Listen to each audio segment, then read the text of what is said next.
where you discuss the concepts which will go a long way in your life, in your career.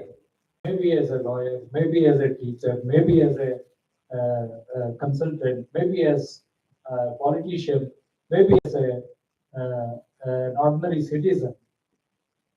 You should have these concepts clear in your mind so that in whatever field you are going to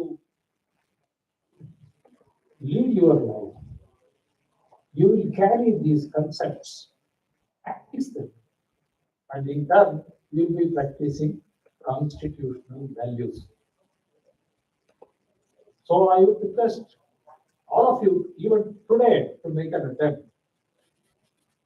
to bring in as many constitutional values as you can think of. ಅಂತ ಯಾವ ಸಂವಿಧಾನದ ಮೌಲ್ಯಗಳು? Can somebody tell me? ಯಾವ ಸಂವಿಧಾನ ಮೌಲ್ಯ ನಿಮ್ಗೆಲ್ಲ ಅತ್ಯಂತ ಪ್ರಿಯವಾದ?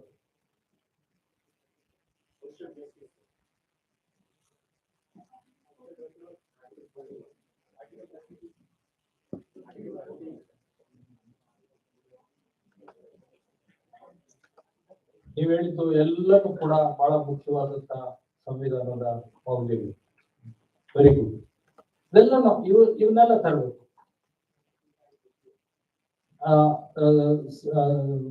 ಸಾಮಾಜಿಕ ನ್ಯಾಯ ಅಂತ ಹೇಳಿದ್ರಿ, ಸೋಷಿಯಲ್ ಜಸ್ಟಿಸ್ ಯಾಕೆ ಹೇಳಿದ್ರಿ? ಯಾಕೆ ಅದು ಎಲ್ಲದಕ್ಕಿಂತ ಶ್ರೇಷ್ಠ?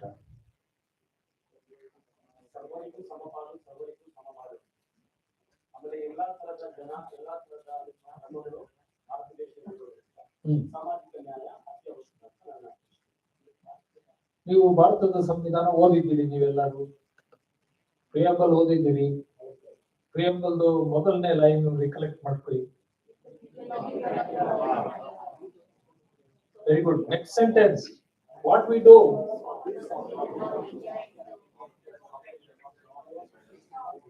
Next sentence, what is the dedication given to ourselves? What?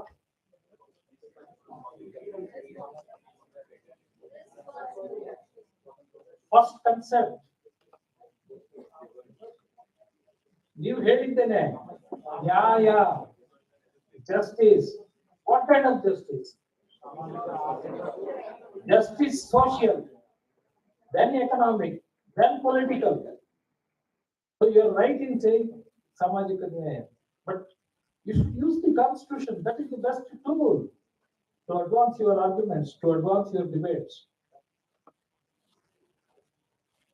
So ಈ ರೀತಿ ಎಲ್ಲ ಸಂವಿಧಾನ ಮೌಲ್ಯಗಳನ್ನ ನಿಮ್ಮ ಇವತ್ತಿನ ಡೆಲಿಬ್ರೇಷನ್ ತನ್ನಿ, ನಿಮ್ಮ ಜೀವನದಲ್ಲಿ ಅಳವಡಿಸ್ಕೊಳ್ಳಿ. ಬಹಳ ಮುಖ್ಯವಾಗಿ ಬರೀ ಪ್ರಿಯಾಂಬಲ್ಲಿ ಹೇಳಿ ಮಾಡ್ಕೊಡೋದು. You have to practice it. You practice the constitution.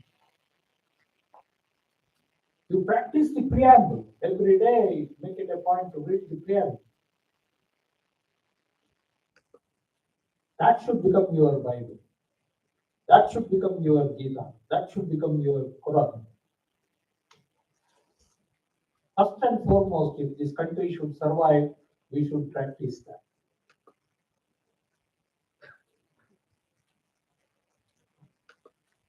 ಮತ್ತೆ ನೀವು ಇವತ್ತಿನ ಈ ಒಂದು ಡೆಲಿಬ್ರೇಷನ್ಸ್ ಅಲ್ಲಿ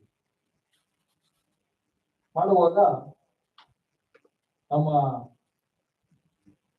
ಭಾರತದ ಸಾರ್ವಭೌಮತೆಯ ಪ್ರಾಮುಖ್ಯತೆಯನ್ನ ಅರಿಬೇಕು. Sovereignty of this nation. We have one very unique achievement which no other country can boast of. Can somebody tell me what it is? We have achieved something. We have shown we are superior to everyone in the world.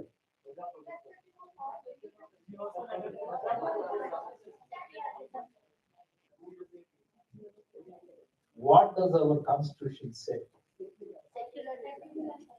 If you have the text of the constitution, please open. I think 392 or 395 repealing clause. Just read out. One of you read out the repealing clause.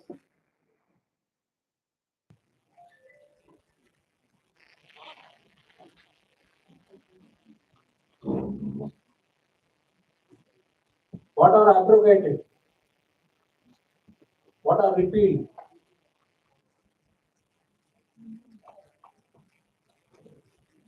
Huh? Ilwa. I forget the provision. It may be 390. Yes, yeah, yes, yes, yes. Yeah. Stop for a minute. Stop for a minute. I will not bother about other things. Who had framed this Indian independence?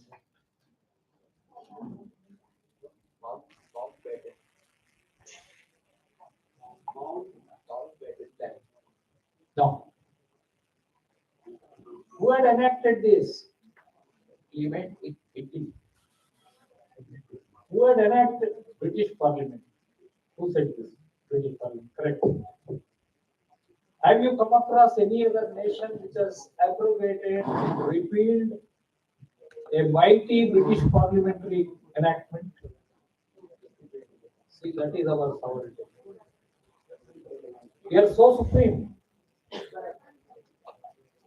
We threw a British legislation to the dustbin.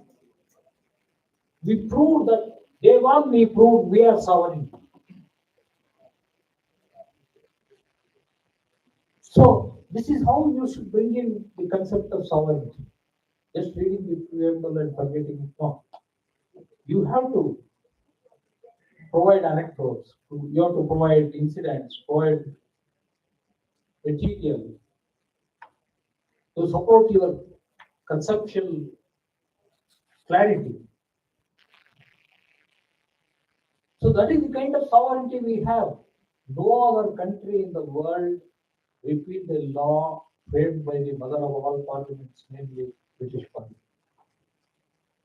So the mother of parliament is subordinated to us by our repealing the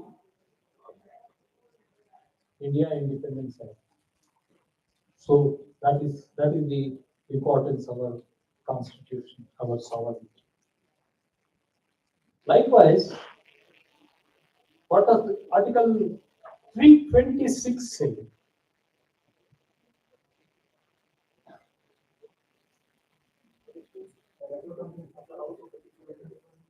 Yeah, yeah, yeah.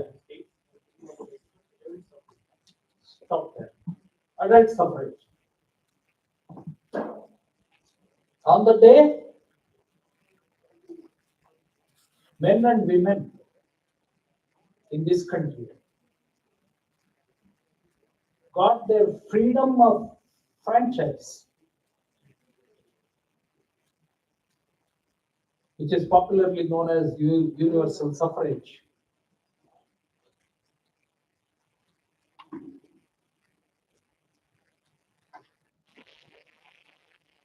Majority of the countries in the world did not have that kind of a universal suffrage.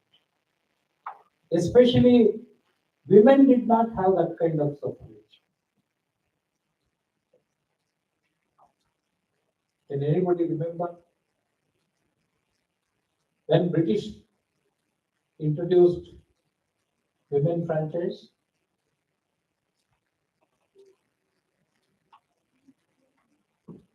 Only for students.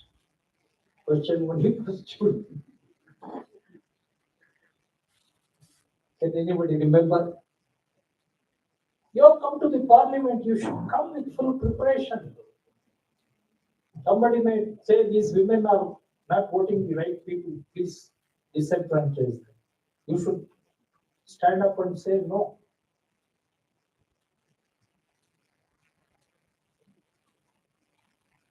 I'll tell you a very interesting story. Maybe you have not heard of it. All over the world, there was a very big movement demanding women franchise. UK did not have, USA did not have, no European country considered that right to women. Of all the people, the British people were the most conservative. They refused to give right to vote to women. Why? Because men were afraid. Afraid of women for what? Men were afraid that if women are voted into the parliament, they will vote out their freedom to drink liquor.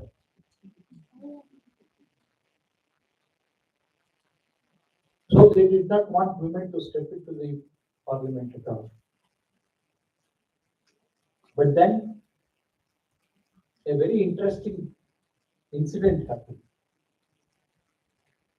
There was a school teacher who was at the thick of this movement, very passionately arguing for women's franchise. Long before Gandhiji started Satyagraha, either in South Africa or in India, she started Satyagraha.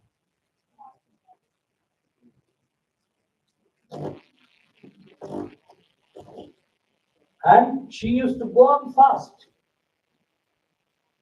More than 100 times her life had to be saved by force feeding her, taking her to hospital, arresting her and taking her. But they would not give her right to vote. Then she realized the king is visiting. King George V was visiting her town. She came from Epsom. In Epsom, there was a derby race.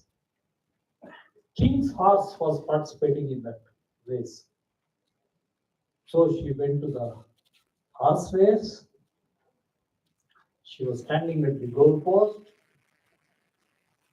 The king was there. The queen was there. You know who was that king? The father of the present queen. He was sitting there. Queen was there. Their horse was running. When the king's horse was about to reach the goal post, she jumped on the horse and tried to tame it. The process, she was killed. She was crushed by the horse. Today, that derby is known as suffragette derby because that opened the eyes of the king and the queen. Her martyrdom finally led to, after the First World War, led to the enfranchisement of women. Her name is Emily Wilderson. I think Davis. Emily Davis. She is the person, that teacher, who sacrificed her life and earned right to friendship. We earned it without any fight. Is it not? So our women should remember at least Emily Davison. So like this, ladies and gentlemen, you have to discuss because ಇವತ್ತು ಏನು ನಮ್ಮಲ್ಲಿ ಸಮಾನತೆ ಇದೆ ಅದಿರೋದು ಒಂದೇ ಕ್ಷೇತ್ರದಲ್ಲಿ, ಯಾವುದರಲ್ಲಿ? ರಾಜಕೀಯ ಕ್ಷೇತ್ರದಲ್ಲಿ. ಬಡವ ಬಲ್ಲಿದ, ಗಂಡು ಹೆಣ್ಣು, ಹಿಂದೂ ಮುಸಲ್ಮಾನ್, ವಯಸ್ಸಾದವ್ರು ಇರ್ಬೋದು, ತಾನೇ 18 ವರ್ಷ ತುಂಬಿರೋರು ಇರ್ಬೋದು. ಎಲ್ಲದಕ್ಕಿಂತಲೂ ಮುಖ್ಯವಾಗಿ ನಮ್ಮ ದೇಶದ ಹೈರಾರ್ಕಿ ಏನಿದೆಯಲ್ಲ, ಸೋಷಿಯಲ್ ಇನಿಕ್ವಾಲಿಟಿ, ಬ್ರಾಹ್ಮಣರಿಂದ ಬಂಗಿಯವರೆಗೆ ಎಲ್ಲ ಜಾತಿಯವರಿಗೂ ಕೂಡ ಒಂದೇ ಮತ, ಮಾಧ್ವರಿಂದ ಮಾದಿಗರವರೆಗೆ ಎಲ್ಲರಿಗೂ ಒಂದೇ ಮತ. ಬಾಬಾ ಸಾಹೇಬ್ ಅಂಬೇಡ್ಕರ್ ಹೇಳುವಾಗೆ, one man one vote, one vote one value, one vote one value, that is important. ನೀವೆಲ್ಲ ಚಿಕ್ಕವರಿದ್ರಿ ಅಂತ ಕಾಣುತ್ತೆ, ನೋಡಿರ್ಲಿಕ್ಕಿಲ್ಲ. KR ನಾರಾಯಣ ಅಂತ ರಾಷ್ಟ್ರಪತಿ ಇದ್ರು.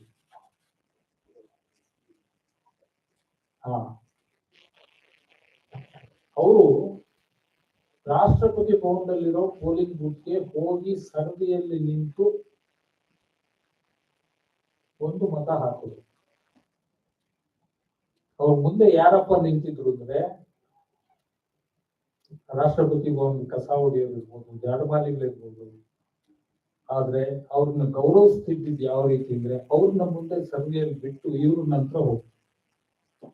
That is the concept of equality, one man one vote. ಮತ್ತೆ ಆ ವೋಟ್ಗೆ ಕೂಡ this is the highest form as Ambedkar declared, highest form of political equality. One man, one vote, one value. So ಅದನ್ನ ಅಚೀವ್ ಮಾಡುವಂತ ಕೆಲಸನ ಭಾರತದ ಸಂವಿಧಾನ ಮಾಡಿದೆ. We have to translate this into equality economically, politically, socially, culturally. ಅದನ್ನ ಮಾಡಬೇಕು. ಇವತ್ತು ನಿಮ್ಮೆಲ್ಲರ ಮೇಲೆ ಆ ಜವಾಬ್ದಾರಿ ಎಷ್ಟು ಜಾಸ್ತಿ ಇದೆ ಅಂತಂದ್ರೆ ಇವತ್ತು ಎಲ್ಲಾ ಕ್ಷೇತ್ರದಲ್ಲೂ ಕೂಡ ಇದರ ಸರ್ವನಾಶ ಆಗ್ತದೆ. ನೀವು ಪಾರ್ಲಿಮೆಂಟೇರಿಯನ್ಸ್ ಆಗಿ ಇವತ್ತು ನೀವು ಪ್ರಾಕ್ಟೀಸ್ ಮಾಡೋದಿದೆಯಲ್ಲ, ಬಹಳ ಮುಖ್ಯವಾದಂತ ಒಂದು ಮೌಲ್ಯ. ನೀವು ಯಾರಾದ್ರೂ ಹೇಳ್ತೀನಿ ಅಂತ ಅನ್ಕೊಂಡಿದ್ದೀವಿ, your freedom of expression. The highest freedom of speech and expression is on the floor of the parliament. ಯಾತಕ್ಕಿರ್ಬೇಕು ಹೇಳಿ? ಈ ಅಭಿವ್ಯಕ್ತಿ ಸ್ವಾತಂತ್ರ್ಯ ಪಾರ್ಲಿಮೆಂಟೇರಿಯನ್ಸ್ ಯಾಕಿರ್ಬೇಕು? ದಿನಾ ಬೈದಾಡ್ಕೊಂಡಿರ್ತಾರೆ, ಅವ್ರಿಗೆ ಯಾಕೆ ಬೇಕು ಹೇಳಿ?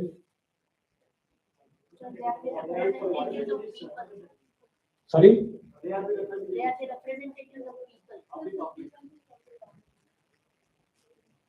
Parliament must be a place where ideas are expressed boldly. Why should it be? Why should it not be in the hands of a common man? In the hands of a common man, there are certain restrictions. We are expected to follow social restrictions. Whereas in Parliament, there are the utmost freedom to say anything. That is the place where people expect to do those things. When they expect to say whatever can be said. Correct. Why should they say that? It is. All right, they are representatives, they can say it in the press. Only when there is freedom of expression. You have come very closer to the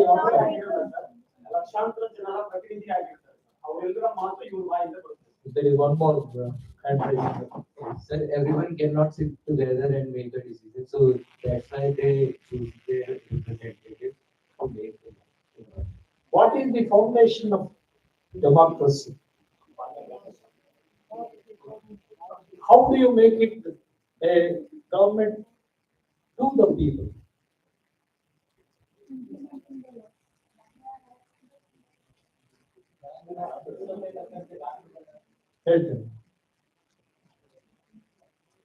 See, that is where you are missing the woods from the trees. ನೀವೆಲ್ಲ ಸುತ್ತ ಬಂದಿದ್ದೀರಿ, ಆದ್ರೆ correct answer ಹೇಳ್ತಾ ಇದ್ದೀರಿ. Accountability. Parliamentarian should hold the government accountable. ಇವತ್ತು ನೀವು ಆ ಕೆಲಸ ಮಾಡಬೇಕು. ಪ್ರೈಮ್ ಮಿನಿಸ್ಟರ್ನ, ಫೈನಾನ್ಸ್ ಮಿನಿಸ್ಟರ್ನ, ಆಯಾ ಇಲಾಖೆ ಮಿನಿಸ್ಟರ್ಗಳನ್ನ ನೀವು ಹಿಡಿದು ನಿಲೆ ಹಾಕ್ಬೇಕು. ರುಪಿ ವ್ಯಾಲ್ಯೂ ಕೆಳಗಡೆ ಹೋಗ್ತಿದ್ಯಲ್ಲ, ಏನಮ್ಮ ಮಾಡ್ತಿದ್ಯಾ ಅಂತ ಕೇಳ್ಬೇಕು ನಿರ್ಮಲಾ ಸೀತಾರಾಮನ್ ಅವ್ರನ್ನ. ನಿರ್ಮಲಾ ಸೀತಾರಾಮನ್ ಏನ್ ಉತ್ತರ ಕೊಟ್ಟಿದ್ದಾರೆ ಗೊತ್ತಾ? ರುಪಿ ಕೆಳಗಡೆ ಹೋಗ್ತಾ ಇಲ್ಲ, ನೀವು ಮಿಸ್ಟೇಕ್ ಮಾಡ್ಕೊಂಡಿದ್ದೀರಿ. It is finding its course ಅಂತ. It is going down this way. It is finding its course. Anyway, ನೀವು ಇವತ್ತು ಮಾಡಬೇಕಾದ ಕೆಲಸ ಅಲ್ಲ. You should accountability. To hold the government accountable, you should bring out the truth. You should speak fearlessly. You should not be afraid of being jailed for what you say. That is the absolute freedom of expression that is guaranteed on the floor of the house. Highest ಅತ್ಯುನ್ನತ ಅಭಿವ್ಯಕ್ತಿ ಸ್ವಾತಂತ್ರ್ಯ ಇರೋದು ಒಬ್ಬ parliament ಅಥವಾ ವಿಧಾನಸಭಾ ಸದಸ್ಯರಿಗೆ, ವಿಧಾನ ಮಂಡಲದ ಸದಸ್ಯರು. We have identical provisions both at the parliament as well as the state legislature. You have the highest form, abhivakti, absolute.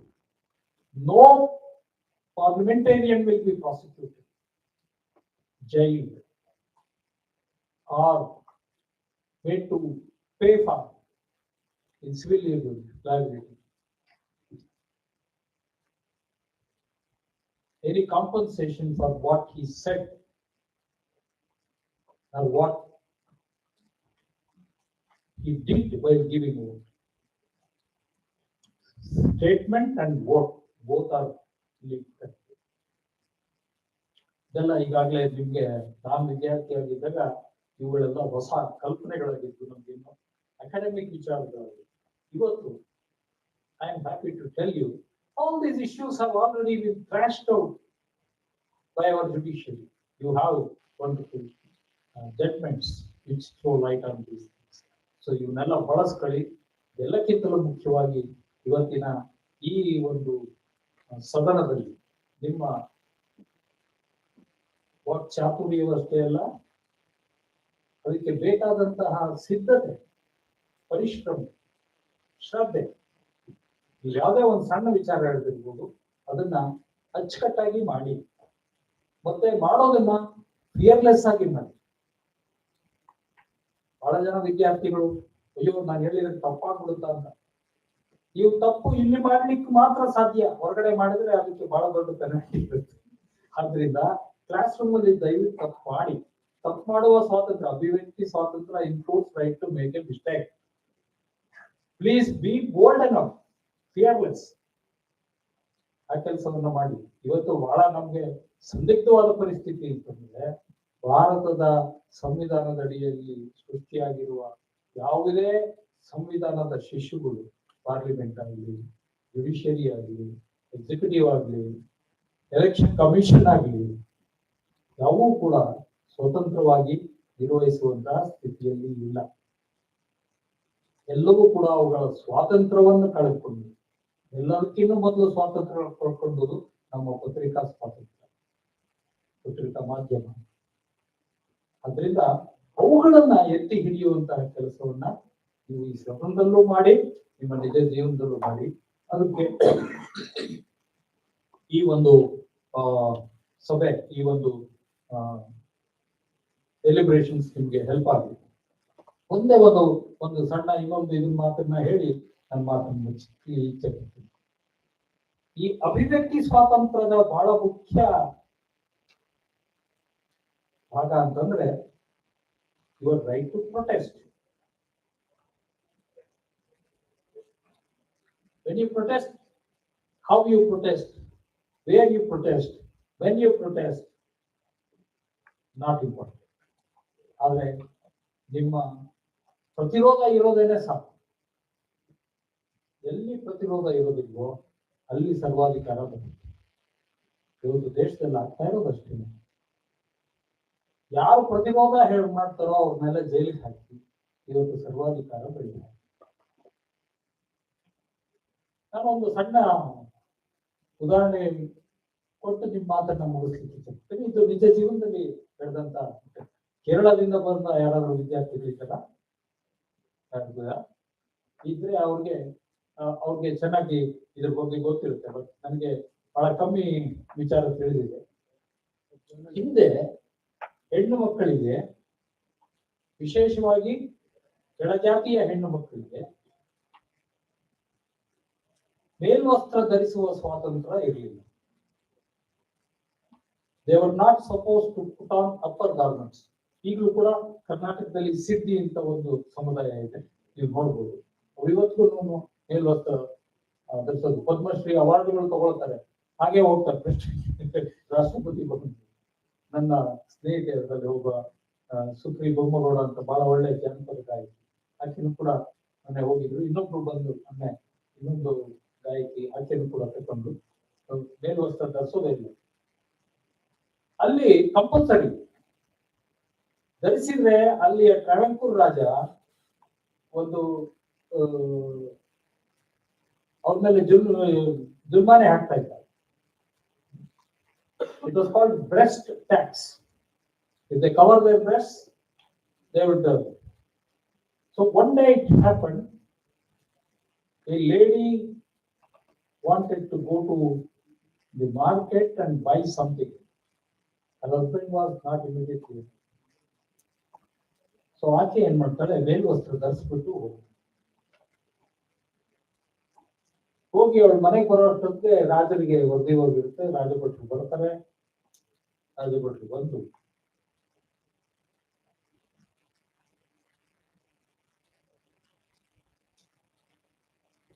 ನೀನು ಈ ರೀತಿ ಈ ರಾಜ್ಯದ ಕಾನೂನನ್ನು ಮುರಿದ್ಬಿಟ್ಟಿದ್ಯಾ, ಮೇಲ್ವಸ್ತ್ರ ಧರಿಸೋದ್ರ ಮೂಲಕ ನೀನು ಅಶಿಸ್ತನ್ನು ಪ್ರದರ್ಶಿಸಿದ್ದೀಯ, ಆದ್ರಿಂದ ನಿನ್ ಮೇಲೆ ಶುಲ್ಕ ಹಾಕ್ತದೆ, ನಿನ್ ಮೇಲೆ ಜುಲ್ಮಾನೆ ಹಾಕಿದೆ, ಇಷ್ಟು ನಾಣ್ಯಗಳನ್ನ ನೀನು ಬೆಳ್ಳಿ ನಾಣ್ಯಗಳನ್ನ ಕೊಡಬೇಕು ಅಂತ ಶುಲ್ಕ.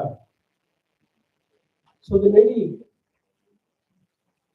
ಕನ್ಸಿಡರ್ಡ್, ಎಸ್ ನಾನು ಹೋಗಿದ್ದವರು, ನನ್ನ ಗಂಡ ಮನೇಲಿಲ್ಲ, ಗಂಡ ಬಂದ್ಮೇಲೆ ಕೊಡ್ಬೋದು ನೀವು, ಅವ್ರು ಇಲ್ಲ ತಡೆಯೋದಕ್ಕಾಗಲ್ಲ, ಈಗ ಕೊಡ್ಬೇಕಂತ ಹೇಳಿ. She did not have the kind of cash that was required to be paid immediately. So ಏನ್ ಮಾಡೋದಪ್ಪ, she brought something covered on a plantain leaf and handed it over to the king's officers. They took it and submitted to the king. And the king, when he opened the cover and saw it, the two breasts of that lady were chopped off and placed in that plantain leaf. That was the day, last day when breast tax was imposed in Kerala. Thanks to that lady who protested. She paid with her life. She died living. But this is the form of protest. So please remember, as citizens, as budding parliamentarians, I wish you all the best. You should come to parliament. I'm very happy you are getting yourself trained. Now more opportunities are available to you. You can go to corporations, you can go to panchayats, you can come to state legislatures or go to parliament. But be there. We need trained men.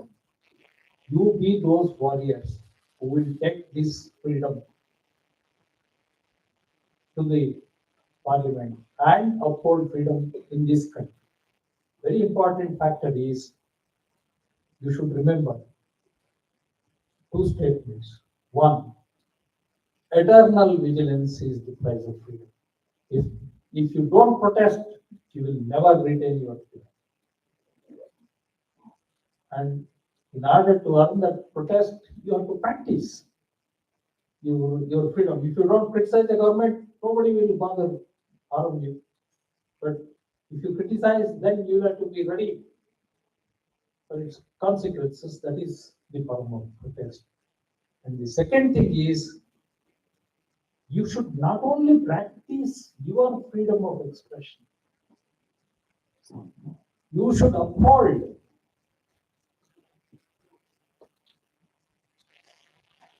others' freedom of expression as well. Remember Voltaire, who said, "Friend, I do not agree with you. But till my last breath, I will uphold your right to say so. And I will not allow anybody to prevent you from saying so." So that is what you should remember and practice. So wish you all the best. With these words, I take a great pleasure in inaugurating this deliberation and the mock parliament proceedings. I once again congratulate the esteemed faculty of MS Ramaiah College of Law and all those behind this wonderful program in organizing the mock party. Thank you. Wish you all. And thank you, sir, for your inspiring and informative words. We will also like to introduce you to our judges for today's session. Dr. Patrick Rajkumar, sir, Assistant Professor and HOD, the Department of Political Science, Government First Grade College, Kiyapuram, Bangalore. Sir was a MA Gold Medalist and has more than 26 years of teaching experience. He has been awarded many laurels and awards, including the prestigious Karamveer Award, Dronacharya Award, and also received the 93.5 FM Award for the most influential 100 people. We are pleased to have you here with us, sir. I request Dr. Professor Divya to present a sapling as a token of gratitude and respect.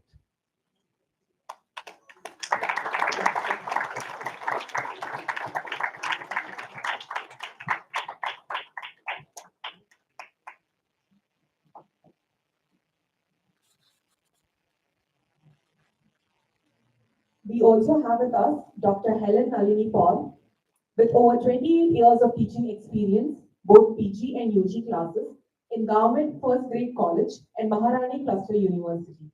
Ma'am is also a member of BOE, BOS, Department of Political Science in Bangalore University from several years. She has also participated in several national and international workshops, seminars, and conferences. Ma'am has also published many articles. It is an honor to have you with us, ma'am. I request Professor Anushmita to present a sapling as a token of gratitude and respect.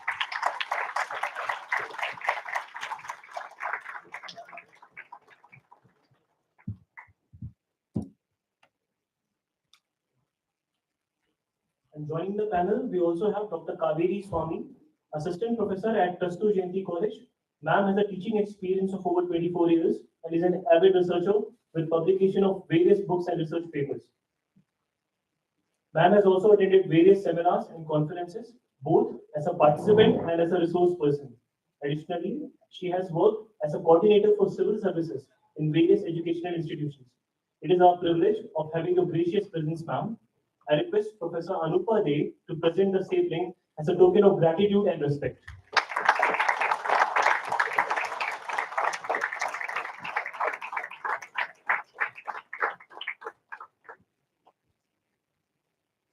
We also have our special guest, Professor V. Muniappa, sir. Sir was a panel member of Karnataka Education Board and has served as principal for various colleges for 35 years. Sir has also been awarded the Dronacharya Award. I request Professor Charita ma'am to present a sapling as a token of gratitude and respect.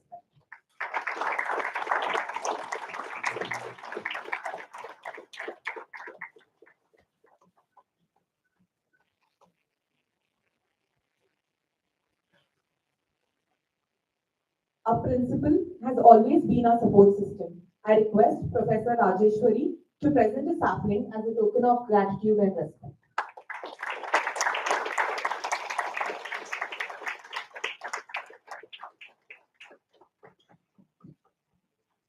I will now request Dr. Patrick Rajkumar, sir, to brief our parliamentarians about their respective roles.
Very good morning to all the parliamentarians.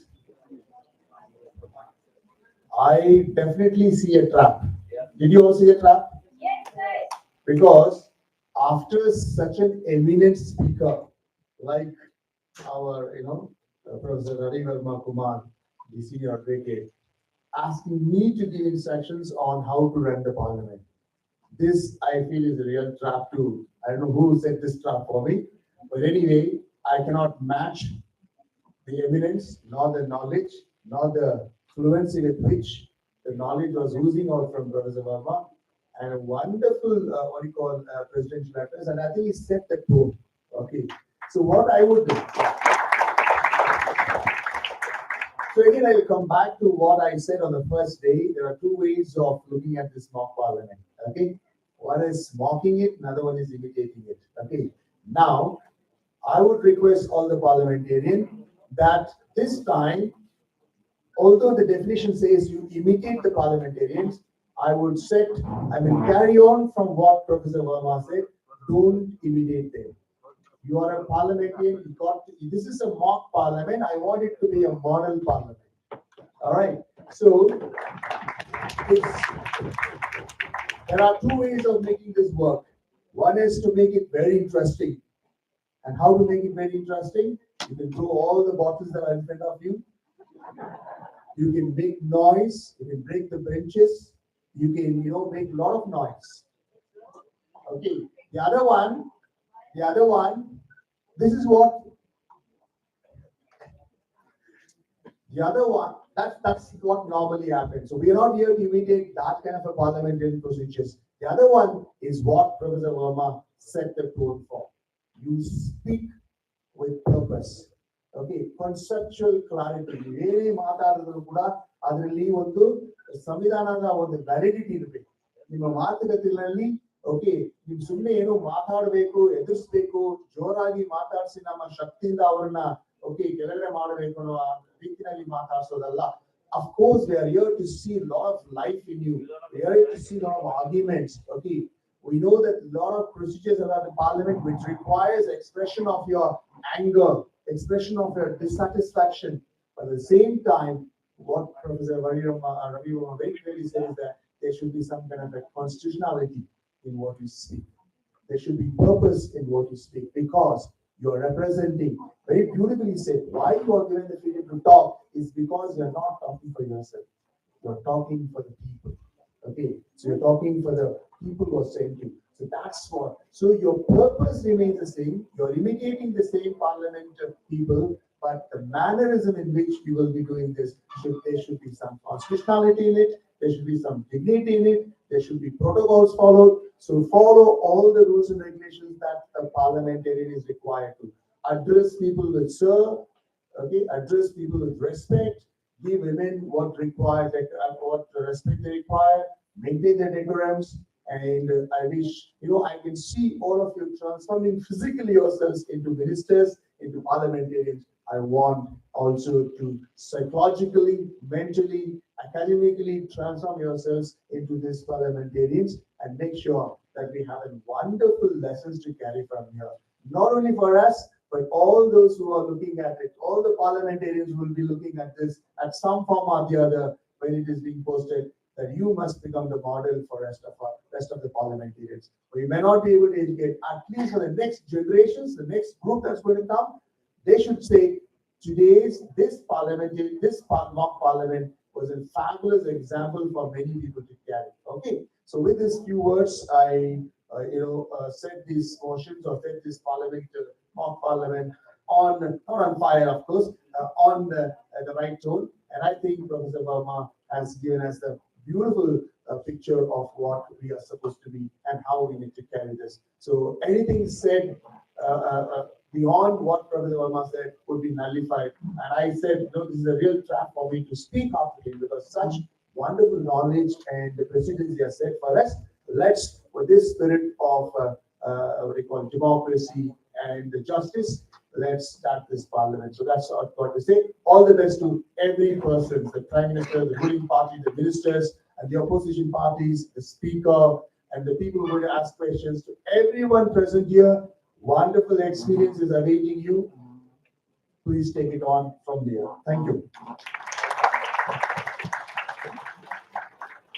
Thank you, sir, for your words of wisdom.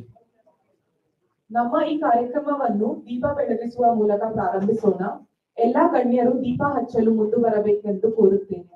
I request the judges, the principal, the staff of Ramaiah Institute of Legal Studies to kindly honor and give a floral tribute to MS Ramaiah sir.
I request the Prime Minister and the opposition leader to join.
Please be seated.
The speaker will now be arriving. Kindly stand up.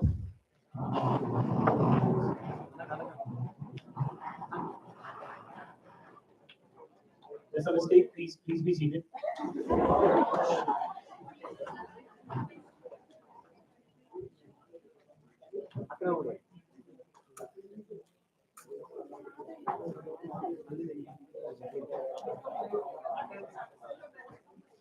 All the participants except the marshals, please be seated. All the members also.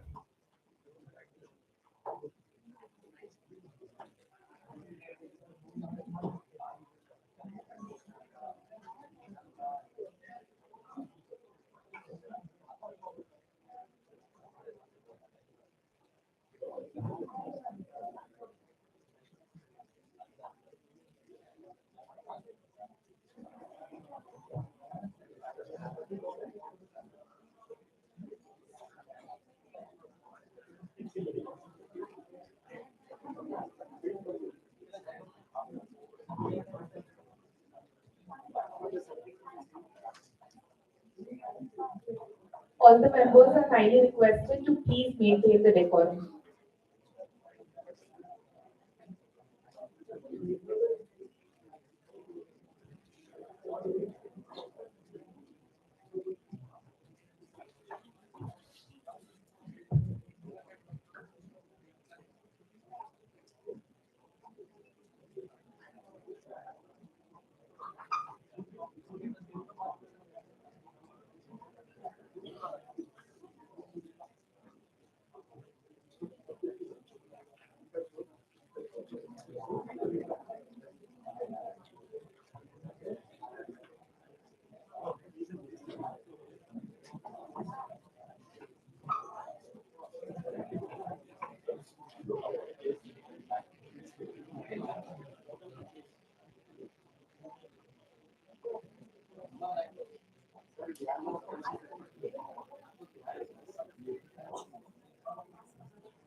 ಮಾನ್ಯ ಸಭಾಪತಿಗಳು ಆಗಮಿಸುತ್ತಿದ್ದಾರೆ. The speaker is now arriving. Kindly stand up. Token of respect.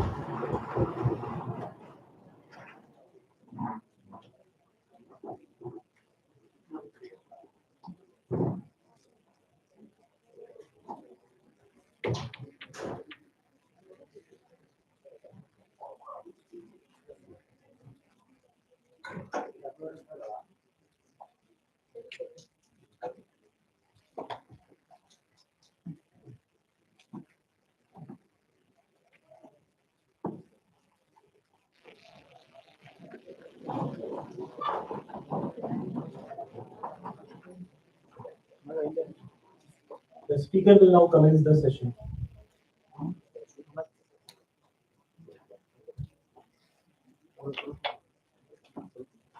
Good morning, dear members of the parliament. So before we start, just for the marking purpose, let's note down everybody's name. I just want each of you to stand up and just mention your name, only name. After this, yeah, please. Let's start it from the Prime Minister.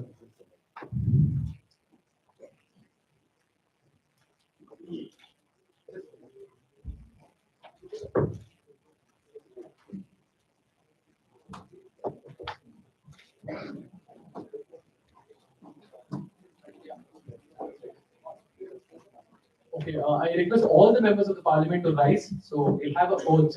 All of you should take an oath.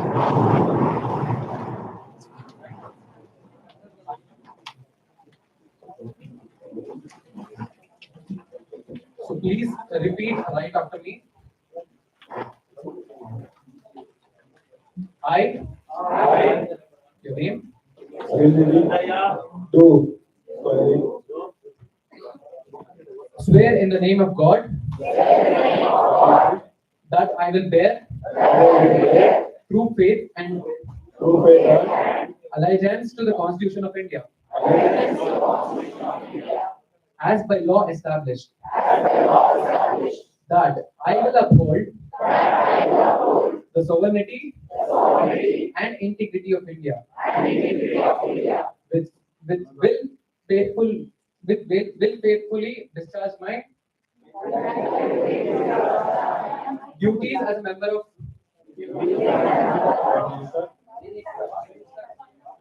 Yes, thank you. Kindly be seated.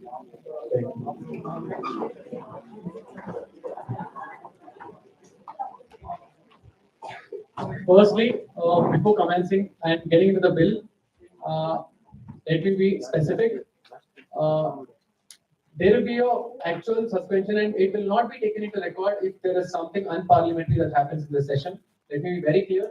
Let us make this a formal structure and behave ethically, right? We all are reflections of the society. We are all representatives elected from the society, right? Okay. I would ask the Ministry of Social Welfare to cognizance the bill to the Parliament.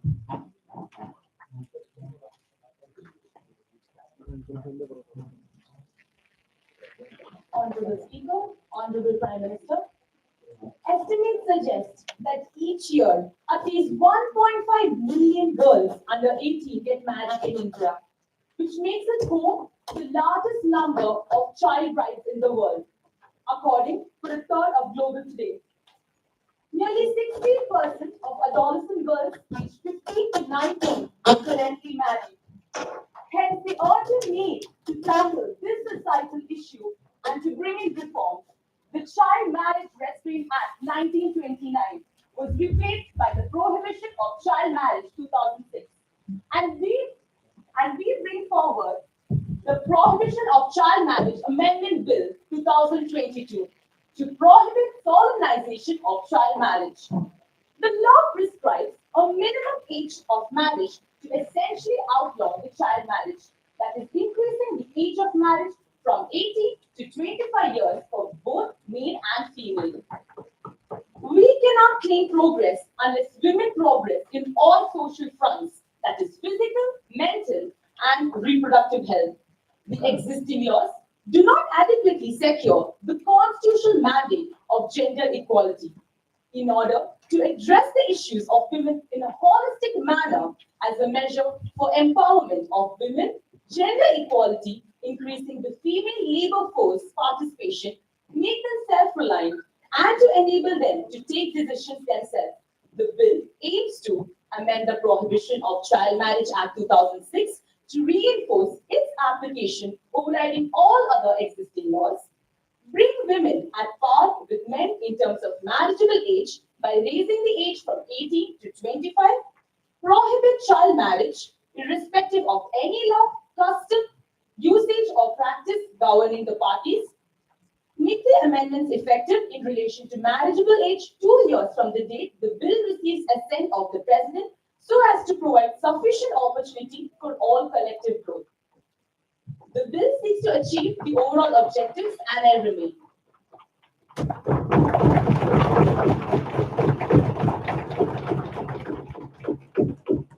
A general reminder, every speaker or every member of the Parliament who stands, please mention your name before you start your whatever speech is. Fine. Now, the motion is the Prohibition of Child Marriage Amendment Bill. So, the motion is open for discussion. Yes.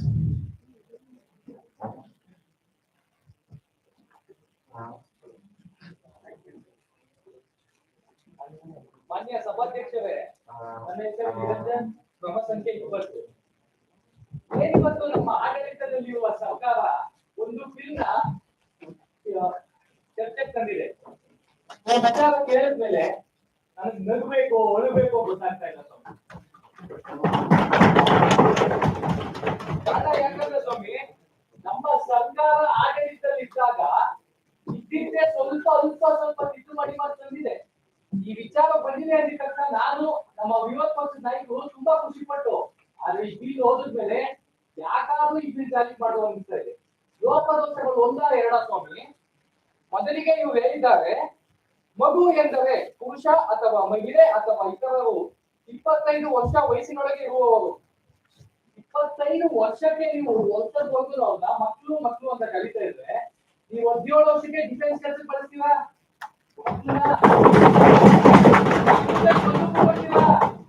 ಎದುರುಗಡೆ ನೋಡಿ ಅಂತೀವ.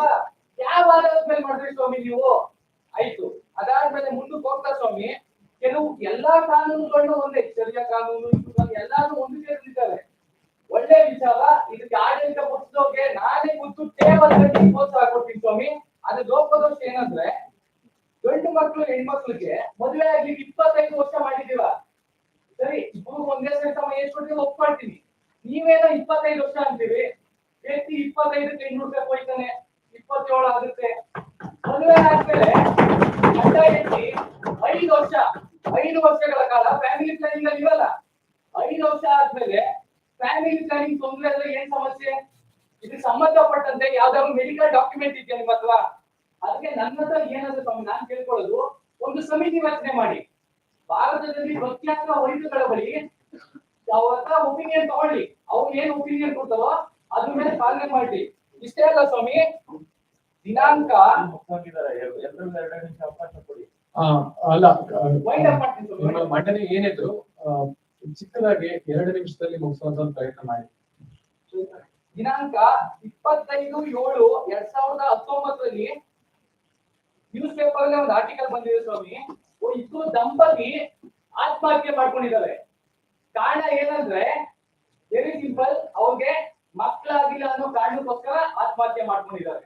25ರಿಂದ 30 ವರ್ಷಕ್ಕೆ ತರ ಮಾಡಿದೀವಲ್ಲ ನೀವು, ಮುಂದಕ್ಕೆ ಎಷ್ಟು ಸಂಸಾರ ಹಾಳಾಗ್ಬೋದು? ದಯವಿಟ್ಟು ಕೈ ಮುಗಿದು ಕೇಳ್ಕೊಳ್ತೀನಿ ತಮ್ಮಲ್ಲಿ, ಆಡಳಿತ ಪಕ್ಷದವರೇ ಅದು ಸಭಾಧ್ಯಕ್ಷರೇ, ಈ ಬಿಲ್ ನ ತಿದ್ದುಪಡಿ ಮಾಡಿ 25 ಇವತ್ತ 21 ತನ್ನಿ. ನಾವು ಅದು ಒಪ್ಕೊಳ್ತೀವಿ. ಮುಂದೆ ನೀವು ನಾನ್ ಹೇಳ್ತೀನಿ.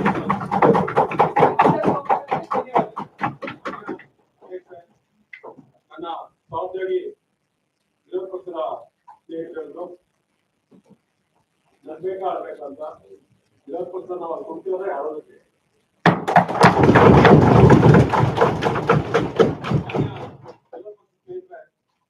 ಮಗು ಅಂದ್ರೆ 25 ವರ್ಷ ಅಂತ ಹೇಳಿದ್ರೆ ಸಂವಿಧಾನದ ಆಶಯಗಳು ಮತ್ತೆ ಅದರಲ್ಲಿರುವಂತಹ ಪದಗಳು ನಿಮಗೆ ಗೊತ್ತಿದೆ ಅಂತ ತಿಳ್ಕೊಳ್ತೀನಿ. ಮಗುವನ್ನ ಪದ ಒಂದೊಂದು ಸಮಯಕ್ಕೆ ಒಂದೊಂದು ಇಲಾಖೆಗೆ ಪರಿವರ್ತನೆ ಆಗುತ್ತೆ. ನಾವು ಬಾಲ ಕಾರ್ಮಿಕರಲ್ಲಿ 14 ವರ್ಷಕ್ಕೆ ಮಗು ಅಂತೀವಿ, ಬಾಲ್ಯ ವಿವಾಹಕ್ಕೆ 18 ವರ್ಷಕ್ಕೆ ಮಗು ಅಂತೀವಿ. ನೀವ್ ಹೇಳಿದ್ರಲ್ಲ 17 ವರ್ಷಕ್ಕೆ ಜನ ಅಗ್ನಿಪತ್ರಿಕೆ ಅಂತ ಉಂಟು, ಆ ಒಂದು ವಿಚಾರಕ್ಕೆ 17 ವರ್ಷಕ್ಕೆ ಅಂತ ಹೇಳ್ತೀವಿ. ಏನಕ್ಕೆ ಅಂತ ಹೇಳಿದ್ರೆ ಇಲ್ಲಿ ವಯಸ್ಸಿಗಿಂತ ಆತನ ಮೆಚುರಿಟಿ ಬಗ್ಗೆ ನಾವು ಅಧ್ಯಯನ ಮಾಡಿದ್ರೆ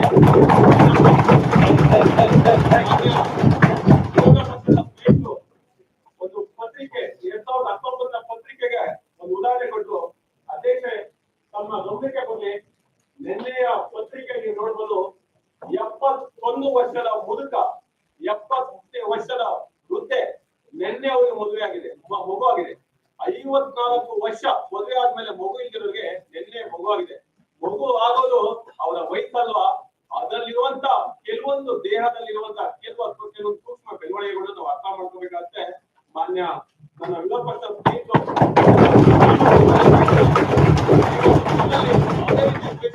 ದೋಷ ಇಲ್ಲ. ಮತ್ತೆ ಈ ಒಂದು ಬಿಲ್ ಮಾಡಿರೋದೇ ಹಳ್ಳಿ ಭಾಗದಲ್ಲಿ ಗ್ರಾಮೀಣ ಭಾಗದಲ್ಲಿ ಇರುವಂತ ನನ್ನ ಸಹೋದರಿಯರಿಗೆ ಮತ್ತೆ ಹೆಣ್ಣು ಮಕ್ಕಳಿಗೆ 25 ವರ್ಷಗಳ ಕಡ್ಡಾಯ ಶಿಕ್ಷಣ ಕೊಡ್ಬೇಕು ಅನ್ನೋದು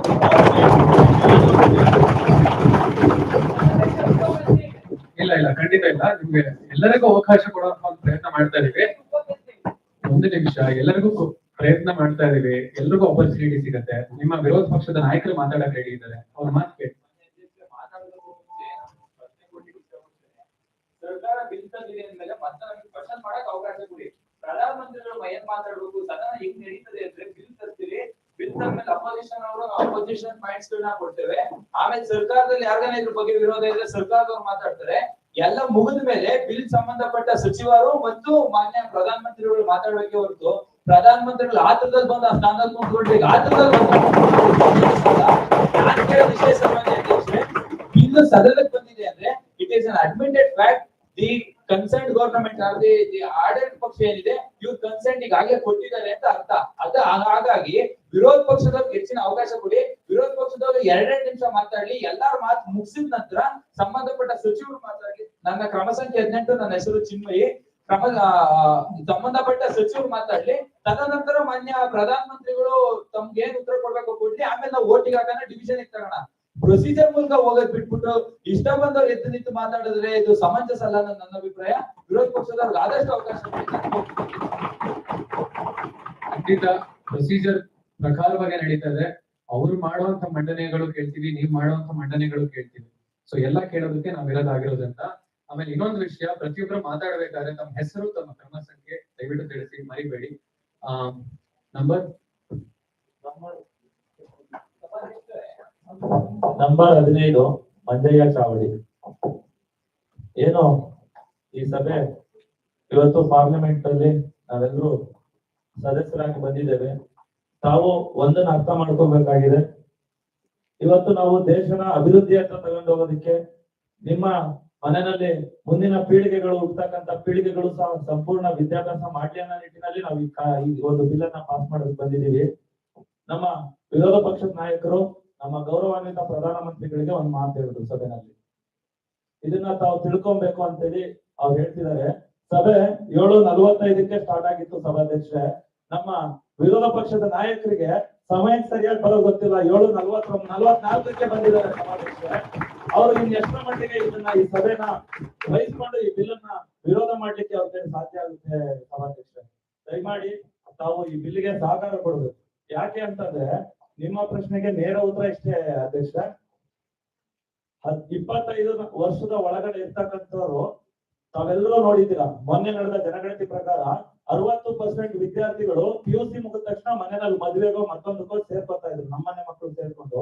ಇವತ್ತು ಆ 25 ವರ್ಷದ ಗಂಟ ನಾವು ಮಾಡಿರೋದಕ್ಕೆ 60% ಇಂದ 80%ಗೆ ಇನ್ಕ್ರೀಸ್ ಆಗಿದೆ. ಡಿಗ್ರಿ ಕಾಲೇಜ್ಗಳಲ್ಲಿ ವಿದ್ಯಾರ್ಥಿಗಳು ಸೇರ್ಕೊತಾ ಇದ್ದಾರೆ.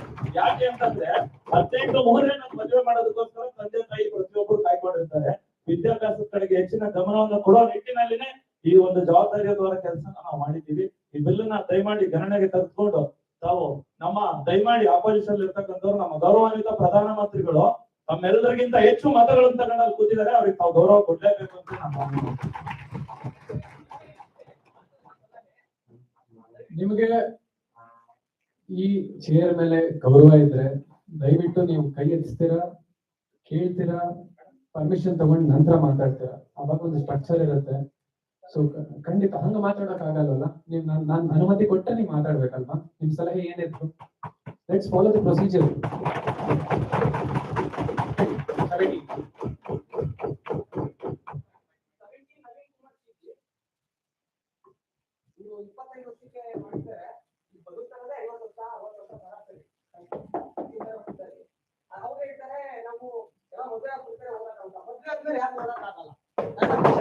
ಮದುವೆ ಮಾಡ್ಕೊಂಡು ಹೋಗ್ತಿದ್ದಾರೆ.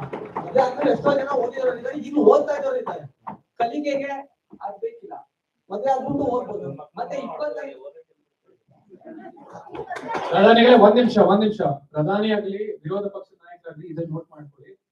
ಅಡ್ಡ ಮಾತಾಡೋದು ಶೋಭೆ ತರಲ್ಲ, ಪಾರ್ಲಿಮೆಂಟ್ಗೆ ಶೋಭೆ ತರಲ್ಲ. ನಾವು ಚೆನ್ನಾಗಿ ಆರ್ಗನೈಸ್ ಮಾಡಿರೋದ್ರಿಂದ ಅದು ಸಂಕ್ಷಿಪ್ತವಾಗಿ ಆಗಬೇಕು ಅಂದ್ರೆ ನೀವ್ ಈ ತರ ಮಾತಾಡ್ಬಾರ್ದು. ಮತ್ತೆ ನಮ್ಮ ಸದಸ್ಯರು ಹೇಳ್ದಂಗೆ ಆ ಹೆಣ್ಣು ಹುಡ್ಕೋದೇ ಒಂದು ಕಷ್ಟ ಆಗ್ಬಿಟ್ಟಿದೆ. ಅವರು ಮದುವೆಯಾಗಿ ಅಂದ್ರೆ ಲೀಗಲ್ ಆಗಿ ಒಂದು ಸುಖ ಜೀವನ ನಡೆಸೋಕೆ ಕಾನೂನುಬದ್ಧವಾಗಿ ಆಗೋರ್ಗೆ ಈ ತರ ಅವರು ದಬ್ಬಾಳಿಕೆ ಮಾಡೋ ಬದಲು ಆಗ್ತಾ ಇರೋ ರೇಪ್ಗಳನ್ನ ಅಥವಾ ಆಗ್ತಾ ಇರೋ ಕಿಡ್ನಾಪ್ ಗಳನ್ನ ತಡೀಲಿ. ಅದ್ರ ಬಗ್ಗೆ ಏನಾದ್ರು ವಿಚಾರ ಮಾತಾಡಿ ಅದ್ರದ್ದೇನಾದ್ರು ಬಿಲ್ ತರಲಿ ಅಂತ ನಮ್ದೊಂದು ಅಷ್ಟೇ. ತಮ್ಮ ಪಕ್ಷದಲ್ಲಿ ಒಬ್ರು ಮುಂಚಿತವಾಗಿ ಕೈ ಎತ್ತರು, ಸೊ ಅವರಿಗೆ ಅವಕಾಶ ಕೊಡುವಂಥದ್ದು. There's a woman who has already raised her hand. Let's give her permission and then get back to your point. Okay?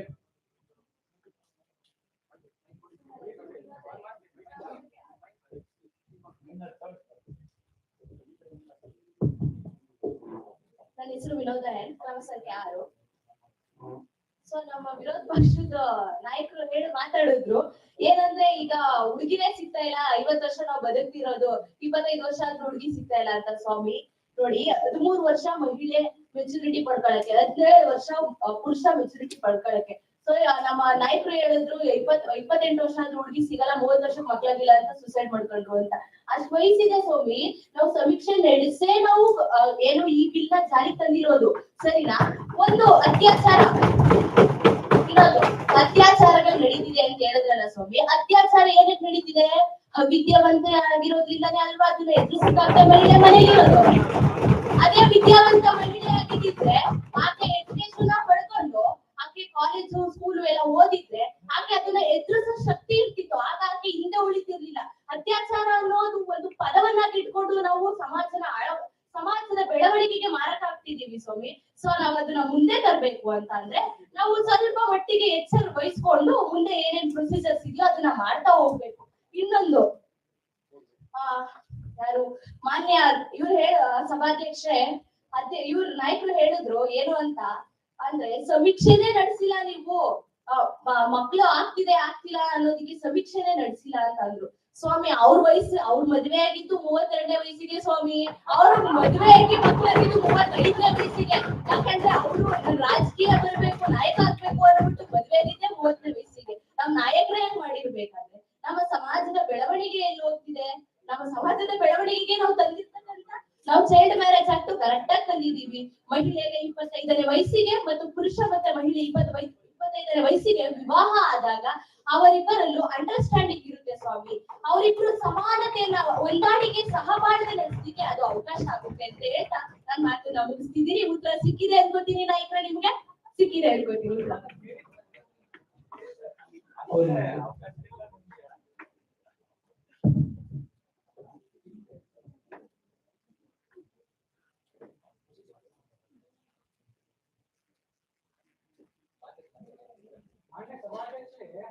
ನಾನು ಮತ್ತೆ ಏನ್ ಹೇಳೋಕೆ ಇಷ್ಟಪಡ್ತೀನಿ, ಈ ಬಿಲ್ಲು ಕ್ರಮ ಸಂಖ್ಯೆ 21 ಮುತ್ತುರಾಜ್ ಕೆ ನ್ಯಾಮಗೌಡ.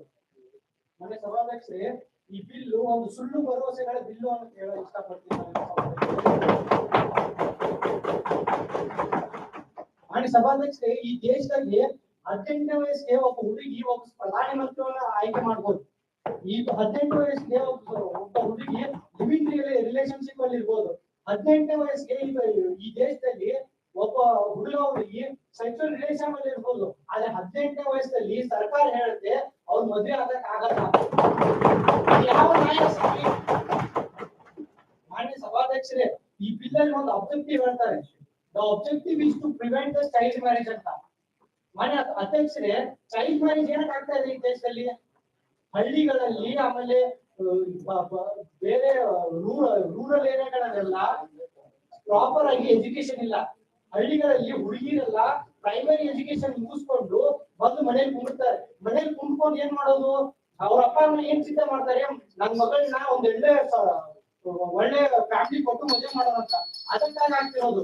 ಈ ಸರ್ಕಾರ ಇಂಥ ಸುಳ್ಳು, ಇಂಥ ಕೆಲಸ ಇಲ್ಲದೆ ಇರೋದನ್ನ ಬಿಟ್ಟು ಎಜುಕೇಶನ್ ಕಡೆಯಾಗಿ ಏನಾದ್ರು ಜ್ಞಾನ ಕೊಟ್ಟಿದ್ರೆ ಈ ಪರಿಸ್ಥಿತಿ ಬರಲ್ಲ ಸಭಾಧ್ಯಕ್ಷರೇ.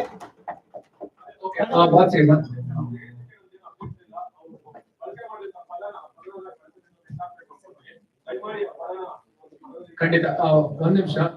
General reminder to everybody, you have to be precise to the concept. ಇವಾಗ ನಮ್ಮ ಚರ್ಚೆ ಏನಿದೆ, ಪ್ರಾಹಿಬಿಷನ್ ಪ್ರಧಾನಿಗಳೇ ಒಂದು ನಿಮಿಷ. ನಮ್ಮ ಚರ್ಚೆ ಏನಿದೆ, ನಮ್ಮ ಚರ್ಚೆಯ ವಿಷಯದ ಬಗ್ಗೆ ಮಾತಾಡಿ. ಹಾಗೆ ಹಿಸ್ಟ್ರಿ ಆಗ್ಲಿ ಅಥವಾ ನಮ್ಮ ಏನು ಇತಿಹಾಸ ಇದೆ ಬೇಡ. ವಿಷಯ ಬಿಲ್ ಮಂಡನೆ ಮಾಡಿದ್ದಾರೆ, ಅದ್ರ ಬಗ್ಗೆ ನಿಮ್ಮ ಅಭಿಪ್ರಾಯ ಇಷ್ಟೇ. ಸೊ ಅಲ್ಲ, ಯಾರು ಮೊದಲನೇದಾಗಿ ಇದು ಮಾಡಿದ್ರೆ ಎಲ್ರಿಗೂ ಅವಕಾಶ ಕೊಡೋಣ. ಖಂಡಿತ ಅವಕಾಶ ಕೊಡ್ತೀನಿ ಎಲ್ರಿಗೂ. ಮಾನ್ಯ ಅಧ್ಯಕ್ಷರೇ, ವಿನಯ್ ದೇಶಪಾಂಡೆ 05 ನಂಬರ್. ಮಾನ್ಯ ಅಧ್ಯಕ್ಷರೇ, ನಮ್ಮ ಭಾರತವನ್ನ ಭಾರತ ಮಾತೆ ತಾಯಿ ಅಂತ ನಾವು ಹೋಲಿಸ್ತೀವಿ. ಮಹಿಳಾ ಪ್ರಧಾನವಾದಂತ ದೇಶ ನಮ್ಮದು. ಅಂತಹ ಮಹಿಳೆಗೆ ಅನ್ಯಾಯವಾಗಿರ್ತಕ್ಕಂತ ಸಂದರ್ಭದಲ್ಲಿ ಯಾರು ಮಹಿಳೆಗೆ 18 ಆಗಿರ್ಬೇಕು, ಹುಡುಗನಿಗೆ 21 ಆಗಿರ್ಬೇಕು ಅಂತ ಹೇಳಿ ಡಿಸ್ಕ್ರಿಮಿನೇಟ್ ಮಾಡಿದಂತ ಇಂಥ ಸರ್ಕಾರ ವಿರೋಧ ಪಕ್ಷದವರು ಇವತ್ತು ನಾವು ಸಮಾನತೆ ಕೊಟ್ಟಿದೀವಿ ಅಂದ ತಕ್ಷಣ ಟೇಬಲ್ ನ ಕುಟ್ಲಿಕ್ಕೆ ಶುರು ಮಾಡಿದ್ದಾರೆ. ನಾನು ವಿರೋಧ ಮಾಡ್ಲಿಕ್ಕೆ ಹೋಗುದಿಲ್ಲ ಅಥವಾ ಪರವಾಗಿ ಹೇಳಲಿಕ್ಕೆ ಹೋಗುದಿಲ್ಲ. ಈ ಬಿಲ್ಲಿನಲ್ಲಿ ಇರ್ತಕ್ಕಂತ ಮೂಲ ತತ್ವವನ್ನು ಹೇಳಲಿಕ್ಕೆ ಬಯಸ್ತೇನೆ. ಒಂದು ಹುಡುಗ ಅಥವಾ ಹುಡುಗಿ ಇವತ್ತಿನ ಎಜುಕೇಶನ್ ಸಿಸ್ಟಮ್ ಅಲ್ಲಿ ತಮ್ಮ ಎಜುಕೇಶನ್ ಸಿಸ್ಟಮ್ ಅನ್ನ ಪಾಸ್ ಆಗಿ ಬರ್ಬೇಕು ಅಂತಂದ್ರೆ 23ರಿಂದ 24 ವಯಸ್ಸು ಡಿಗ್ರಿ ಕಂಪ್ಲೀಟ್ ಮಾಡ್ಬೇಕಂದ್ರೆ. ತನ್ನ ಡಿಗ್ರಿ ಕಂಪ್ಲೀಟ್ ಆದ ನಂತರ ಹುಡುಗನೋ ಅಥವಾ ಹುಡುಗಿನೋ ಕೆಲಸ ಹುಡ್ಕೊಂಡು ಸೆಟಲ್ ಆಗ್ಬೇಕು ಅಂತಂದ್ರೆ 25ರಿಂದ 26 ವಯಸ್ಸು ಬೇಕು. ನೀವು 21ನೇ ವಯಸ್ಸಿಗೆ ಅವರಿಗೆ ಮದುವೆ ಮಾಡಿ ಜವಾಬ್ದಾರಿಯನ್ನ ತಂದ್ಕೊಟ್ರಿ ಅಂತಂದ್ರೆ ದೇಶದ ಬೆಳವಣಿಗೆಯಲ್ಲಿ ಅವರ ಕಾಂಟ್ರಿಬ್ಯೂಷನ್ ಏನಾಗಿರುತ್ತೆ ಅಂತ ಯೋಚನೆ ಮಾಡಿ. ಜೊತೆಗೆ have the right to choose their Valentine.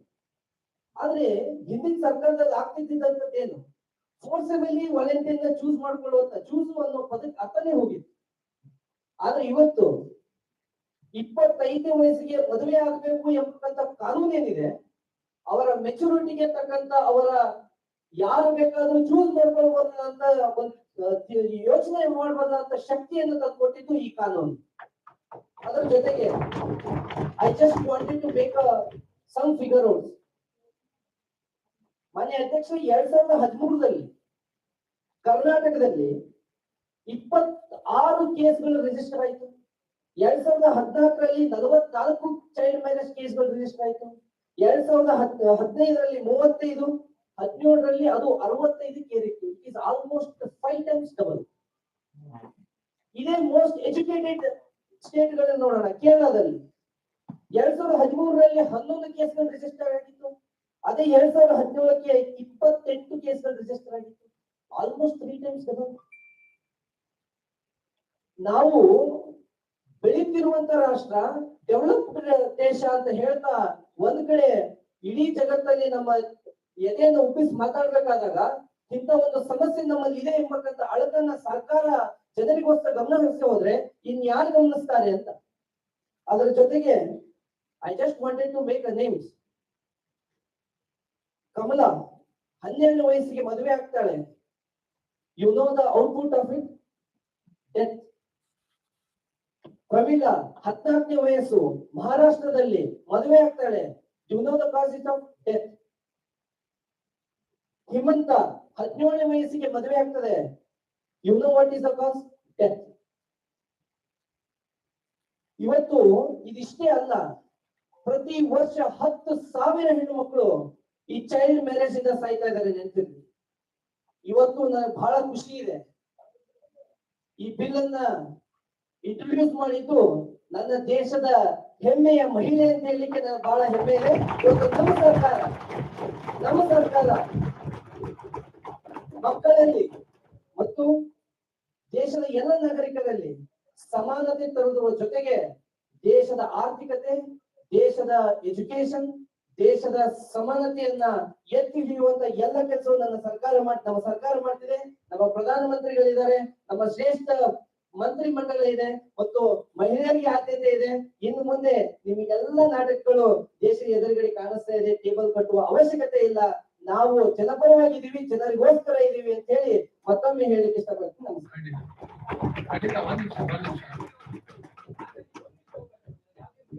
ನಿಮ್ಮ ಪಾರ್ಟಿಯವರೇ ತುಂಬಾ ಹೊತ್ತಿನ ಪ್ರಯತ್ನ ಮಾಡ್ತಾ ಇದ್ದಾರೆ. ಅವ್ರಿಗೊಂದು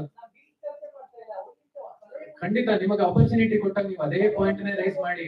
ಒಂದ್ ನಿಮಿಷ ಇನ್ನೊಂದು ಪ್ರತಿಯೊಬ್ಬ ಇಲ್ಲಿರೋ ಪಾರ್ಲಿಮೆಂಟ್ ಮೆಂಬರ್ ಹೇಳ್ತಾ ಇದ್ದೀನಿ ಒಂದು ವಿಷಯ. ನೀವ್ 2 ನಿಮಿಷ ಮೇಲೆ ಏನೇ ಮಾತಾಡ್ತಿರೋ ಆಫ್ ದ ರೆಕಾರ್ಡ್ ಆಗುತ್ತೆ. ನಾನು ಹೇಳ್ತಾ ಇದ್ದೀನಿ, ಸಮಯ ಅಭಾವ ಇರೋದ್ರಿಂದ ನೀವು ಬಿಲ್ ತಕ್ಕಂತೆ ಮಾತಾಡಿ, ಎಷ್ಟು ರೆಲೆವೆಂಟ್ ಇದೆಯೋ ಅಷ್ಟೇ ಮಾತಾಡಿ. ಸೊ ಅವಾಗ ಸಭೆಗೆ ಒಂದು ಗೌರವ ಇರುತ್ತೆ, ಅದು ಎಲ್ರಿಗೂ ಒಂದು ಆಪರ್ಚುನಿಟಿ ಸಿಗುತ್ತೆ ಮಾತಾಡಕ್ಕೆ. 1 ನಿಮಿಷ ನಿಮ್ಮ ಅಪೋಸಿಷನ್ ಟೀಮ್ ಅಲ್ಲಿ ಅವರ ಒಂದು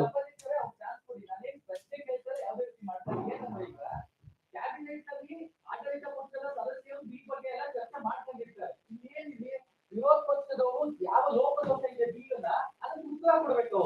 ಅದನ್ನ ಬಿಟ್ಟು ನಾನು ಉತ್ತರ ಬಿಟ್ಟು ನಿಮಗೆ ಎಲ್ಲ ಭಾಷೆ ಮಾಡ್ತಾರೆ.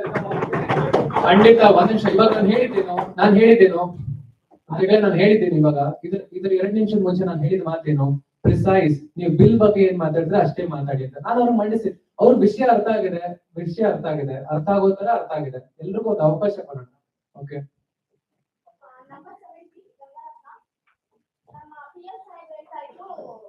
ನಾವು ವಿರೋಧ ಪಕ್ಷದಲ್ಲಿ ಕೂತಿರೋದೇ ನಾವ್ ಒಳಕ್ಕೆ ಅಂತ ಹೇಳಿ, ನಾವ್ ಒಳಕ್ಕಲ್ಲ ಸ್ವಾಮಿ ಕೂತಿರೋದು ನಿಮ್ಮನ್ನ ಅಳ್ಸಕ್ಕೆ. ಮತ್ತೆ ಹೊರಗಡೆ ಅಳ್ತಾ ಇದ್ದೀವಿ. ನೀವ್ ಹೇಳ್ತೀರಾ, ನಿಮ್ಮ ಸಚಿವ ಸಂಪುಟದವರು ಹೇಳ್ತಾ ಇದ್ರು ರೇಪ್ ಆಗ್ತಾ ಇರೋದು ಬಿಕಾಸ್ ಆಫ್ ಎಜುಕೇಶನ್, ಅಂದ್ರೆ ಓದಿಲ್ಲ ಅದು ಇದು ಅಂತ ಹೇಳಿ.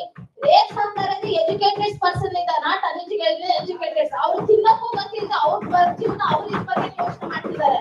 ಓಕೆ, 25 ವರ್ಷಕ್ಕೆ ಮದ್ವೆ ಮಾಡೋಣ, 25 ವರ್ಷಕ್ಕೆ ಮದ್ವೆ ಆಗೋಣ, ನಿಮ್ ಪ್ರಕಾರ ನೋ ಪ್ರಾಬ್ಲಮ್. 5 ವರ್ಷ ಲೇಟ್ ಆದ್ರೆ ಏನ್ ಸಮಸ್ಯೆ ಇಲ್ಲ. 18 ವರ್ಷಕ್ಕೆ PUC ಮುಗಿಯುತ್ತೆ ಸ್ವಾಮಿ.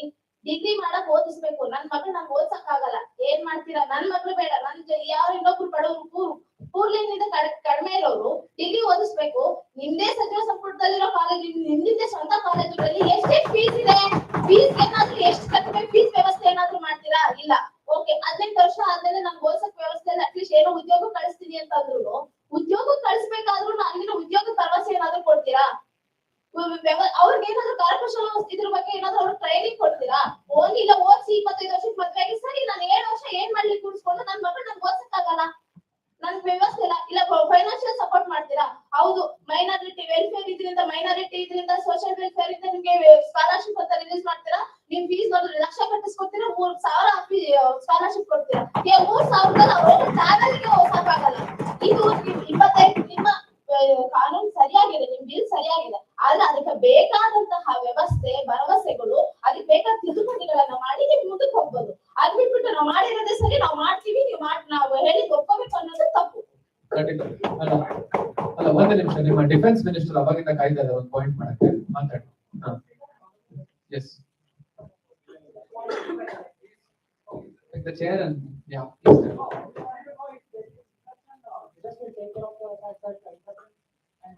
Yes, I told it in Kannada that there will be no interruptions in between. We'll have it in a formal structure. Fine? Yes. Sir, yes.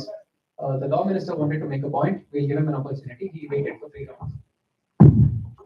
Honorable Speaker, I think that you should have given much more time. One day wasn't enough for them to understand the bill. So they are missing a lot of points. I'll just finish off with one crux of it. So let me tell you, sir. My number 48, my name is my Farouk. ये देश में जो है ना, जो महिला है, महिलाओं को हमेशा ऑप्रेस किया गया है। ऑप्रेस किया गया किसके नाम के पीछे? चाहे वो एक बेटी हो, चाहे वो एक पत्नी हो, चाहे वो एक बहू हो, एक शब्द के पीछे किया गया, कुर्बानी। क्या कहते कि अरे माँ सुबह 6 बजे उठ के बच्चों के लिए खाना पकाती, क्या है? कुर्बानी है वो। और इस कुर्बानी को हम दिखा के हमने कहा कि नहीं, तुम 18 इयर्स में तुम शादी नहीं करोगे, तुम 25 ईयर से तुम्हारा पूरा एजुकेशन करोगे, उसके बाद तुम एलिजिबल होगे शादी करने के लिए। 25 तक आराम से मास्टर्स खत्म करके उनको एक फाइनेंशियल इंडिपेंडेंस भी मिल जाएगा। बहुत सारी महिलाओं को पता है कि उनका हस्बैंड का एक्स्ट्रा मैरिटल अफेयर है, लेकिन वो क्यों नहीं इसके बारे में बात करते हैं? क्योंकि अगर डिवोर्स हो गया या फिर सोसाइटी में बाहर है, फाइनेंशियली उनको खड़े होने के लिए कुछ है नहीं, फाइनेंशियल सपोर्ट नहीं है।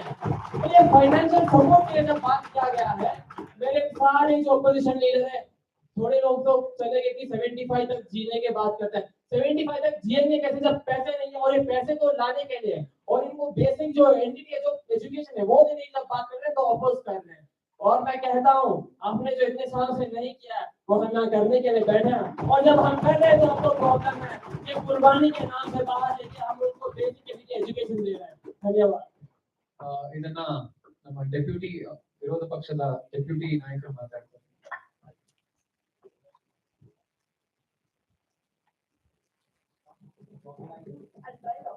English and Kannada.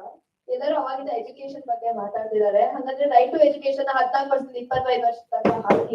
Marriage is not an institution that is based on the situation of age, but it is based on the core societal issues, that is early pregnancy, violence in the home, domestic violence, and the economic pattern. ಈಗ ಎಲ್ಲರೂ 25 ವರ್ಷ ಅಂತಿದ್ದಾರೆ. What about the families that belong to the BPL level who can't educate their children till like 25 years of age?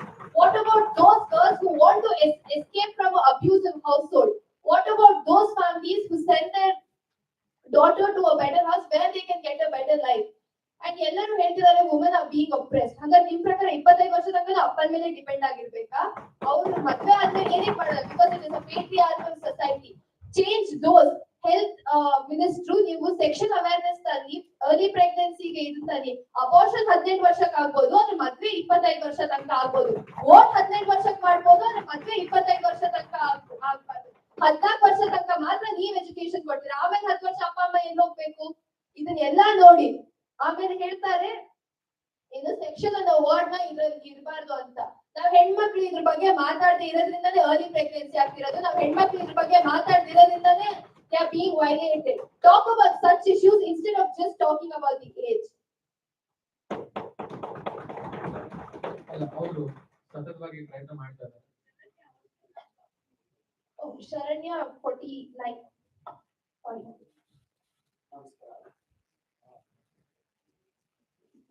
ನಮಸ್ಕಾರ, ನನ್ನ ಹೆಸರು ಸೀನಾ P. ನನ್ನ ಸಂಖ್ಯೆ 4, number 4. ಸನ್ಮಾನ್ಯ ಸಭಾಧ್ಯಕ್ಷರೇ, ನಾನು ಈ ಸಂಸತ್ತಿನ ಸಂಪ್ರದಾಯವನ್ನ ನಾನು ತಮ್ಮ ಮೂಲಕ ಕೇಳಕ್ಕೆ ಇಷ್ಟಪಡ್ತೀನಿ. ತಮ್ಮ ಮಾಹಿತಿಗೆ ತಮಗೂ ಬಹುಶಃ ಗೊತ್ತಿರುತ್ತೆ. ನೋಡಿ, ಕೌಲಕ್ ಶೆಟ್ಟರ್ ರವರ ಪಾರ್ಲಿಮೆಂಟ್ ಪ್ರಾಕ್ಟೀಸ್ ನಿಯಮಗಳ ಪ್ರಕಾರ, ನಿಯಮ 121 ಪ್ರಕಾರ ಸಂಸತ್ತು ಹೇಗೆ ನಡಿಬೇಕು ಅಂತ ಹೇಳ್ಬಿಟ್ಟು ಅದರಲ್ಲಿ ನಿಯಮಗಳು ನಮ್ಮದೇ ಆದಂತಹ ತಮ್ಮ ಸ್ಥಾನದಲ್ಲಿದ್ದಂತಹ ಹಿಂದೆ ಇದ್ದಂತಹ ಸಭಾಧ್ಯಕ್ಷರು ಮಾಡ್ಕೊಂಡಿದ್ದಾರೆ. ಮೊದಲು ಪ್ರಶ್ನೋತ್ತರ ವೇಳೆ ನಡಿಬೇಕು, ಅದಾದ್ಮೇಲೆ ಶೂನ್ಯ ವೇಳೆ ನಡಿಬೇಕು, ಅದಾದ್ಮೇಲೆ ಸಭೆಯ ಮುಂದಿಡಲಾಗುವ ಕಾಗದ ಪತ್ರಗಳು ಇದ್ರೆ ಅದನ್ನ ಸಭೆಯ ಮುಂದೆ ಇಡಬೇಕು, ನಂತರ ವಿಧೇಯಕಗಳನ್ನ ಮಂಡಿಸಬೇಕು. ಇದು ಸದನದ ಸಂಪ್ರದಾಯ. ಬಹುಶಃ ನಮ್ಮ ವಿರೋಧ ಪಕ್ಷದ ನಾಯಕರು ಮತ್ತೆ ವಿರೋಧ ಪಕ್ಷದವರು ಇದನ್ನ ಗಮನಿಸಿಲ್ಲ ಅಂತ ಅನ್ಸುತ್ತೆ.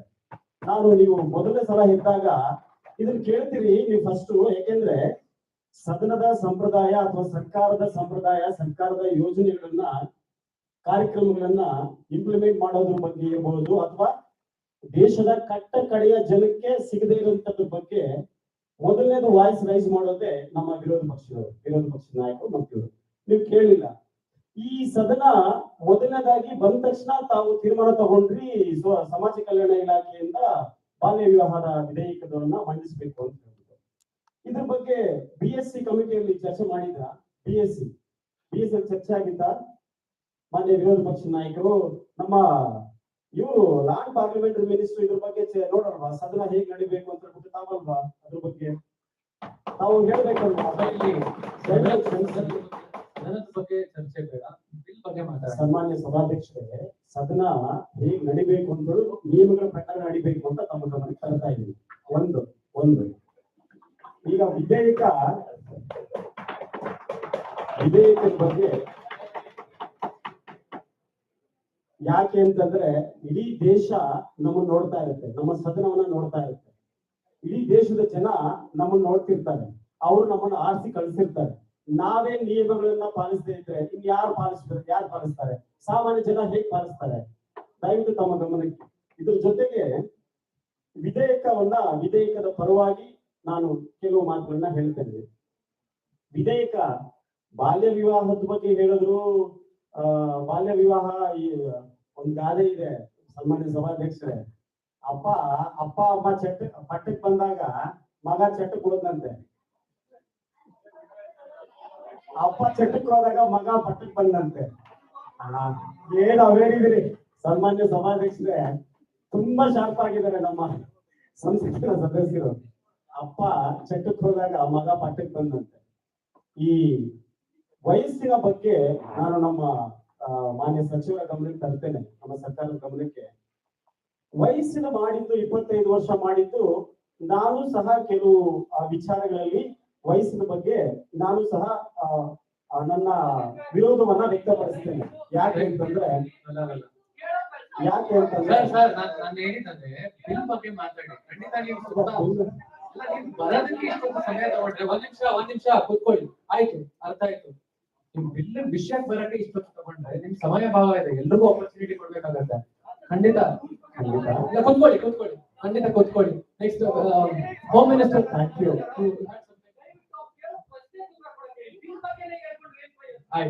ಆಯ್ತು ಕೂತ್ಕೊಳ್ಳಿ. ಆಯ್ತು. Honorable Speaker, what I'd like to point out is the opposition has failed to understand the objective of the bill. The objective of this bill is to bring about social justice in our country. Why is the opposition so much against it? See, when we say the marriageable age should be raised to 25, it does not mean that women are expected to work till 25. Why not give the women the opportunity to do so? Why is the opposition so much inclined on saying, women are only going to end up like this? Who are they to decide for the women of our country? Who are they, I ask? One more thing, Honorable Speaker. When women choose to work, they should be given an opportunity to. What the opposition has conveniently decided is, there's some other problem. There's problem of rape, there's problem of other problem. You deal with that first. You don't deal with this. Why should we not deal with this problem as well? Why not give an opportunity? Why not provide a platform for women to grow in our country? Why should the contributions of women be sidelined just because they're expected to marry? We have to face realities as they are. Yes, the problem of women sacrificing their careers, sacrificing their livelihood is present in the country. We must acknowledge it. Just acting as if everything is fine, that's not the case. We know better. We're not going to get anywhere as a country if that is our case.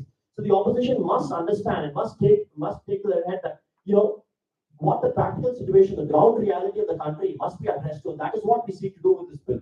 There are questions of saying, oh, child is this age, child is that. A person, when you refer to the term child, it's symbolic. The term child is symbolic. A person of this age, can't be expected to do something. There are age limits, there are levels of everything, levels of education we have. Likewise, we have levels for everything in life. There is a certain age only you can achieve something. That being the case, the opposition must understand the objectives of the bill and not just randomly blurt out some questions. Thank you, Honorable Speaker. Yes.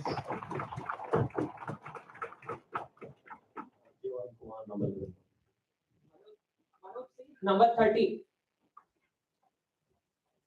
ಯತ್ರ ನಾರೀಷು ಪೂಜಂತೆ ತತ್ರ ರಮಂತೆ ದೇವತಃ. ನನಗೆ ಹೆಣ್ಣು ಮಕ್ಕಳ ಮೇಲೆ ತುಂಬಾ ಗೌರವ ಇದೆ.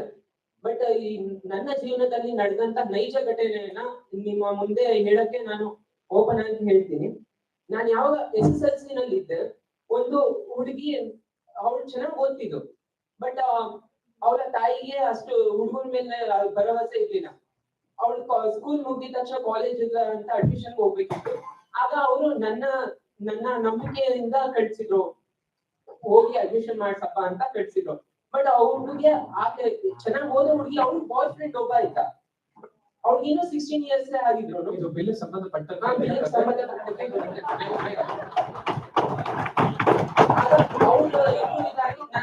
ಮಧ್ಯ ಅವ್ರು ಮ್ಯಾರೇಜ್ ಮಾಡ್ಕೊಂಡು ಅಲ್ಲಿಂದಾನೆ ಅವಾಗ್ಲೇ ತಪ್ಪಿಸ್ಕೊಂಡು ಮ್ಯಾರೇಜ್ ಮಾಡ್ಕೊಂಡು, ಅವ್ಳು ಎಜುಕೇಟೆಡ್ ಆಗಿದ್ರು ಅವ್ಳು ಮ್ಯಾರೇಜ್ ಮಾಡ್ಕೊಂಡು ಆ ಟೈಮ್ ನಲ್ಲಿ. ಬಟ್ ನನ್ನ ಪೊಲೀಸ್ ಸ್ಟೇಷನ್ ಹೋಗೋ ರೀತಿನೂ ಆಯ್ತು. ಬಟ್ ಇನ್ನೂ ತಪ್ಪಿಸ್ಕೊಂಡು, ಜೊತೆಗೆ ನಮ್ಮ ಅಕ್ಕನು ಒಬ್ರು ಎಜುಕೇಟೆಡ್ ಆಗಿದ್ರು ಅವರು ಲವ್ ಮ್ಯಾರೇಜ್. ಬಟ್ ನನ್ ಕನ್ಸರ್ನ್ ಏನಂದ್ರೆ, ಇವ್ರು ಮಾಡ್ತಾರಲ್ಲ, ಬಟ್ ಪೇರೆಂಟ್ಸ್ ಅಷ್ಟು ಚಿಕ್ಕ ವಯಸ್ಸಿಂದ ಅವ್ರನ್ನ ಸಾಕಿ ಸಲಹಿ ಕೊಲೆ ಸೂಸೈಡ್ ಮಾಡ್ಕೊಬೇಕಾ ಪೇರೆಂಟ್ಸ್? ನನ್ನ ಬಿಲಿಯನ್ ಬಗ್ಗೆ ಹೇಳ್ಬೇಕಂದ್ರೆ, ವುಮೆನ್ಸ್ ಗೆ 25 ಅದು 18 or 21 ವರೆಗೂ ಸೀಮಿತಪಡಿಸಿ ಅಂತ ಅಷ್ಟೇ ನಾನು ಹೇಳಕ್. ಎಸ್.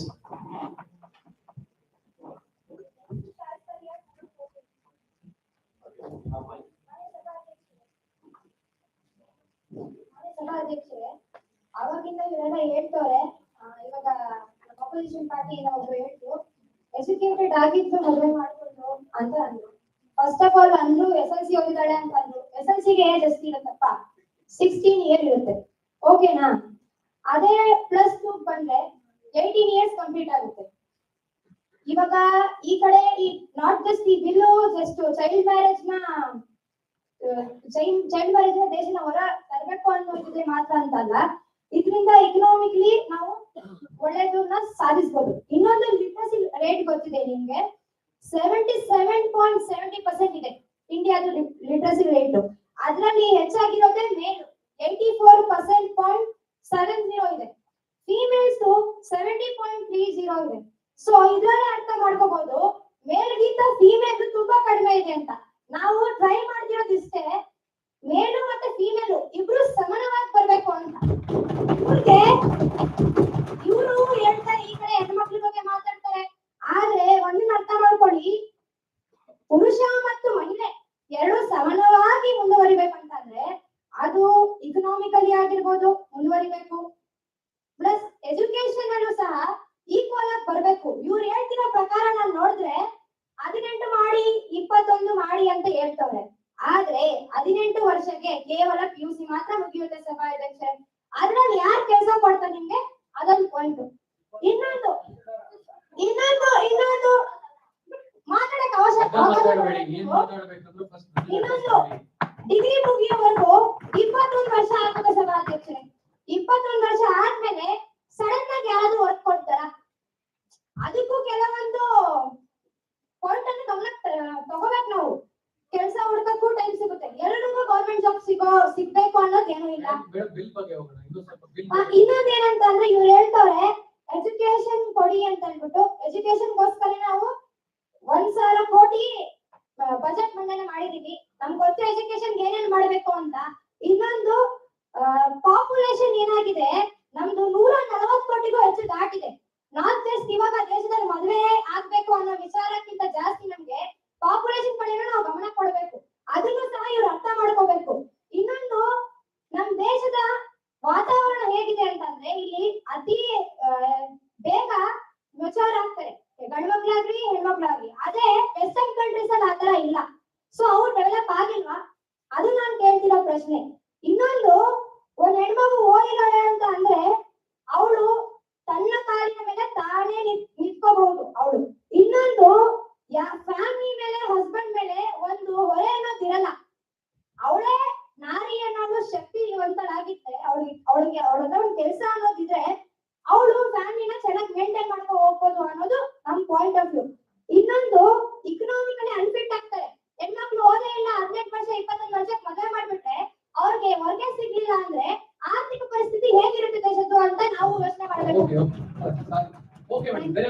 ಆಪರ್ಚುನಿಟಿ ಕೊಡೋಣ.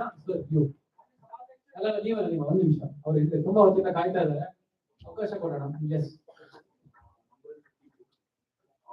I would like to address the hearing stating that we are just looking at the economic level of the country.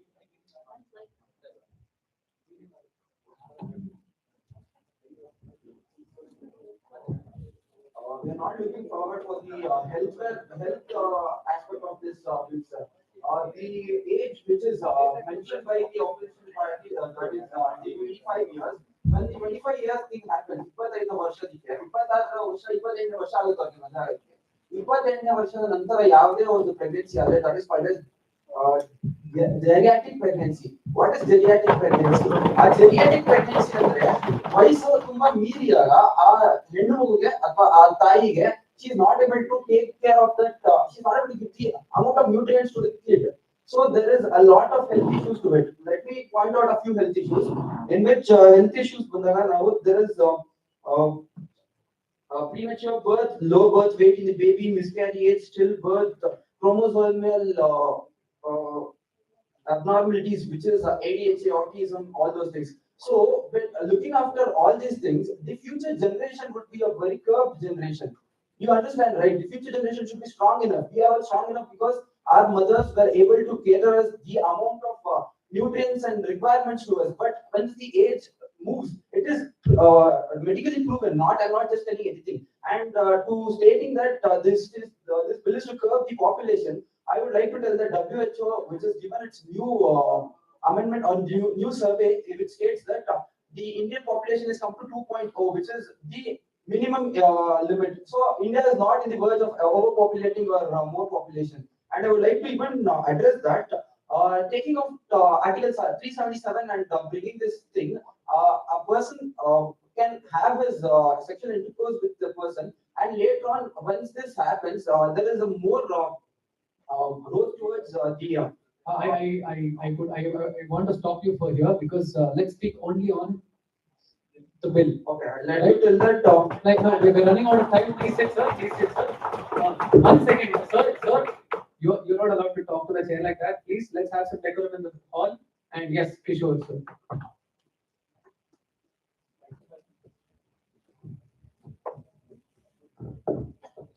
Kishore Kumravini, team number 45. So I was reading this title of this bill. It says prohibition of child marriage, not prohibition of women child marriage. Women.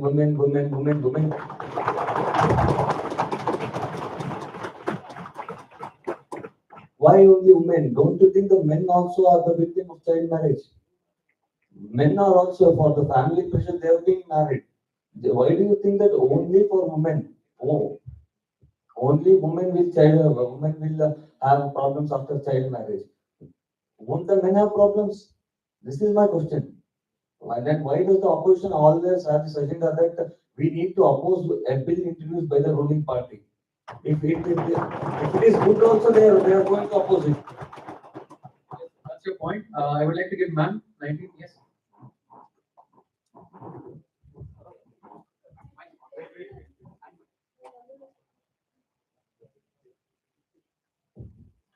Myself Jayashree and my number is 19.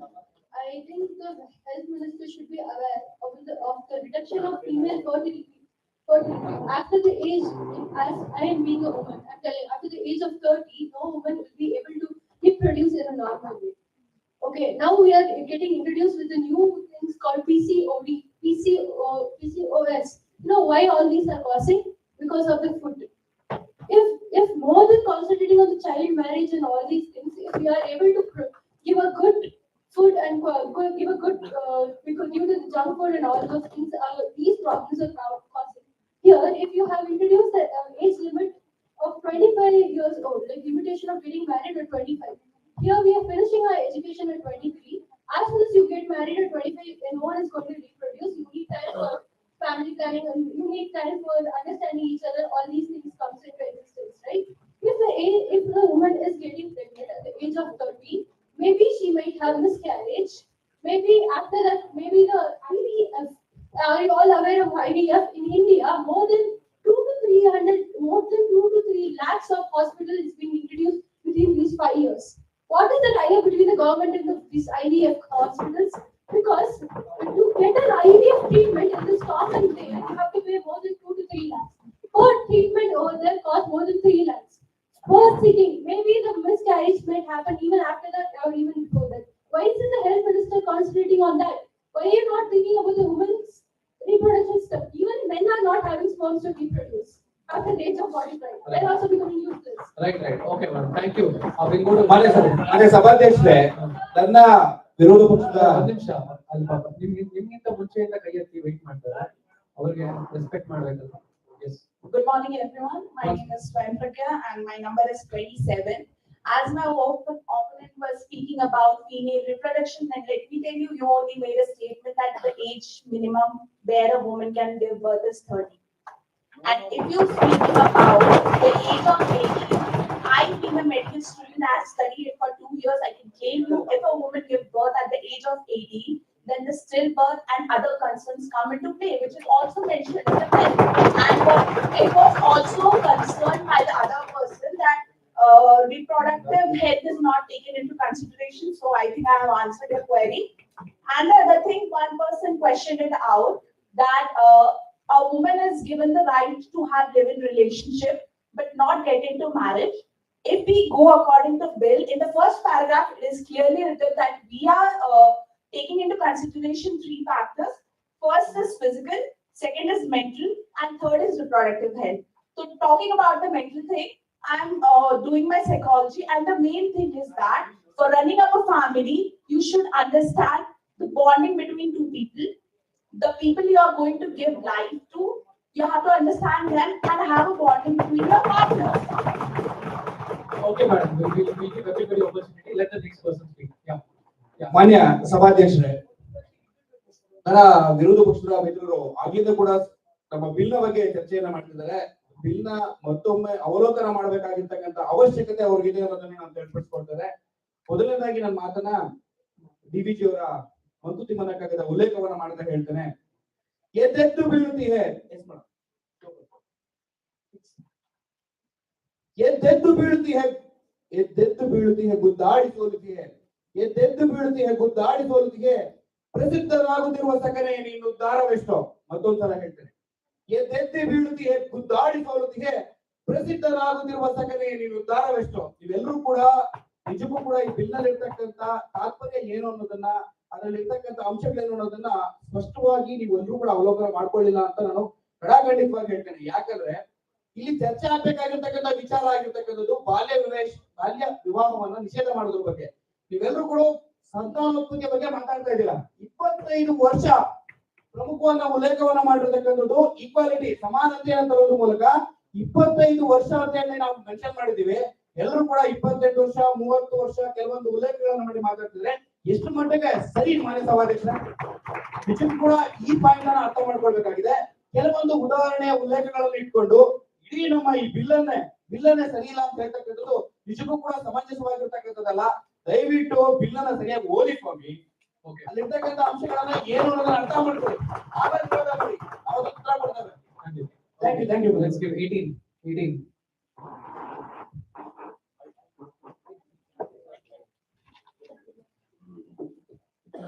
Honorable Speaker, sir, with the permission of Chair, I want to raise some issues and want clarifications from the government. मैं भी सरकार के इस पक्ष में सहमत हूँ कि इंडिया में भी चाइल्ड मैरिज एज को इंक्रीज किया जाना चाहिए, बट मुझे लगता है प्रधानमंत्री साहब आप अपने मिनिस्टर्स को अपना डेटा नहीं पढ़वाते हैं. According to the budget session, government has said that in India there are 12 crore people below poverty line. That is the government record. We don't know the real records. That may be 22 crores also. Government is good at finding data, and they are saying that they are increasing the marital age so that the girls can get education. Okay, I will ask the government, what is the GR rate, gross enrollment rate of the girls and the boys at the higher education institutions? For the boys, it's 26.9%. For the girls, it's 27.3%. What the 72.3% people will do? After they are studying till PUC and maximum they are doing the UG. till 21. For what they will do for 3 years. First, develop the institutions. First, make the infrastructure. Give them the opportunity. Then make. Okay. Yes, sir. I understood your point. I will Yes. say one thing. Yes. The government is transforming everything in one nation, one rule. India is run by pluralism. Our constitution says that we are a union of states, we are a union of culture, we are a union of language. Don't try to do one days, one gender, one pradhan, one vidhan. Sir, Don't do. this is Don't do that irrelevant, in the democracy. irrelevant to my parliament, sir. This is irrelevant. We are speaking only about the child marriage abolition. Thank you, sir, for giving me opportunity. So please, external class. Yes. Sir, I'll get back to you, sir. I will get back to you, sir. Please.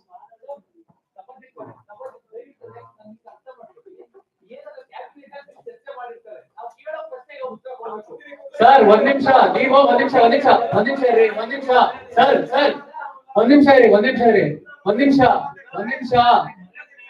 Sir I will this is not the way it has to run. ಒಂದ್ ನಿಮಿಷ.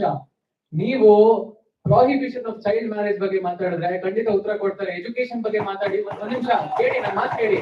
ಅವರು answer ಮಾಡ್ತಾರೆ, ನೀವು answer ಮಾಡ್ತೀರಾ. ಒಂದ್ ನಿಮಿಷ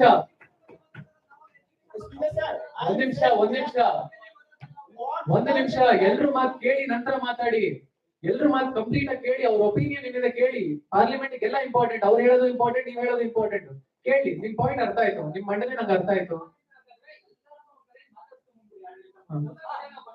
ಹಂಗಂದ್ರೆ ಅಲ್ಲ, ಒಂದ್ ನಿಮಿಷ ರೀ, ಒಂದ್ ನಿಮಿಷ. If you're talking about, one second, Pradhanigalé, if you are talking about my discretionary power, come sit in the chair. When you know what my power is, I will let the parliament, I'll give each member an opportunity to express. Unless I know what is important to the bill, because it is already prescribed and I've taken the cognizance of it. So please give people opportunity and raise your question. Let it be organized. Yes. 1 second, sir. One.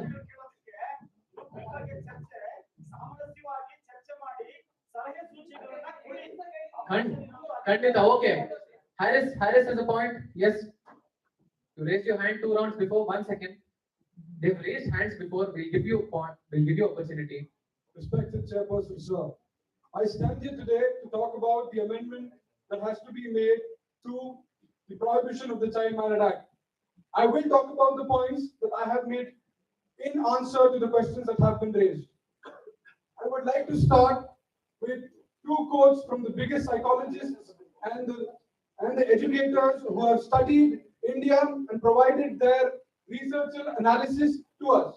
They quote that a successful marriage requires maturity and patience, which often don't have an early impact in the marriage. What this means, it has been said by Doug Bailey. He has said that if you do not have the maturity and the patience to uphold a marriage, to sustain a marriage, this would lead to a lot of divorce rates, and that is what's happening in the country today. Today we see there's an increase in the divorce rate because there is no sustainability. What the situation was 15 years ago is completely different to now, because we have changed demographically, we have changed geographically, we have changed our thoughts, we have changed how we think as a social structure. Dr. Martin Harris from Harvard Institute talks about India and says that early marriage is a sure indication that second-rate goods are sold in a hurry. He talks about the below poverty line, the 12 crore notification that you made to me. He says that this happens because the parents of the people below poverty line are in a rush. They believe their children to be goods. They do not consider them to be children.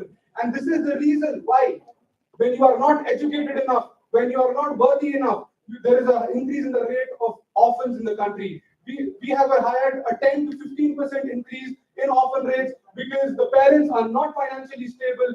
People of this country require financial stability, and that is why we have to talk about orphanage rate that has been increased in the country. And that is why the bill says that it has to be raised to the age of 25. In the end, I would like to conclude by saying that you have made points, and to answer to that, the women at the Commonwealth Games, let me name a few: PV Sindhu, Nikhat Zareen, and Mirabai Chanu. They come from the below poverty line. Some of them come from lower middle class families. If their parents rushed them into marriage, if they were forced to marry at an early age, today they could not be making our nation proud. Today we could not have vote medals. Today I vote, I am proud. Today I stand tall and say that daughters of our country, whose parents supported them, did not get them married at an early age, are bringing gold medals for the country. And Yes, sir. Thank you. Thank you, sir. Let's give a thank you, respected speaker. Yeah. I mean, madam, you, yes. Let's give her an opportunity. Yes. Soon, madam, you will have to end it soon because we are running out of time. We have many participants who are waiting. महोदय मैं सुमन परिया UV 9 मेरा ये कहना है कि कुछ देर पहले हमारे वित्त मंत्री कह रहे थे कि हम जब ये बिल लेकर आए हैं और हम कुछ अच्छा करना चाहते हैं तो फिर आप क्यों ये बार बार बोल रहे हैं कि हम कुछ और करें। तो हम उन्हें बताना चाहते हैं कि हम इस देश की ऑपोजिशन पार्टी हैं और हम जनता की आवाज हैं और हमें जनता की आवाज यहाँ उठानी चाहिए। और मेरा मानना है कि एक लोकतांत्रिक देश में जहाँ अभिव्यक्ति की आजादी है उस देश में एक सरकार ये तय नहीं करेगी कि उस देश की जनता को क्या पहनना चाहिए, क्या खाना चाहिए और कब विवाह करना चाहिए। This bill is unconstitutional and derogatory. Okay, we'll give that person the red shirt. Yes. Next, you will please. All three of you will have 1 minute each to speak. All three of you. Thank you, respected speaker, for giving me the opportunity. Respected members of the house. Now, my name is Abhishek and my number is 37. Now, the opposition here is claiming that people are not able to study after their PUC, that is after 18. Now, my question is, what is the objective? Are we supposed to marry them if they're not able to study? Is that the objective of this? People are supposed to self-sustain themselves, and that is the objective. See, even if we are not able to study, the government, I agree the government has to work on the education sector, but what has to be done is each person has to be made independent. They have to self-sustain themselves. That is the aim. And coming to my second point, we must look at reproduction as a factor. Now, if we are considering children, are we financially dependent after the age of 21 to sustain children? We are not. We just finished our education. How do we sustain children? We need to make money. Raising a child is very costly in our economy, and we need to sustain children. We need to make money first and then make children. That is my point. Thank you. Madam, we'll give 3 minutes. 1 ನಿಮಿಷ 3 ಜನ ಮಾತಾಡಿ question ಈಗ ವಾಪಸ್ ಮಾಡಿ. Okay? S 1 ನಿಮಿಷ. ಅಲ್ಲ ಅವರು ಮಾತಾಡಿದ ತಕ್ಷಣ ಖಂಡಿತ ಆಪರ್ಚುನಿಟಿ ಕೊಡ್ತೀನಿ. 1 ನಿಮಿಷ. ಏಜು 16. ಒಂದು ಖುಷಿ ವಿಷಯ ಏನು ಅಂತಂದ್ರೆ ನಮ್ಮ ಸರ್ಕಾರ ನಮ್ದಾಗಿರೋದು ಏನಂತಂದ್ರೆ ಇವ್ರನ್ನ ಅಪೋನೆಂಟ್ ಆಗಿ ಇಟ್ಟಿರೋದು ನಮ್ ಸಮಾಜ ನಮ್ಮನ್ನ ಎಲೆಕ್ಟ್ ಮಾಡಿರೋದು ಬಹಳ ಖುಷಿ ವಿಷಯ. ಯಾಕಂತ ಹೇಳ್ತೀನಿ, ಇಲ್ಲಿ ಗಂಟ ಯಾರು ಕೂಡ ಇಂಥದೊಂದು ಬಿಲ್ ನ ತಂದಿರ್ಲಿಲ್ಲ. ಅಂತ ಬಿಲ್ ನಮ್ಮ ಸರ್ಕಾರ ತಂದಿದೆ. ಅದೊಂದು ಖುಷಿ ವಿಷಯ. ಯಾಕೆ ಅಂತಂದ್ರೆ ಈಕ್ವಾಲಿಟಿ ಅನ್ನೋದ್ನ ಈಕ್ವಾಲಿಟಿ ಇಲ್ಲಿಗಂಟ ಇದೇ ಬಿಲ್ಲು 1929ರಿಂದ ಎಷ್ಟು ಸತಿ ಅಮೈಂಡ್ಮೆಂಟ್ ಆಗಿದೆ ಅಂತ ಕೇಳಿ. 1949 ಅಮೈಂಡ್ಮೆಂಟ್ ಆಗಿದೆ, 1978 ಅಮೈಂಡ್ಮೆಂಟ್ ಆಗಿದೆ, 2006 ಅಲ್ಲಿ ವಾಪಸ್ ಇವಾಗ್ಲೂ ಕೂಡ ಅಮೈಂಡ್ಮೆಂಟ್ ಆಗುತ್ತೆ. ಯಾಕಾಗುತ್ತೆ ಅಂತಂದ್ರೆ ಇವಾಗ ಚೇಂಜಸ್ ಸೊಸೈಟಿ ಅವಶ್ಯಕತೆ ಇದೆ. ಪ್ರತಿ ಒಂದು ಸತಿನೂ ಅಮೈಂಡ್ಮೆಂಟ್ ಮಾಡಿದಾಗ, ಇದೇ ಬಿಲ್ ನ ಅಮೈಂಡ್ಮೆಂಟ್ ಮಾಡಿದಾಗ ಪ್ರತಿ ಸತಿನೂ ಏಜ್ ನ ಇನ್ಕ್ರೀಸ್ ಮಾಡ್ತಾನೆ ಹೋಗಿದೆ. ಯಾಕೆ ಇನ್ಕ್ರೀಸ್ ಮಾಡಿದೆ? ಅವಶ್ಯಕತೆ ಇದೆ. ಸಮಾಜದಲ್ಲಿ ಅವಶ್ಯಕತೆ ಇರೋದ್ರಿಂದ ಏಜ್ ನ ಗರ್ಲ್ಸ್ಗಾಗಿ ಬಾಯ್ಸ್ಗಾಗಿ ಇನ್ಕ್ರೀಸ್ ಮಾಡಿದೆ. ಆದ್ರೆ ಯಾವುದೇ ಸರ್ಕಾರ ಇಲ್ಲಿಗಂತೂ ಸಮಾನತೆ ಅನ್ನೋದು ತಂದಿಲ್ಲ. 21 ತಂದಿಲ್ಲ, 25 ತಂದಿಲ್ಲ. ನಾವು ಸಮಾನತೆ ಕೊಟ್ಟು ಒಂದು ಇನ್ನೊಂದು 18 ವರ್ಷಕ್ಕೆ ಓಟ್ ಹಾಕಕ್ ಕೊಡ್ತೀರಾ, ಏನೋ 18 ವರ್ಷಕ್ಕೆ ನೀವು ಮದ್ವೆಗೆ ಹಾಕ್ಬಿಡ್ತೀರಾ ಅಂತ ಹೇಳ್ತಿದ್ದೀರಲ್ಲ, ಇದೇ ಏನೋ ಪಾಯಿಂಟ್ ನ ನೀವು ಇಟ್ಕೊಂಡು 18 ವರ್ಷಕ್ಕೆ ನೀವು ಓಟ್ ಹಾಕ್ತೀಯಾ, 35 ವರ್ಷಕ್ಕೆ ಪ್ರೆಸಿಡೆಂಟ್ ಪೋಸ್ಟ್ ಕೊಡ್ತೀಯ ಅಂತ ಕೇಳಕ್ ಆಗುತ್ತಾ? ಆಗಲ್ಲ. ಯಾಕಾಗಲ್ಲ? ಅಲ್ಲಿ ಡಿಫ್ರೆನ್ಸಿಯೇಷನ್ ಅವಶ್ಯಕತೆ ಇದೆ, ಅಲ್ಲಿ ಒಂದು ಮೆಚುರಿಟಿ ಅವಶ್ಯಕತೆ ಇದೆ. ಅದೇ ರೀತಿ ಇಲ್ಲೂ ಕೂಡ 25 ವರ್ಷದ ಏನು ಏಜ್ ನ ಇನ್ಕ್ರೀಸ್ ಮಾಡೋ ಅವಶ್ಯಕತೆ ಇದೆ. ಆ ಬಿಲ್ ನ ನಮ್ಮ ಸರ್ಕಾರ ತಂದಿದೆ. ದಯವಿಟ್ಟು ನೋಡಿ, ಈ ಸರ್ಕಾರ ಆಗಿ ಇನ್ನೊಂದು ಸರ್ಕಾರ ಆಗಿ ಬೇಡ, ಬಿಟ್ಬಿಡೋಣ. ಒಂದು ಸಮಾಜಕ್ಕೆ ಒಂದು ಒಳ್ಳೇದಾಗುತ್ತೆ, ನಮ್ಮ ಹೆಣ್ಮಕ್ಳಿಗೆ ಒಳ್ಳೇದಾಗುತ್ತೆ, ನಮ್ಮ ಗಂಡಸರಿಗೂ ಕೂಡ ಒಳ್ಳೇದಾಗುತ್ತೆ. 25 ಇಯರ್ಸ್ ಏಜ್ ಅನ್ನ ಇನ್ಕ್ರೀಸ್ ಮಾಡೋದ್ರಿಂದ ಯಾರಿಗೂ ಏನು ನಷ್ಟ ಆಗಲ್ಲ, ಅವ್ರಿಗೂ ಒಳ್ಳೇದಾಗುತ್ತೆ. ದಯವಿಟ್ಟು ನೀವು ಒಪ್ಕೊಳ್ಳಿ, ಒಳ್ಳೇದಾಗಿ.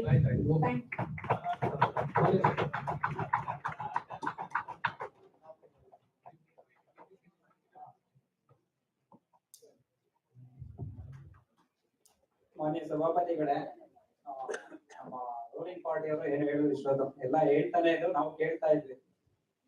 ಅವ್ರ ಬಾಯಿ ಬಂದಂಗೆ ಹೇಳ್ತಾ ಇದ್ರು. ಒಂದು ತಿಳ್ಕೊಳ್ಳಿ, ಮೊದ್ಲು ಇಂಡಿಯಾ ಬಂದ್ಬಿಟ್ಟು ಹಳ್ಳಿಗಳ ದೇಶ. ಫಸ್ಟ್ ಹಳ್ಳಿ ಕಡೆ ನೋಡಿ. ಫಸ್ಟ್ ನೀವು ನಿಮ್ಮ ಮಕ್ಕಳು ಏಜ್ ಕರಡ ನೋಡ್ಕೊಂಬಿಡಿ. ನೀವು ಮಾಡಿರ್ತೀರಾ ಸ್ವಾಮಿ, ಎಷ್ಟ್ ಬೇಕಾದ್ರೂ ನೀವು ಮಾಡಿರ್ತೀರಾ, ನಿಮ್ಮ ಮಕ್ಕಳು ಆಗುತ್ತೆ. ಅದೇ ಹಳ್ಳಿ ಕಡೆ ಬಂದ್ ನೋಡಿ. ಹಳ್ಳಿ ಕಡೆ ನೀವು ಮಾಡಿರೋ ರೇಟ್ ಅಲ್ಲಿ ಈಗ 1 kg ಆಯಿಲ್ ಬಂದ್ಬಿಟ್ಟು 150 180 ರೂಪಾಯಿ ಇದೆ. ನಾವು ಅದ್ರ ಬಗ್ಗೆ ಹೇಳ್ತಾ ಇರೋದು.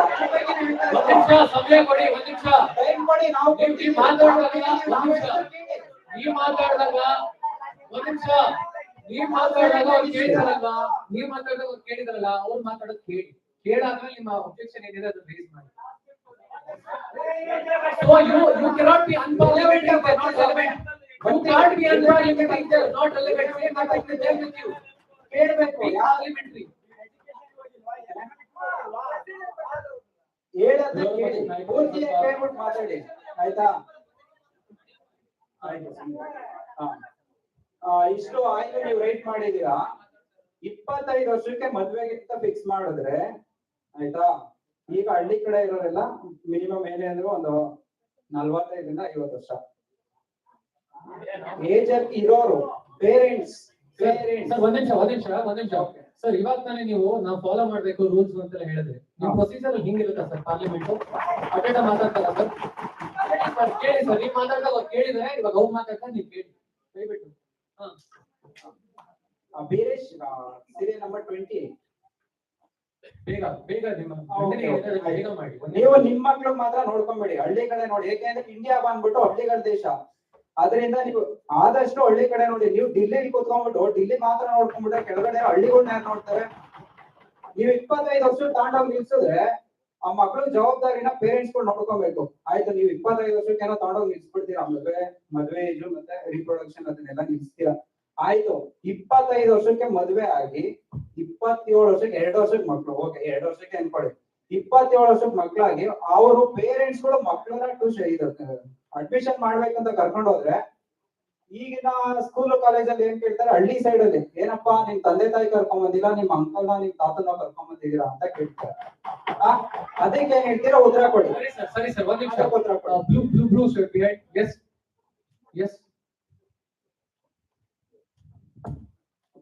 बेगा, you have माननीय स्पीकर महोदय, जैसा कि आपने इन लोगों ने कहा इकोनॉमी सबसे बड़ी बात जो इन्होंने बोला उस पर ध्यान दें, दूसरा एजुकेशन, दोनों पे आऊंगा। पहले इकोनॉमी से बात करता हूँ। जैसे कि आप जानते हैं कि इन्होंने बोला बिलो पॉवर्टी लाइन का मेन रीजन क्या है? पॉपुलेशन। और जब 18 वर्ष की उम्र में जब लड़कियों की शादी करा रहे हैं, 25 वर्ष में तो उनके 4 5 बच्चे हैं।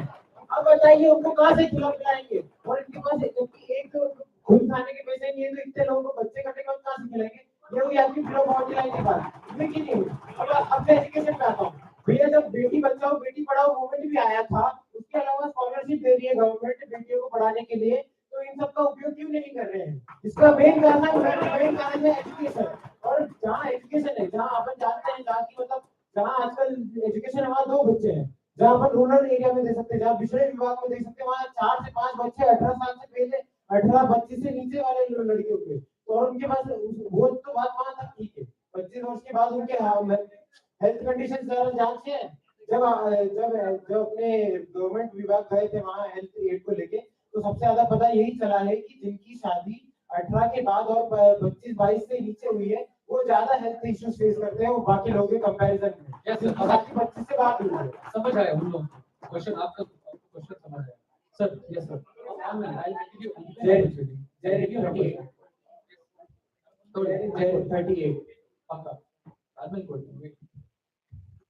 ಮಾನ್ಯ ಸಭಾಧ್ಯಕ್ಷರೇ, ನನ್ನ ಹೆಸರು ರಾಜು, ಸೀರಿಯಲ್ ನಂಬರ್ 4. ಈಗ ನಮ್ಮ ಪ್ರಧಾನಮಂತ್ರಿಗಳು ಮತ್ತು ನಮ್ಮ ಮಂತ್ರಿಮಂಡಲದ ಸದಸ್ಯರು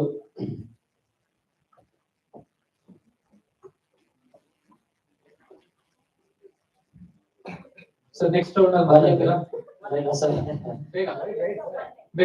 ಈಗ ನಾವು 25 ವಯಸ್ಸು ಏನಕ್ಕೆ ಮಾಡಿದ್ದೇವೆ ಅಂದ್ರೆ, ಈಗ ನಮ್ಮ ಕಾಮನ್ವೆಲ್ತ್ ಇದರಲ್ಲಿ ನಾವು 4ನೇ ಸ್ಥಾನದಲ್ಲಿದ್ದೇವೆ. ಅದನ್ನ 1ನೇ ಸ್ಥಾನಕ್ಕೆ ಮಾಡಬೇಕು ಅಂದ್ರೆ ಈ ವಯಸ್ಸನ್ನು ನಾವು 18ರಿಂದ 25ಕ್ಕೆ ತರೋದ್ರಿಂದ ನಮ್ಮ ಒಂದು 25ಕ್ಕೆ point to the bill. Yes. ಮಾಡೋದ್ರಿಂದ ನಾವು ಎರಡನೇ ಸ್ಥಾನದಲ್ಲಿ ಕಾಮನ್ವೆಲ್ತ್ ನಲ್ಲಿ ನಾವು ಹೆಚ್ಚು ಗೋಲ್ಡ್ ಮೆಡಲ್ ಅನ್ನ ಮಾಡೋ ಇದರಿಂದ ನಾವು ಅದರಿಂದ ಈ ಮಾಡಿಸ್ತಾ ಇದ್ದೀವಿ. Yes, sir. Red shirt. ನೀವು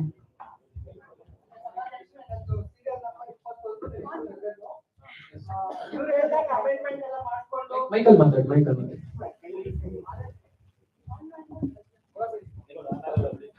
ಆಡಳಿತ ಪಕ್ಷದವ್ರು ಹೇಳ್ದಂಗೆ ಅಮೆಂಡ್ಮೆಂಟ್ ಎಲ್ಲ ಮಾಡ್ಕೊಂಡು ವಯಸ್ಸನ್ನ ಜಾಸ್ತಿ ಮಾಡ್ಕೊಂಡು ಹೋಗ್ತಾ ಇದ್ರೆ ಇವ್ರು ಹೇಳ್ದಾಗ 30 ವರ್ಷ ಆದ್ಮೇಲೆ ನಮ್ಮ ಮಕ್ಕಳು ಮಾಡ್ಕೊಂಡು ಹೋದ್ರೆ ಓವರ್ ಕ್ಯಾನ್ಸರ್ ಬಂದು ತಾಯಿನೂ ಸತ್ತೋಗುತ್ತೆ ಮಗುನು ಸತ್ತೋಗುತ್ತೆ. ಹಂಗೆ ಇವ್ರು ನೋಡ್ತಾ ಇದ್ದಂಗೆ ಚೈಲ್ಡ್ ಮ್ಯಾರೇಜ್ ನ ಪ್ರಾಹಿಬಿಟ್ ಮಾಡ್ಬೇಕು ಅಂದ್ಬಿಟ್ಟು ಮುಂದಿನ ಜನಾಂಗ ಹುಟ್ಲೇಬಾರ್ದು ಆತರ ಮಾಡ್ತಾ ಇದ್ದಾರೆ ಇವ್ರು.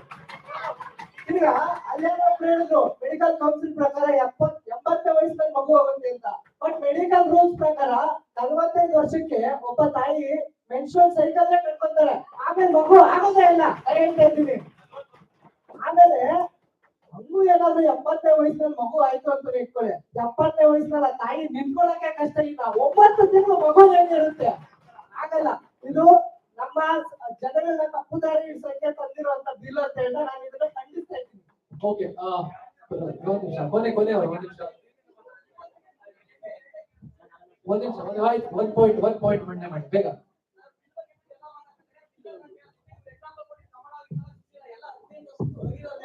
ಹೌದು, 16, 17, 18 ಮೇಲೂ ಯಾರು ಕೊಟ್ಟಿಲ್ಲ. ಒಂದು ಎರಡನೇದು ಎಜುಕೇಶನ್ ಬಗ್ಗೆ ಮಾತಾಡ್ತಾರೆ. ಬೇಸಿಕ್ ಎಜುಕೇಶನ್ 1 ಕೋಟಿ 2 ಕೋಟಿ 3 ಕೋಟಿ ಕೊಟ್ಟಿದೀನಿ ಅಂತ ಇದಾರೆ. ಎಲ್ಲಾ ಸ್ಕೂಲ್ ಮುಚ್ಚೋಗ್ತಿದಾವೆ ಹೊರತು ಅದನ್ನ ಕೂಡ ಕೇಳಿ ಮಕ್ಕಳು ಅಷ್ಟು ಹೇಳಕ್ ಇಷ್ಟಪಡ್ತೀನಿ. ಎಲ್ರಿಗೂ ಅವಕಾಶ ಕೊಡೋಣ. ಒಂದ್ ನಿಮಿಷ, ನಾನು ನಿಮ್ಗೆ ಪರ್ಮಿಷನ್ ಕೊಟ್ಟಿಲ್ಲ ಸರ್, ಪ್ಲೀಸ್ ಒಂದ್ ನಿಮಿಷ ಹೇಳಿ. My name is Sri Prasanna Durga Gayatri and my number is 53. Yeah. So opposition is talking so much against this bill which was passed right now. So I want to make it very clear that this bill only talks about the problems of how a men and women are being having a lot of problem if they are 18 and 21. They need financially to be supported to have a family and to run a family. Opposition team have raised a question saying that in this generation people are dying at the age of 50 and 60. Okay, if they're not financially supportive, if they don't have the support to run their own family, and if the woman is illiterate, how it is possible for her to run and have a family? Now there are a lot of divorce cases that have been happening in this country. And what about that? If a man just teach a woman, how it is possible if a woman is illiterate and if she doesn't have a proper education, if the man. One second. Yes, madam. Make your point clear. Yes, we understood the whole concept of yours. And also want to make it clear that the opposition party has been talking about that in 30 years of a woman to give birth, there will be a lot of miscarriages. The risk of miscarriage at the age of 30 is so much. Then is it possible for a woman to give birth at the age of 18? Is it possible? Don't you think about the mother's mortality rate? Okay, madam. Okay, we'll give the opposition only 1 minute, only 60 seconds. One minute. Madam, you are raising only 1 point. Okay, fast. The first question they asked was why are we talking about women? Please read the bill properly. The third point itself says that as a measure for empowerment for women. And the second one is social justice. We are not against social justice, but we are against the way you are implementing social justice. According to you, marriage is being cause of all miscarriage, education, everything. But still, marriage is the answer for all problems. Increase it to 25 years. Why? Because they need to be educated. Increase it to the age of 25. Why? To ready. So marriage is the problem, but marriage is the answer. The opposition party is not against giving empowerment to men or women. We're just against the fact that the way you've implemented the bill is so wrong. Because as opposition, we have seen how everything, Beti Bachao, Beti Padhao is being implemented. We are seeing how agriculture is being implemented. So question is only with the way of social justice is being implemented. Sir, ಅವರು ಕೊಡೋಣ. ನೀವು ಮಾತಾಡಿ 1 ನಿಮಿಷ. ಅವರು sir, ನೀವು ಒಂದ್ಸಲಿ opportunity ಸಿಕ್ಕಿದೆ, ಅವರು ಆಗಿನ ಕೈ ಎತ್ತಾ ಇದ್ದಾರೆ. ನ್ಯಾಯ ಮಾಡೋಣ ಎಲ್ರಿಗೂ. ಬೇಗ ಸರ್, ಬೇಗ 1 ನಿಮಿಷದಲ್ಲಿ ಮುಗಿಸ್ಬೇಕು. ನಿಮ್ ಪಾಯಿಂಟ್ ಏನಿದೆ ಅದು ಮಾತ್ರ ಹೇಳಿ ಅಷ್ಟೇ. ಸರ್, 3 ನಿಮಿಷ ಕೊಟ್ಟಿರಲ್ಲ ಸರ್, ಒಬ್ರಿಗೆ ಇದು ಮಾಡಿದೀವಿ, ಇನ್ನೊಂದು ಇಬ್ರು ಮಾಡಿ ಕೇಳ್ಬಿಡಿ ಸರ್. ನಿಮ್ ಪಾಯಿಂಟ್ ನ 1 ಪಾಯಿಂಟ್ ಅಲ್ಲಿ ಮಾಡಿ. ನಾನು ಕೇಳ್ತಾ ಇರೋದಷ್ಟೇ, ನಿಮ್ ಪಾಯಿಂಟ್ ನ ಮಂಡನೆ ಮಾಡಿ, ಬೇರೆ ಎಲ್ಲ ಬೇಡ. ಉಲ್ಲಿಂಪಾಡಿ ಅವರು ಒಬ್ರು ಹೇಳಿದ್ರು ಸಭಾಧ್ಯಕ್ಷರೇ, ಹದಿನಾರು ವರ್ಷಕ್ಕೆ 18 ವರ್ಷಕ್ಕೆ ಮದುವೆ ಆಗಿ 4 ಜನ ಮಕ್ಕಳಾಗಿ ನಮ್ಮ ಬಿಲೋ ಪಾವರ್ಟಿ ಲೈನ್ ಜಾಸ್ತಿ ಆಗ್ತಿದೆ ಅಂತ. ಬಟ್ ಚೀನಾದ ಜನಸಂಖ್ಯೆ ಇವತ್ತು ಎಷ್ಟಿದೆ ಮಾನ್ಯ ಸಭಾಧ್ಯಕ್ಷರೇ? ನಮ್ಮ ಇಂಡಿಯಾಗಿಂತ ಜಾಸ್ತಿ ಜನಸಂಖ್ಯೆ ಇದೆ. ಬಟ್ ನಮ್ಮ ವರ್ಲ್ಡ್ ಎಕನಾಮಿಕ್ ಅಲ್ಲಿ ಸೆಕೆಂಡ್ ಸ್ಥಾನದಲ್ಲಿ ಚೀನಾ ಯಾಕಿದೆ? ಆರ್ಥಿಕತೆಯಲ್ಲಿ ಮೇನ್ ಬೇಸ್ಮೆಂಟ್ ಬಂದ್ಬಿಟ್ಟು ಆರ್ಥಿಕ ಸಂಪನ್ಮೂಲ ಬಂದ್ಬಿಟ್ಟು ಮಾನವನ ಯಾವ ತರ ಯೂಸ್ ಮಾಡ್ಬೇಕು ಅನ್ನೋದು ಗೊತ್ತಿಲ್ಲ. ಅದು ಬಿಟ್ಟು ಸರ್ ಒಂದ್ ನಿಮಿಷ, ಇಲ್ಲಿ ಮಾತಾಡ್ತಾರೋ ಬಿಲ್ಗೂ ನೀವ್ ಹೇಳ್ತಾರೋ ಪಾಪ್ಯುಲೇಷನ್ಗೂ ಓಕೆ ಒಂದ್ ನಿಮಿಷ, ತಮಾಷೆ ಬೇಡ ಅವ್ರ ಮಂಡಳಿಯಲ್ಲಿ ಏನಾದ್ರು ಇರಬಹುದು. ಒಂದ್ ನಿಮಿಷ ಸ್ವಲ್ಪ ಅರ್ಥ ಮಾಡ್ಕೊಳ್ಳಿ. ಈಗ ತಾನೇ ಅವ್ರು ಹೇಳಿದ್ರಲ್ಲ 16 ರಿಂದ 18 ವರ್ಷಕ್ಕೆ ಮದುವೆ ಮಾಡಿದ್ರೆ 4 ರಿಂದ 5 ಮಕ್ಕಳು ಎತ್ತಿ ಬಿಡ್ತಾರೆ. 20 ವರ್ಷಕ್ಕೆಲ್ಲ ಅದರಿಂದ ಪಾಪ್ಯುಲೇಷನ್ ಜಾಸ್ತಿ ಆಗ್ತಾ ಇದೆ. ಅದರಿಂದ ಬಿಲೋ ಪಾವರ್ಟಿ ಲೈನ್ ಜಾಸ್ತಿ ಆಗ್ತಾ ಇದೆ ಅಂತ ಹೇಳಿದ್ರು ರೂಲಿಂಗ್ ಪಾರ್ಟಿ ಅವರು. ಬಟ್ ಅದೇ ಪಾಪ್ಯುಲೇಷನ್ ಇಟ್ಕೊಂಡು ಚೀನಾ ಇವತ್ತು ವರ್ಲ್ಡ್ ಅಲ್ಲಿ ಸೆಕೆಂಡ್. ಚೀನಾ ಬಗ್ಗೆ ಬೇಡ ಸರ್, ಬಿಲ್ ಬಗ್ಗೆ ಸರ್. ಬನ್ನಿ ಕೂತ್ಕೊಳ್ಳಿ ಸರ್, ಕೂತ್ಕೊಳ್ಳಿ. Deputy prime minister please. Madam, you have 1 minute. Please do it fast. January 49. Okay, so I would start with the statement that our deputy leader of opposition made, that we are contradicting she was contradicting her own situation, that marriage is the answer to all the problems. So basically, they started talking about how domestic violence, education, abusive household, and teenage pregnancy, they could be overcome if we get the girl married. But what about when she gets married and then she's subjected to domestic violence, education, abuse, and abusive household, right? And next day, I would also like to state that if the opposition read the bill clearly, we have stated that the bill has been implemented to curb domestic violence, education, abusive household, and the women have been subjected to. I would also like to quote that discrimination against women begins from womb and ends when the woman is in the tomb. So why not put forth a bill that I don't know why the opposition is trying to actually go against the bill that is actually strengthening the women. If we raise the bar to 25, I would tell the effect that the bill would have. Okay, firstly, early pregnancy in women. If they get married at 18, you know that early pregnancy leads to a lot of medical conditions. The women, most of the women actually die in the process of giving birth.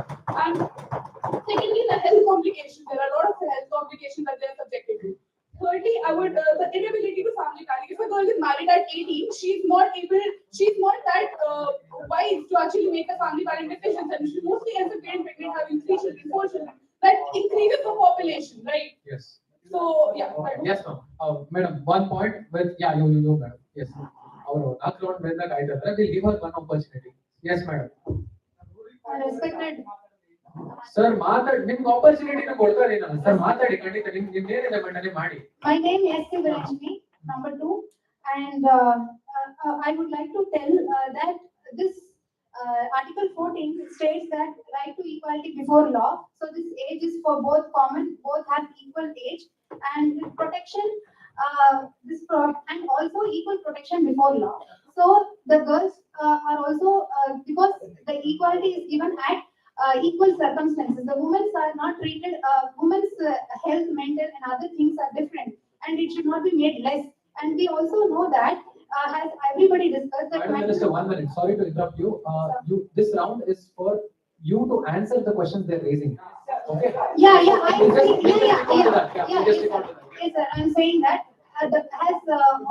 opposition party has said that age and all, as per the WHO, it has been said that till 30 age, and the best reproductive time is 27 years to 29 years, and there are many schemes. There is no need for parents to get suicide and all. There are so many schemes like Nanda Devi Kanya Yojana, Sukanya Samriddhi Yojana, and there are so many education laws, and these girl children are made to study. It is a burden for family in many village. So they wanted to just collect gold and get her married and make that burden off. So that shouldn't be made. So for that only, an opportunity like polytechnic and other skills have been given. We'll have an opposition to answer. Yes, sir. Next ಮಾಡಿ, ಇಬ್ರು ಮಾಡಿ sir. 1 ನಿಮಿಷ final. 1 ನಿಮಿಷ ಇದಾದ್ಮೇಲೆ 1 ನಿಮಿಷ, 1 note.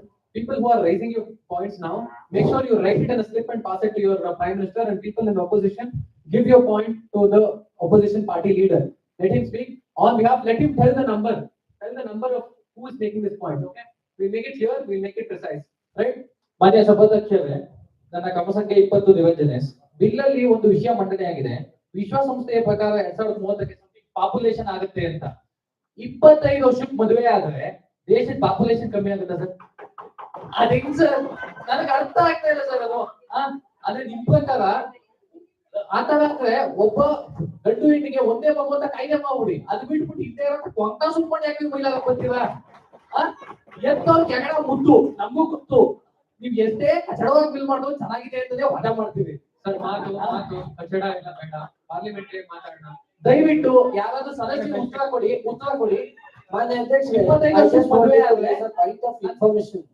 I just wanted to raise a point of ಈಗ ನಾವು sir is making a point. ಒಂದ್ ಸೆಕೆಂಡ್, ನಾನು ಪಾಯಿಂಟ್ ಆಫ್ ಇನ್ಫಾರ್ಮೇಶನ್ ರೈಸ್ ಮಾಡಿದ ಕಾರಣ ಇಷ್ಟೇ. ನಾವು ಸದನದಲ್ಲಿ ಬಿಲ್ ಅನ್ನ ಪಾಸ್ ಮಾಡ್ತಾ ಇದೀವಿ. ಬಿಲ್ ಅನ್ನ ಪಾಸ್ ಮಾಡೋಕ್ಕಿಂತ ಮುಂಚೆ ಡಿಸ್ಕಷನ್ ಇಟ್ಟಿದ್ದೀವಿ. ಆಡಳಿತ ಪಕ್ಷಕ್ಕೂ ಮತ್ತು ವಿರೋಧ ಪಕ್ಷಕ್ಕೂ ಈ ಬಿಲ್ ನಲ್ಲಿ ಇರುವಂತ ಡಿಸ್ಕಷನ್ ಏನಿದೆ ಮತ್ತು ನೀವು ಏನ್ ಚರ್ಚೆ ಮಾಡಬೇಕು ಆ ವಿಷಯವನ್ನ ಚರ್ಚೆ ಮಾಡಿ. ಅದನ್ನ ನೀವು ಪ್ರಶ್ನೆ ಮಾಡಿ ಆಡಳಿತ ಪಕ್ಷಕ್ಕೆ ಕೇಳುವಂತ ಹಕ್ಕಿಲ್ಲ. ಹಾಗಾಗಿ ನಾನು ಅಧ್ಯಕ್ಷರೇ ತಮ್ಮ ಮೂಲಕ ನಾನು ತಿಳಿಸೋದೇನಂದ್ರೆ ಆರ್ಟಿಕಲ್ 196 ಆಫ್ ಇಂಡಿಯನ್ ಕಾನ್ಸ್ಟಿಟ್ಯೂಷನ್ ಓದಿ ಸರ್. ಈಗ ನಾನು ಅದನ್ನೇ ಹೇಳೋದು. ಒಂದ್ ನಿಮಿಷ ಕೇಳಿ. ಪ್ರಶ್ನೆ ಮಾಡುವ ಪ್ರಶ್ನೆ ವೇಳೆ ಅಲ್ಲ.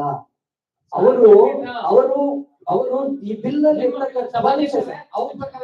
ಅಲ್ಲ ಮಾನ್ಯ ಅಧ್ಯಕ್ಷರೇ, ಸರ್ ಒಂದ್ ನಿಮಿಷ ಅಧ್ಯಕ್ಷರೇ,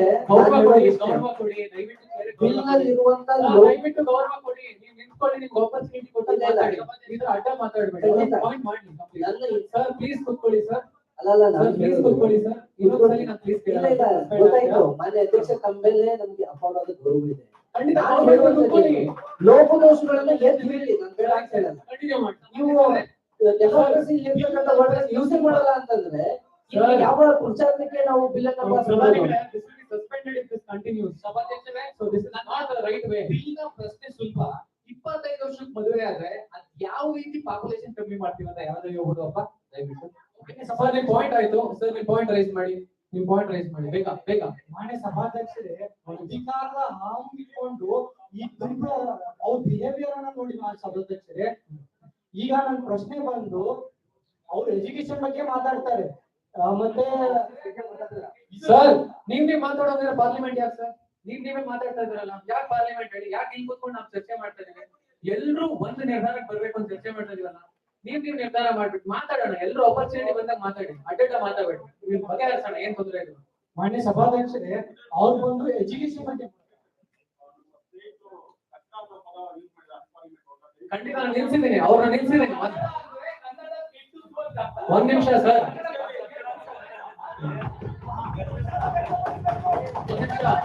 ಒಂದ್ ನಿಮಿಷ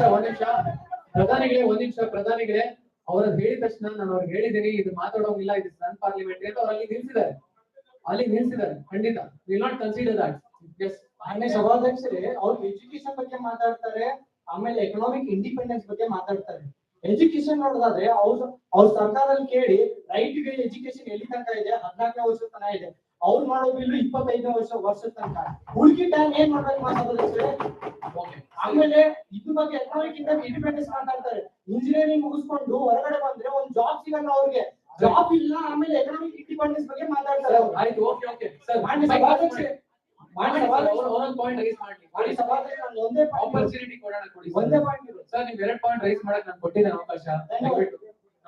ಬೇಗ ಮೈಕ್ ಪಾಸ್ ಮಾಡಿ, ಕೊಡ್ತೀವಿ ಬೇಗ. ಒಂದು 8 ನಿಮಿಷದಲ್ಲಿ we will find out the question.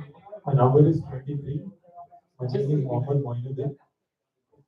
My point is, the bill is fine, but what the point is, people in Rajasthan,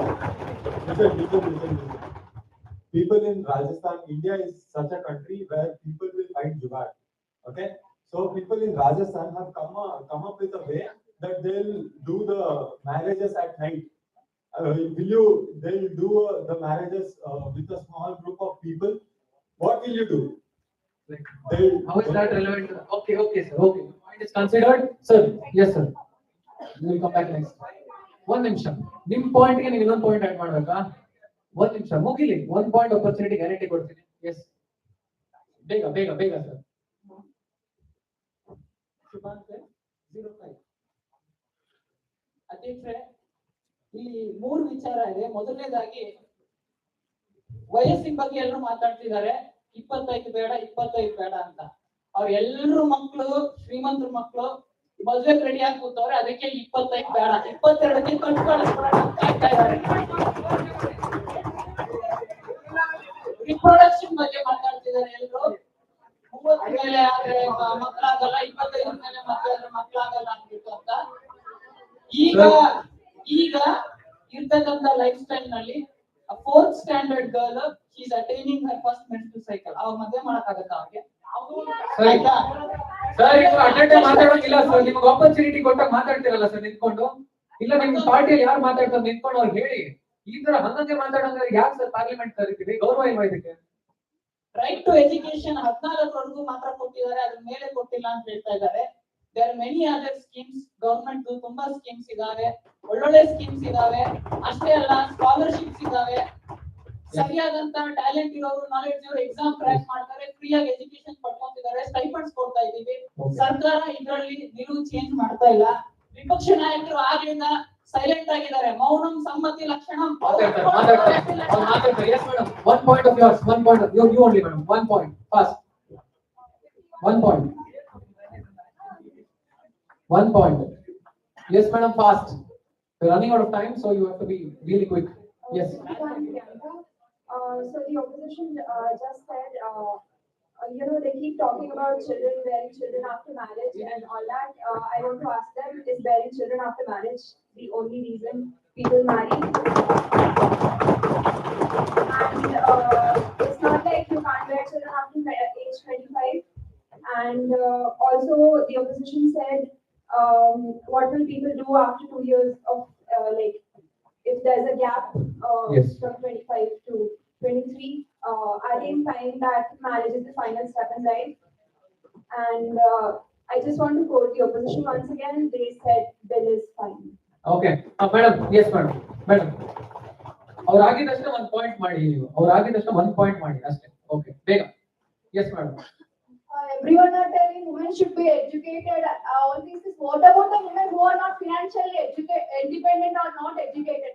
There's so many people who are below poverty where they're financially educated, and we all know that we are in the patriarchal society where women are forced to marriage very soon. So we should fight for our rights, and I also say that under Article 14 we have right to life and personal liberty. So I have the right to marry the person whom I like. So being in a patriarchal society, I was waiting till 18 to get married. I can't wait till 25 in order to get married. Yes madam, madam 1 point. Yes, yes madam. Sir ನಿಮ್ party sir party representatives ಇದ್ದಾರೆ, ಮಾಡ್ತಾ ಇದಾರಲ್ವಾ? ಮಾಡ್ತಾ ನಾವು ಕೇಳ್ತಾ ಇಲ್ವಾ ನಿಮ್ party representation? ಹೇಳಿ ನೀವೇನೋ ಹೇಳಿದ್ರಿ ಚೇರ್ಗೆ ಇವಾಗ ಅಗೌರವ ತರೋ ತರ ವಿಷಯ ನಾವು ಕೇಳ್ತಾ ಇಲ್ಲ. ಅವರು ಆನ್ಸರ್ ಮಾಡ್ಬೇಕು, ಆನ್ಸರ್ ಮಾಡ್ತಾ ಇಲ್ಲ ನಿಮ್ ಪಾರ್ಟಿ. ಬೇಡ ಸರ್, ಆತರ ಮಾತಾಡಿ ಬೇಡ sir. Let it be parliamentary. Yes, 1 point. Yeah, only 1 point. And the honorable Prime Minister said that women got pregnant at the age of 50. You see the ratio. Only 1 woman got pregnant out of crores of women. You can't take it. Fine, and fine. somebody suggests PVC got only 1 PVC out of crore women. So you can't take the ratio by taking the 1 woman. Compare Yes. and look of the other. Yes madam, please 1 point, 1 point fast. Number 17 Gangaratna. ಇವ್ರು 25 ವರ್ಷ ಮಾಡೋದ್ರಿಂದ financial stability ಸಿಗುತ್ತೆ, ಅದಕ್ಕೋಸ್ಕರ 25 ವರ್ಷ ಮಾಡಿದೀವಿ ಅಂತಾರೆ. Okay, ಇವ್ರ ತರ ಮಿನಿಸ್ಟರ್ಸ್ ಮಕ್ಕಳ ಎಲ್ಲರೂ ಆಗಿರಲ್ವಲ್ಲ? ಯಾಕಂದ್ರೆ 17 ವರ್ಷಕ್ಕೆ ಬಾರ್ ಲೈಸೆನ್ಸ್ ತಗೊಂಡು ಬಿಸ್ನೆಸ್ ಮಾಡಿ 25 ವರ್ಷಕ್ಕೆ ದೇಶನೇ ಕೊಂಡ್ಕೊಳ್ಳೋ ಶ್ರೀಮಂತ ಆಗುತ್ತೆ. Yes, okay madam, okay madam, you madam. Yes, yes. Next we'll have our defense minister speak after this. 1 minute and 1 minute each. Next round, last round. Yes, fast. Mic fast ಮಾಡಿ ಬೇಗ. Madam, you have 1 minute of time madam, just make your point. Hello, okay. My name is Beryl, 37. The opposition party spoke about how this bill is unconstitutional. But is it constitutional that you're allowing men to get educated, allowing men to get job opportunity, while you're depriving women of a fundamental right to get educated and get a job opportunity after the age of 18? And the opposition party spoke so much about reproductive health. What about the mental health of a woman after age of 18 after getting married? What about the trauma she has to face in her house because of dowry cases? And they spoke so much about poverty line. And in India, if you have the money to marry your daughter, you definitely have the money to educate her. I point clear, madam. Yes. We'll give everybody opportunity, madam. Yes. Opposition. Yes, madam. One second. We'll take off 2 points. We'll take 2 points. We'll take 2 points from Finance and Defense Minister, then get back to you. Yes, ma'am. Fast, sir. Yes. First defense. Yes, Defense and External Minister. You have a point. That's it. Any point, please write it to your PM. After this, we will go for the reading of it. Honorable speakers, honorable judges, I would just like to answer the questions of the opposition, which Shreyas is 40. I would just like to answer the questions of the opposition which they raised for this bill. The first being increase in marriageable age to 25 when there are other factors such as voting rights, right to enter into a sexual relationship, abortion at the age of 21 or 18. The point being is very clear. We want to place marriage at a higher pedestal because it requires emotional maturity and other factors as such. So that is why we are placing marriage at a higher pedestal at 25. Here is an intelligible differential as to why we are placing marriage at a higher pedestal. That is at the age of 25. Point number 2, working factor. I agree with the fact that employment of a country is very substantial element in generating jobs and for the growth of the country. But we have other schemes such as Manrega. We have other schemes brought in by you when you are in government and we when we are in government to address the issues of employability.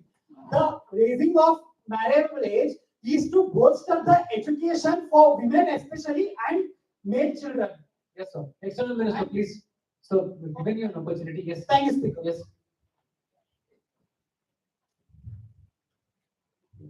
Yes, sir. Fast.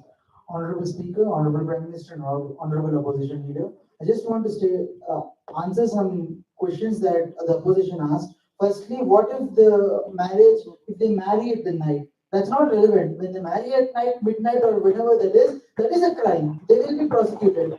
Secondly, someone said that they wanted to get married at 18. They said that's the appropriate age. I don't understand. In a legal system, you call a person mature when you are 21 above. You may get all your license and everything after 18, but you are thought to be mature after 21. But how can you get married after 18 and consider yourself that you have taken a right decision? Okay. Yeah. 1 point. One point only. Yes. Make it 1 point fast. Honorable Speaker, one of the things I'd like to point out is all the facts which they brought about, the opposition brought about IVF and reproductive health are absurd. See, first of all, not every woman after 30 gets ovary cancer, and they're comparing us with China. Is China a democratic republic? Is China a democratic republic, I ask? And another thing, Honorable Speaker, their facts, what they're doing is they're bringing out individual cases and they're comparing with the whole country. 1.5 billion people. Can we compare that to... Oh, sorry, they even 11. Sorry. Can we compare one of the handful of individuals to the whole of our country? Another thing I'd like to point out is when they talk about women and their sufferings, see, marriage is not seen as a problem. Marriage is something which is a lifetime event, and in India we consider it a sacrament. Marriage is a sacrament in our law. That being the case, we have to ensure that when women marry, when men and women marry, they're able to live their lives with maturity. Thank you, Honorable Speaker. Yes. Yeah.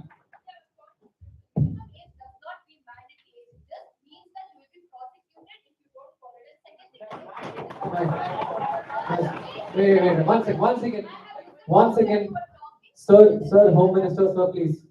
Yes. We have users. The second thing is there is too much of selective hearing and selective speaking happening. Respected Harris told names of people who won in the Commonwealth, but very conveniently forgot names like Mary Kom, Saina Nehwal, Sania Mirza, who still achieved after marriage. Marriage here is not restricting you from achieving anything. It's just a mindset. You're supposed to talk about implementation and not throw shade on our argument. We are here to question you based on your implementation. Right. Okay. This will be a last speaker, and after this, we have the opposition party leader and your representative party in the ruling party speaking. No one else will be allowed, and we have heard the parliament has heard enough of suggestions and question and answers. Yes. One last person who can. One second. Better, sir. Yes. Harris, 1 point, 30 seconds. Really.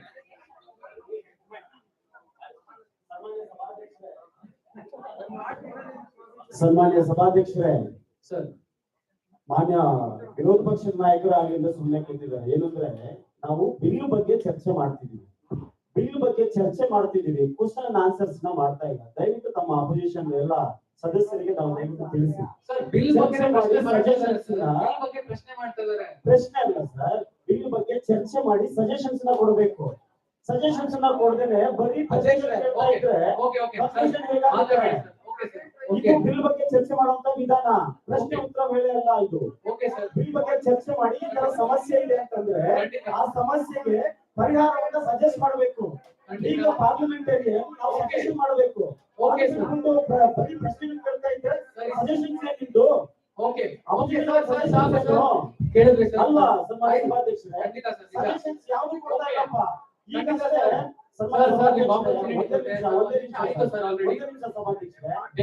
ಈಗ ಬರೀ ಇಷ್ಟು ಪ್ರಶ್ನೆ ಕೇಳ್ಕೊಂಡು 524 ಜನರಲ್ಲಿ 235 ಜನ ಕೇಳಿದಿರಿ. ಈಗ ಕೇವಲ 15-20 ಜನ ಮಾತ್ರ ಅಪೋಸಿಷನ್ ಕೂತಿದ್ದೀರಿ. ಸರಿ sir, okay sir. 30 seconds you have. Make a point. We are closing this. Yes, madam, you got an opportunity, madam. No. Bega. The deputy opposition leader very well said a few names. Let me remind you, they were world champions when they got married, and they had the right to choose their own partner. Mary Kom was one of the boxing champions when she got married. She was. So let's speak only about the bill. Yes.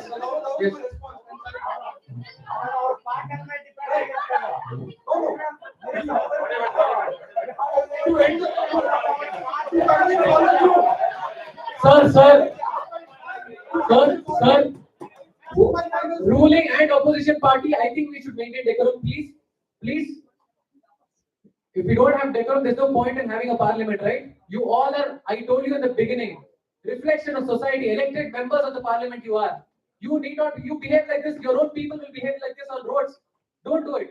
Listen. Honorable Chairperson, in the last 30 seconds, I would only like to say that I'm only trying to change your hearts to accept for this. Because if a girl or a guy, a man or a woman, if educated enough, if financially stable, then the economy, the population, everything falls into place. And even when talking about you for council. Yes. Okay, sir.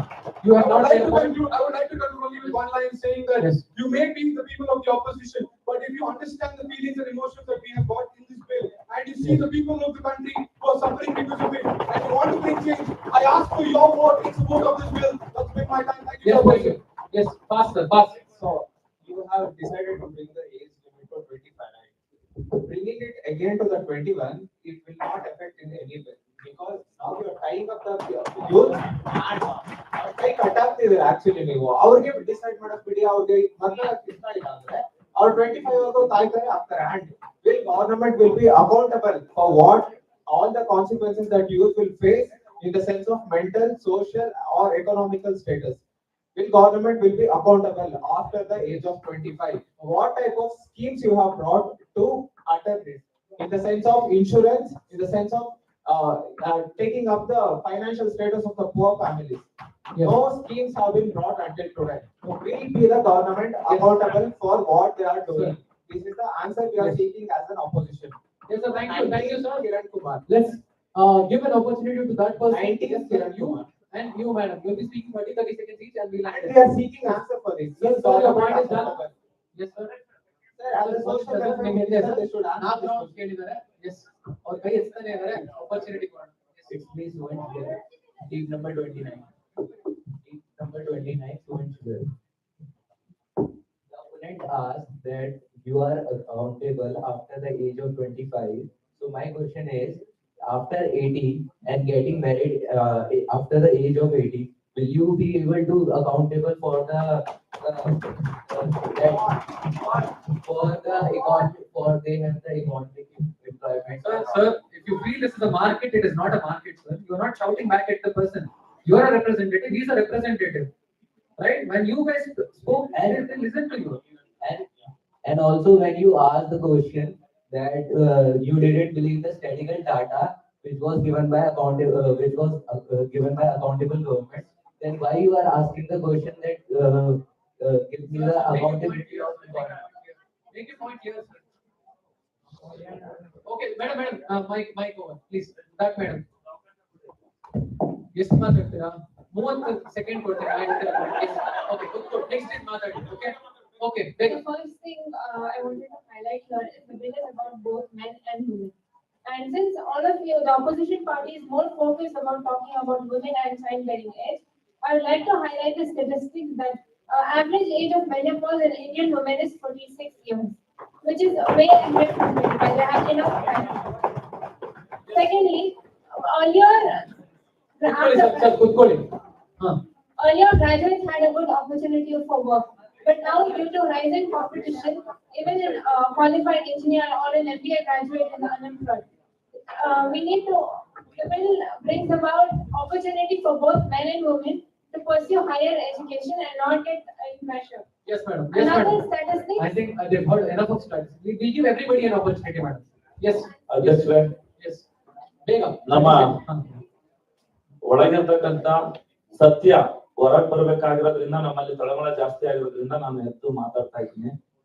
ಅದು ನಿಮ್ಮ ಅಪ್ಪಣೆಯನ್ನು ತೆಗೆದುಕೊಂಡು ಏನು ರಾಜಸ್ಥಾನದ MP ಅವರು ಮಾತಾಡಿದ್ರು ರಾತ್ರೋರಾತ್ರಿ ಮದುವೆ ಮಾಡ್ಬಿಡ್ತಾರೆ ಅಂತ. ನೀವೇನ್ ಕತ್ತೆ ಕಾಯ್ತಾ ಇರ್ತೀರಾ ಸ್ವಾಮಿ? ನಾವೇನ್ ಮಾಡ್ತಿರ್ತೀರಾ? ನಮ್ಮ ಜವಾಬ್ದಾರಿಯುತವಾದಂತ ಸ್ಥಾನದಲ್ಲಿದ್ದಾರೆ ಬಿಲ್ ಬಗ್ಗೆ ಮಾತಾಡೋಣ. ಅವರ ಪ್ರಶ್ನೆಗಳಿಗೆ ಅವರ ಪ್ರಶ್ನೆಗೆ ಸಮಾಧಾನದ ಉತ್ತರ ಕೊಡಬೇಕು ಅಧ್ಯಕ್ಷ. ಹೌದು ಅಧ್ಯಕ್ಷ. One second, madam. 1 second.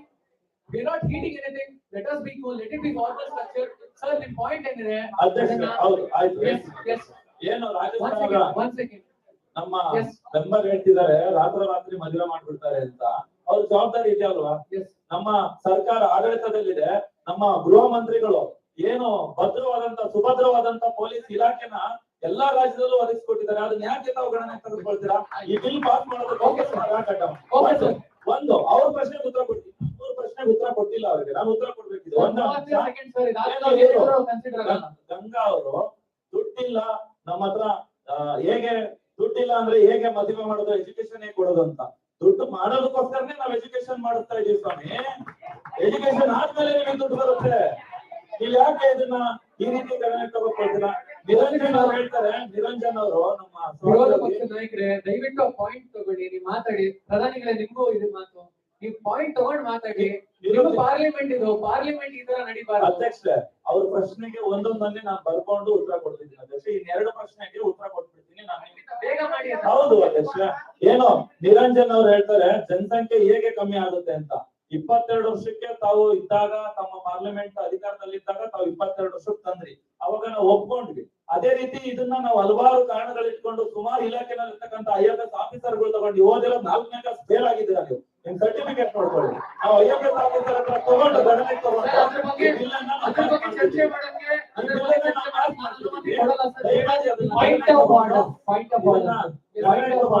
ತಾವು ಜಾರಿಗೆ ತರಬೇಕು. 22 ಅಲ್ಲ 21 ವರ್ಷ.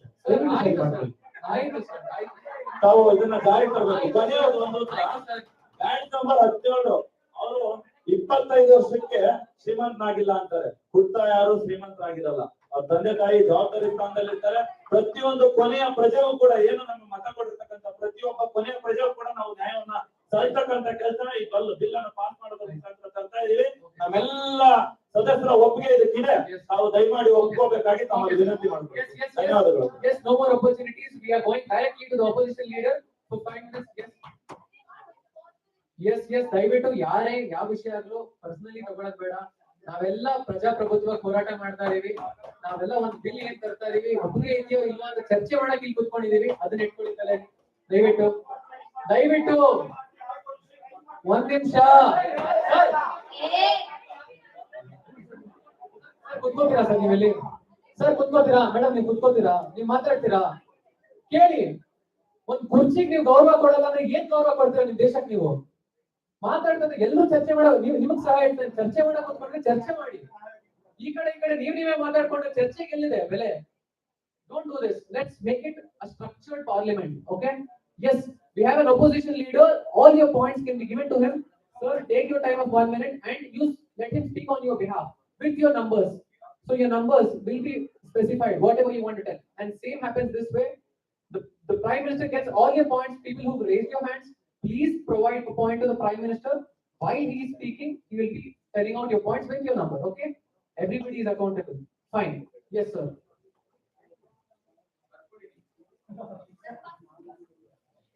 Sure. 5 ನಿಮಿಷ ಸಿಗುತ್ತೆ. ವಿರೋಧ ಪಕ್ಷ ನಾಯಕರು 5 ನಿಮಿಷ ಮಾತಾಡಬಹುದು, ಪ್ರಧಾನಿಗಳು 5 ನಿಮಿಷ ಮಾತಾಡ್ತಾರೆ. ಸನ್ಮಾನ್ಯ ಅಧ್ಯಕ್ಷೆ, ನನ್ನ ಕ್ರಮ ಸಂಖ್ಯೆ 18 ಚಿನ್ಮಯಿ ಎಂ. ಸನ್ಮಾನ್ಯ ಅಧ್ಯಕ್ಷೆ, ಮೊದಲನೇದಾಗಿ ಬಿಲ್ಗೂ ಮುಂಚೆ ನನ್ನ ಹೆಸರನ್ನ ಹೇಳಿರೋದಕ್ಕೆ ನನ್ನ ಸ್ಥಾನದ ಬಗ್ಗೆ ಮಾತಾಡೋದಕ್ಕೆ ಒಂದು ಕ್ಲಾರಿಫಿಕೇಶನ್ ಕೊಡ್ತೀನಿ. ಬಹಳಷ್ಟು ಜನ ಹೇಳಿದ್ರು ವಿರೋಧ ಪಕ್ಷದ ನಾಯಕರು ನಿಂತು ಮಾತಾಡ್ತಾ ಇಲ್ಲ. ನಾನ್ ಸಂವಿಧಾನ ಓದಿದ್ದೀನಪ್ಪ. ಒಬ್ಬ ವ್ಯಕ್ತಿ ಮಾತಾಡ್ಬೇಕಾದ್ರೆ ಗೌರವ ಕೊಡ್ಬೇಕು ಅನ್ನತಕ್ಕಂಥ ಸಂವಿಧಾನವನ್ನ ಓದ್ಕೊಂಡು ಬಂದಿರೋದನ್ನ ನಾನು ಸುಮ್ಮನೆ ಕೂತೀನಿ ಹೊರತು ನನ್ಗೆ ಯಾವ್ದೇ ರೀತಿಯ ಗೊತ್ತಿದೆ ನಾನು ಮಾತಾಡ್ಲಿಲ್ಲ. ನನಗೆ ಅವಕಾಶ ಸಿಕ್ಕಿದೆ. ಈಗ ನಾನು ನನ್ನ ಆರ್ಟಿಕಲ್ 19(1) ಅನ್ನ ಉಪಯೋಗಿಸ್ಕೊತೀನಿ. ಸನ್ಮಾನ್ಯ ಅಧ್ಯಕ್ಷರೇ, ನನ್ನ ಮಾತನ್ನ ಮುಂದುವರಿಸ್ತಾ ಹೇಳ್ತೇನೆ. ಈಗಾಗಲೇ ಈ ಬಿಲ್ ನ ಬೇರೆ ಬೇರೆ ವಿಚಾರಗಳನ್ನ ನನ್ನ ಎಲ್ಲಾ ಸದಸ್ಯರು ಮಾತಾಡಿದ್ರೆ, ಅದರ ನ್ಯೂನ್ಯತೆಗಳನ್ನು ಹೇಳಿದರೆ, ಅದರ ಶ್ಲಾಘನೆಗಳನ್ನ ಸರ್ಕಾರ ಮಾತಾಡಿದೆ. ನಾನು ನನ್ನ ಭಾಷಣವನ್ನ ಅಥವಾ ನನ್ನ ವಾದವನ್ನ ಕೇವಲ ಈ ಬಿಲ್ಲಿಗೆ ಮೀಸಲಾಗಿರ್ತೇನೆ. ಮೊದಲನೇದಾಗಿ ಸನ್ಮಾನ್ಯ ಅಧ್ಯಕ್ಷರೇ, ಈ ಬಿಲ್ ಅನ್ನ ಜಾರಿಗೊಳಿಸಲಿಕ್ಕೆ ಪ್ರೇಮ ಫೇಸೇನೆ ಈ ಸರ್ಕಾರಕ್ಕಿಲ್ಲ. ಯಾಕೆ ಅಂತ ನಾನು ಹೇಳ್ತೀನಿ, ಕೇಳಿಸ್ಕೊಳ್ಳಿ. ಸರ್ಕಾರದವರು ಹೇಳ್ತಿದ್ರು ವಿರೋಧ ಪಕ್ಷದವರು ಬಿಲ್ ಅನ್ನು ಓದಿ. ನೀವು ಹೋದ್ರಪ್ಪ, ನೀವು ಒಂದ್ಸತಿ ಬಿಲ್ ಹೋದ್ರಪ್ಪ. Sir on records I will tell you, page number 1 ಅಲ್ಲಿ ಹೇಳ್ತಾರೆ, ಈ ಆಕ್ಟ್ ಜೊತೆಗೆ ದಿ ಮುಸ್ಲಿಂ ಪರ್ಸನಲ್ ಲಾ ಶರಿಯತ್ ಅಪ್ಲಿಕೇಶನ್ ಆಕ್ಟ್ 1937 ಅನ್ನು ಕೂಡ ರೀಪ್ಲೇಸ್ ಮಾಡ್ತದೆ ಅಥವಾ ಅದ್ರಲ್ಲಿ ಕೂಡ ಅಮೆಂಡ್ಮೆಂಟ್ ಮಾಡ್ತದೆ ಅಂತ. ಗೋ ಟು ಪೇಜ್ ನಂಬರ್ 3, ಅಲ್ಲಿ ಆ ಆಕ್ಟೇ ಇಲ್ಲ. ಅವ್ರ ಅಮೆಂಡ್ಮೆಂಟ್ ಏನ್ ಮಾಡ್ತೀವಿ ಅಂತಾನೆ ಹೇಳಿಲ್ಲ. ಪೇಜ್ ನಂಬರ್ 3 ನಲ್ಲಿ 7 ಆಕ್ಟ್ಸ್ ಅನ್ನ ಮೆನ್ಷನ್ ಮಾಡಿದ್ದಾರೆ. ಫಸ್ಟ್ ಪೇಜ್ ಅಲ್ಲಿ ನಾವೇನ್ ಅಮೆಂಡ್ ಮಾಡ್ತೀವಿ ಅಂತ ಹೇಳಿದಲ್ಲ, ಸೆಕೆಂಡ್ ಪೇಜ್ ಅಲ್ಲಿ ಕೈ ಬಿಟ್ಬಿಟ್ಟು. ಜೊತೆಗೆ ಸನ್ಮಾನ್ಯ ಅಧ್ಯಕ್ಷರೇ, the first page as A mistake. ಮೊದಲನೇ ಪೇಜ್ ಅಲ್ಲಿ ಬಹಳ ಸ್ಪಷ್ಟವಾಗಿ ಹೇಳ್ತಾರೆ, ಈ ಸ್ಪೆಷಲ್ ಮ್ಯಾರೇಜ್ ಆಕ್ಟ್ 1954 ಅಂತ. ಅದು ಯಾವ್ದಪ್ಪ? ಅದು ಯಾರಿಗೂ ಗೊತ್ತಿಲ್ಲ. ದೀನ ಈ ಮಾಡ್ಕೊಂಡ್ಬಿಟ್ಟವ್ರೆ. ನನ್ನ ಪ್ರಕಾರ ಅವ್ರು ಯಾರು ಹೇಳಿದ್ರು, ಮಾನ್ಯ ಸಚಿವರು ಹೇಳಿದ್ರು ಸನ್ಮಾನ್ಯ ಅಧ್ಯಕ್ಷರೇ, ನಾವು ವುಮೆನ್ ಎಲ್ಲ ಮೆನ್ಗೂ ಮಾಡ್ತಿದೀವಿ ಅಂತ. ಇಡೀ ಆಕ್ಟ್ ಅಲ್ಲಿ ಇಲ್ಲಿ ಈ ಸ್ಪೆಷಲ್ ಮ್ಯಾರೇಜ್ ಆಕ್ಟ್ 1957 ಮಾಡೋರಲ್ಲ, ಇಲ್ಲಿ ಬಿಟ್ಟು ಎಲ್ಲೂ ಮೆನ್ ಅಂತ ಬಳಸೇ ಇಲ್ಲ ಅವರು. ನಾನ್ ಡೈರೆಕ್ಟ್ ಆಗಿ ಅಬ್ಜೆಕ್ಟಿವ್ಸ್ ಹೋಗಕ್ಕೆ ಇಷ್ಟಪಡ್ತೀನಿ ಸನ್ಮಾನ್ಯ ಸಭಾ ಅಧ್ಯಕ್ಷರೇ. ಅಬ್ಜೆಕ್ಟಿವ್ಸ್ ನ ಪ್ರತಿಯೊಂದು ಮೂಲೆಯಲ್ಲೂ ಕೂಡ ಕೇವಲ ಮಹಿಳೆ ಅಂತ ಬಳಸಿದ್ದಾರೆ, ಕೇವಲ ವುಮೆನ್ ಅಂತ ಬಳಸಿದ್ದಾರೆ. ಮಾನ್ಯ ಫೈನಾನ್ಸ್ ಮಿನಿಸ್ಟ್ರೆ, ದಯವಿಟ್ಟು ತೆಗೆದು ನೋಡಿ. ಕೇವಲ ದುಡ್ಡು ಎಣಿಸೋದಲ್ಲ, ಕಾಯ್ದೆ ಮಾಡೋದು ನಿಮ್ ಕೆಲಸ. ಹಾಗಾಗಿ ದಯವಿಟ್ಟು ತೆಗೆದು ನೋಡಿ. ನೀವೆಲ್ಲೂ ಮೆನ್ ಅಂತ ಬಳಸೇ ಇಲ್ಲ. ನಾವ್ ಯಾಕಪ್ಪ ಮೆನ್ ನಾವೇನಕ್ಕಪ್ಪ ಎತ್ಕೊಂಡ್ಬರೋಣ? ನೀವು ವುಮೆನ್ ಅಂತ ಕೇಳಿದ್ರೆ ನಾವು ವುಮೆನ್ ಬಗ್ಗೆ ಚರ್ಚೆ ಮಾಡ್ತಿದೀವಿ.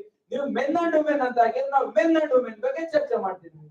ಸನ್ಮಾನ್ಯ ಅಧ್ಯಕ್ಷರೇ, ಮುಂದುವರೆದು ಯಾರೋ ಸದಸ್ಯರು ಹೇಳಿದ್ರು ಇಂಥ ಬಿಲ್ ಯಾರು ತಂದಿಲ್ಲ ಅಂತ. ಹೌದು ಸ್ವಾಮಿ, ಇಂಥ ತಪ್ಪು ಯಾರು ಮಾಡಿಲ್ಲ, ನಿಮ್ ಕೈಲೇ ಮಾಡ್ತಾರೆ. ಇಂಥ ದೊಡ್ಡ ತಪ್ಪನ್ನ, ಇಂಥ ದೊಡ್ಡ ಅನ್ಯಾಯವನ್ನ ಇಡೀ ರಾಷ್ಟ್ರದಲ್ಲಿ ಯಾರು ಮಾಡ್ಲಿಕ್ಕಾಗಿಲ್ಲ. ಮಾಡಬಹುದು ಅಂದ್ರೆ ಆಡಳಿತ ಪಕ್ಷ ಮಾತ್ರ ಮಾಡಬಹುದು ಅಂತ ನಾನು ಹೇಳಿಕ್ಕೆ ಇಷ್ಟಪಡ್ತೇನೆ. ಸನ್ಮಾನ್ಯ ಅಧ್ಯಕ್ಷರೇ, ನಾನು ಕೇವಲ ಬಿಲ್ ನ ವಿಚಾರವಾಗಿ ಮಾತಾಡ್ತಾ ಹೇಳಲಿಕ್ಕೆ ಇಷ್ಟಪಡ್ತೇನೆ. ಸನ್ಮಾನ್ಯ ಅಧ್ಯಕ್ಷರೇ, ಇದು ಸಂವಿಧಾನ ವಿರೋಧವಾಗಿದೆ. ಯಾಕೆ? ಪ್ರತಿಯೊಬ್ಬ ವ್ಯಕ್ತಿಗೂ ಕೂಡ ಫ್ರೀಡಮ್ ಆಫ್ ಚಾಯ್ಸ್ ಇರ್ತದೆ. ನಾನು ಒಪ್ಕೊಳ್ತೇನೆ, ಅದಕ್ಕೆ ರೀಸನಬಲ್ ರೆಸ್ಟ್ರಿಕ್ಷನ್ಸ್ ಹಾಕ್ಬೇಕು ಅಂತ. ಹಂಗಂತ ನಿಮ್ಗೆ ಇಷ್ಟ ಬಂದಂಗ್ ಮಾಡಬಾರ್ದು. ಸನ್ಮಾನ್ಯ ಅಧ್ಯಕ್ಷ, ಸರ್ಕಾರ ಹೇಳ್ತದೆ ಸಾಧನೆ ಮಾಡ್ಬೇಕು ಒಬ್ಬ ವ್ಯಕ್ತಿ ಅಂದ್ರೆ.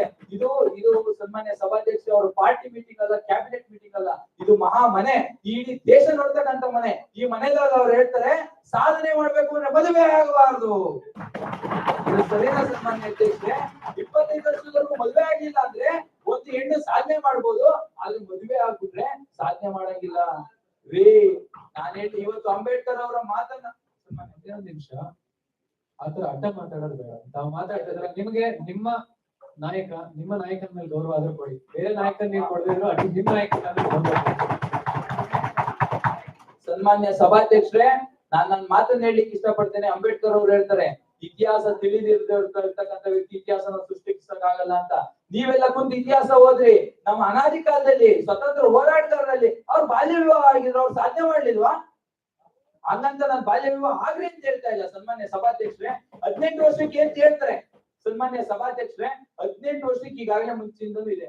ನೀವು ಯಾವ ಮಟ್ಟಿಗೆ ತಡೆದಿದ್ದೀರಾ ಸರ್ ಬಾಲ್ಯ ವಿವಾಹವನ್ನ? ನಿಮ್ ಕೈಲಿ 18 ವರ್ಷಕ್ಕೆ ತಡೆಯಕ್ಕಾಗಿಲ್ಲ ಅಂದ್ರೆ 25 ವರ್ಷದಲ್ಲಿ ತಡೀತೀರಿ. ಇದು ಯಾವ ರೀತಿ ಅಂದ್ರೆ ನೀವೇ ಚೈಲ್ಡ್ ಮ್ಯಾರೇಜ್ ಅನ್ನ ಎಂಕರೇಜ್ ಮಾಡ್ತಿದ್ದೀರಿ. ಇಂಡೈರೆಕ್ಟ್ ಆಗಿ ನೀವೇ ಎಂಕರೇಜ್ ಮಾಡ್ತೀರಿ. ಸನ್ಮಾನ್ಯ ಅಧ್ಯಕ್ಷರೇ, ನಾನು ನನಗೆ ಇಷ್ಟ ಬಂದಿದ್ದ ವಾದವನ್ನ ನನಗೆ ಗೊತ್ತಿರೋ ವಿಚಾರವನ್ನ ಈ ಸದನದಲ್ಲಿ ಹೇಳಲಿಕ್ಕೆ ಇಷ್ಟಪಡಲ್ಲ. ಸನ್ಮಾನ್ಯ ಸಭಾಧ್ಯಕ್ಷರೇ, ಸರ್ಕಾರದ the national family health survey ಇದು ನನ್ನ ಸಂಸ್ಥೆ ಅಲ್ಲಪ್ಪ, ಇದು ಸರ್ಕಾರದ ಸಂಸ್ಥೆ.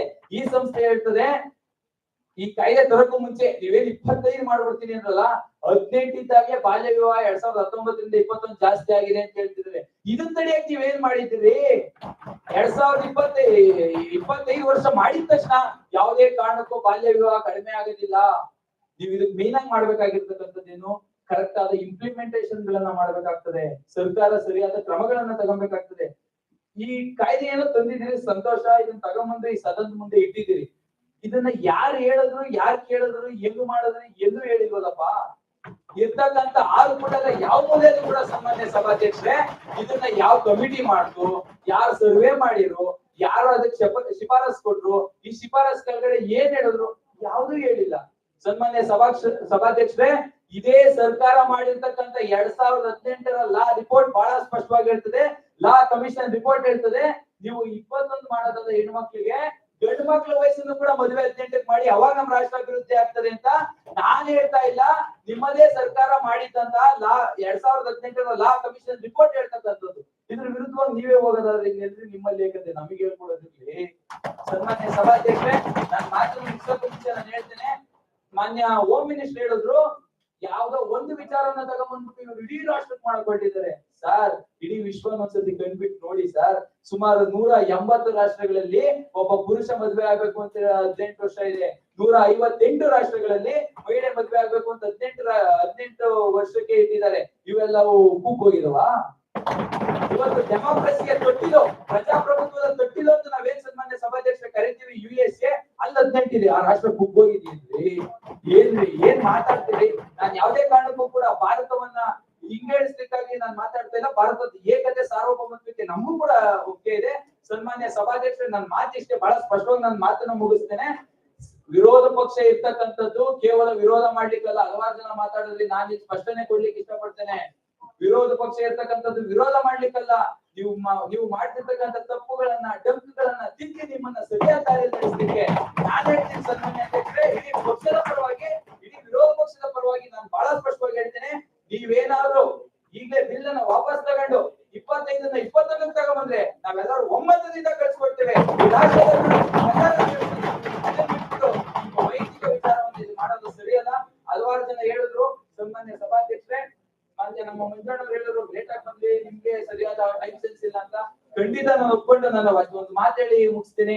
ನನಗಿಂತ ಕಿರಿಯನಿಲ್ಲ, ಶಿವಭಕ್ತನಿಗಿಂತ ಹಿರಿಯನಿಲ್ಲ. ತಲೆಬಾಗ್ತಾನೆ. ಅದ್ರ ಜೊತೆಗೆ ನೀವು ಒಂದು ಬೆಳ್ಳನ್ನ ತೋರಿಸ್ಬೇಕಾದ್ರೆ 4 ಬೆಳ್ಳು ನಿಮ್ಗೂ ತೋರಿಸ್ತೀರಿ ಅಂತಕ್ಕಂಥದ್ದನ್ನ ಮನದಲ್ಲಿ ಇಟ್ಕೊಳ್ಳಿ ಅಂತ ಹೇಳ್ತಾ ಸನ್ಮಾನ್ಯ ಸಭಾಧ್ಯಕ್ಷ ನನ್ನ ಮಾತನ್ನ ಮುಗಿಸ್ತೇನೆ. ಈಗ ಹಲವಾರು ಕ್ವಶನ್ ಕೊಟ್ಟಿದ್ದಾರೆ, ಇದನ್ನ ನಾನು ಓದ್ಬಿಡ್ತೇನೆ. ಸರ್ ಸನ್ಮಾನ್ಯ ಅಧ್ಯಕ್ಷರೇ, ನನ್ನ ಭಾಷಣ ಮುಗ್ದಿರೋದ್ರಿಂದ 2 ಲೈನ್ ಹೇಳ್ಬಿಡ್ತೀನಿ. ತಪ್ಪು ಮಾಡೋದು ಸಹಜ ಕಣೋ, ತಿದ್ದಿ ನಡೆಯೋನು ಮನುಜ ಕಣೋ. ನಾನು ಮಾಡಿಲ್ಲ, ಹಂಗಾಗಿ ನನ್ನ ಮಾತನ್ನು ಮುಗಿಸ್ತೇನೆ. ಸನ್ಮಾನ್ಯ ಅಧ್ಯಕ್ಷರೇ, ಟೀಮ್ ನಂಬರ್ 49 ಶರಣ್ಯ ಅವರು ಕೇಳಿದ್ದಾರೆ. Our question is how is the marriage the answer to all the problems like poor health, awareness, education problem, psychological problems ಮತ್ತೆ ಪಾಪ್ಯುಲೇಷನ್ ಕಂಟ್ರೋಲ್ ಅಂತ ಕೇಳಿದ್ದಾರೆ. ಅಭಯ್ ಅವರು ಕೇಳಿದ್ದಾರೆ, ನಾವು ಹೆಣ್ಣು ಮಕ್ಕಳಿಗೆ ಶಿಕ್ಷಣ ಕೊಡೋದು ಬೇಡ ಅಂತ ಹೇಳಿಲ್ಲ, 21 ವರ್ಷಕ್ಕೆ ಅಮೆಂಡ್ಮೆಂಟ್ ಮಾಡಿದ್ರೆ, ನಾನು ಹೇಳಿದ್ನಲ್ಲ 21 ವರ್ಷಕ್ಕೆ ಅಮೆಂಡ್ಮೆಂಟ್ ಮಾಡಿದ್ರೆ ನಾವೆಲ್ಲರೂ ಒಮ್ಮತದಿಂದ ಒಪ್ಕೋತೇವೆ ಅಂತ. ಇನ್ನು ಅಭಯ್ ಅವ್ರಿಗೆ ಮತ್ತೆ ಏನೋ ಪ್ರಶ್ನೆ ಒಳಗಿದೆ, ಇನ್ನೊಂದ್ಸತಿ ಕೇಳಿದ್ದಾರೆ. ಅವರಾಗಿದ್ದ ರೂಲಿಂಗ್ ಪಾರ್ಟಿ ಅವರು, ನಾವು ಕನ್ನಡ ಚೆನ್ನಾಗಿ ಬರೀಬೇಕ್ರಿ ಅಭಯ್, 18 ವರ್ಷಕ್ಕೆ ಇಡೀ ಅಂತ ಹೇಳ್ತೀವಿ ಅಂತ ಮಾತಾಡಿದ್ದಾರೆ. ಆದರೆ ನಾವು ಹೇಳ್ತಾ ಇರೋದು 20, ಮತ್ತೆ ಅದನ್ನೇ ಬರ್ಕೊಟ್ಟಿದ್ದಾರೆ. ಶ್ರೀಧರ್ ಅವರು ನಂಬರ್ 32 ಹೇಳಿದ್ದಾರೆ, education minister told after girls getting educated let Har have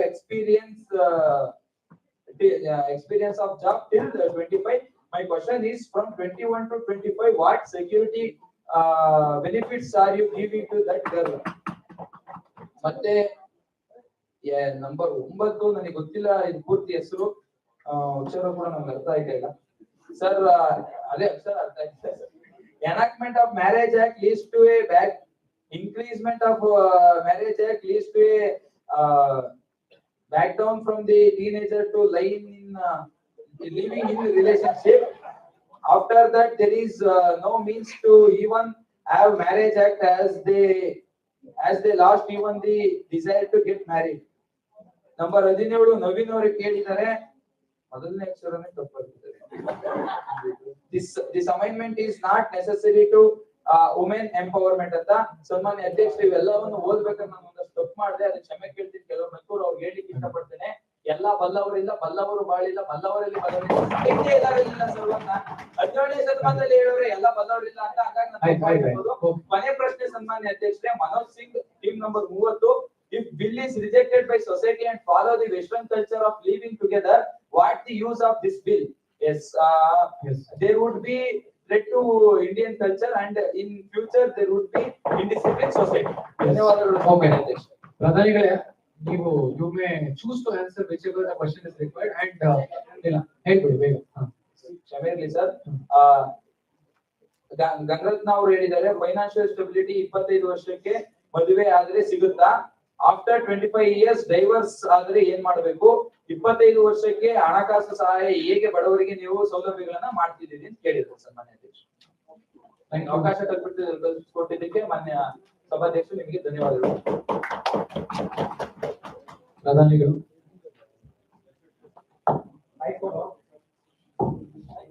Dear my colleagues, we are not here for any positions, but for a responsibility. ನಾವು ಇಲ್ಲಿ ಯಾವುದೇ ಒಂದು ಹುದ್ದೆಗೋಸ್ಕರ ಬಂದಿಲ್ಲ, ಜವಾಬ್ದಾರಿ ತಗೊಂಡು ಬಂದಿದ್ದೀವಿ.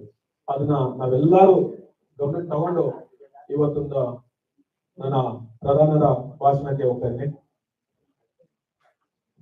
ಬಿಲ್ಲು ಓದಿಲ್ಲ ನೀವು ಓದಿಲ್ದಿರ ಪಾಸ್ ಮಾಡಿಲ್ಲ ಅಂತ ಹೇಳಿ, ನಮ್ಮಲ್ಲಿ ಓದುವಂತ ಸಾಮರ್ಥ್ಯ ಇರೋದಕ್ಕೇನೆ ನಾವು ಇವತ್ತು ಸರ್ಕಾರ ವ್ಯವಸ್ಥೆ ಕೊಟ್ಟಿರೋದು, ನೀವು ಅಂತ ಅನ್ಕೊತಿರೋದು. ಆಯ್ತಾ? ನನಗೆ ತುಂಬಾ ನೋವಿದೆ ಹೇಳ್ತಾ ಇದೀನಿ.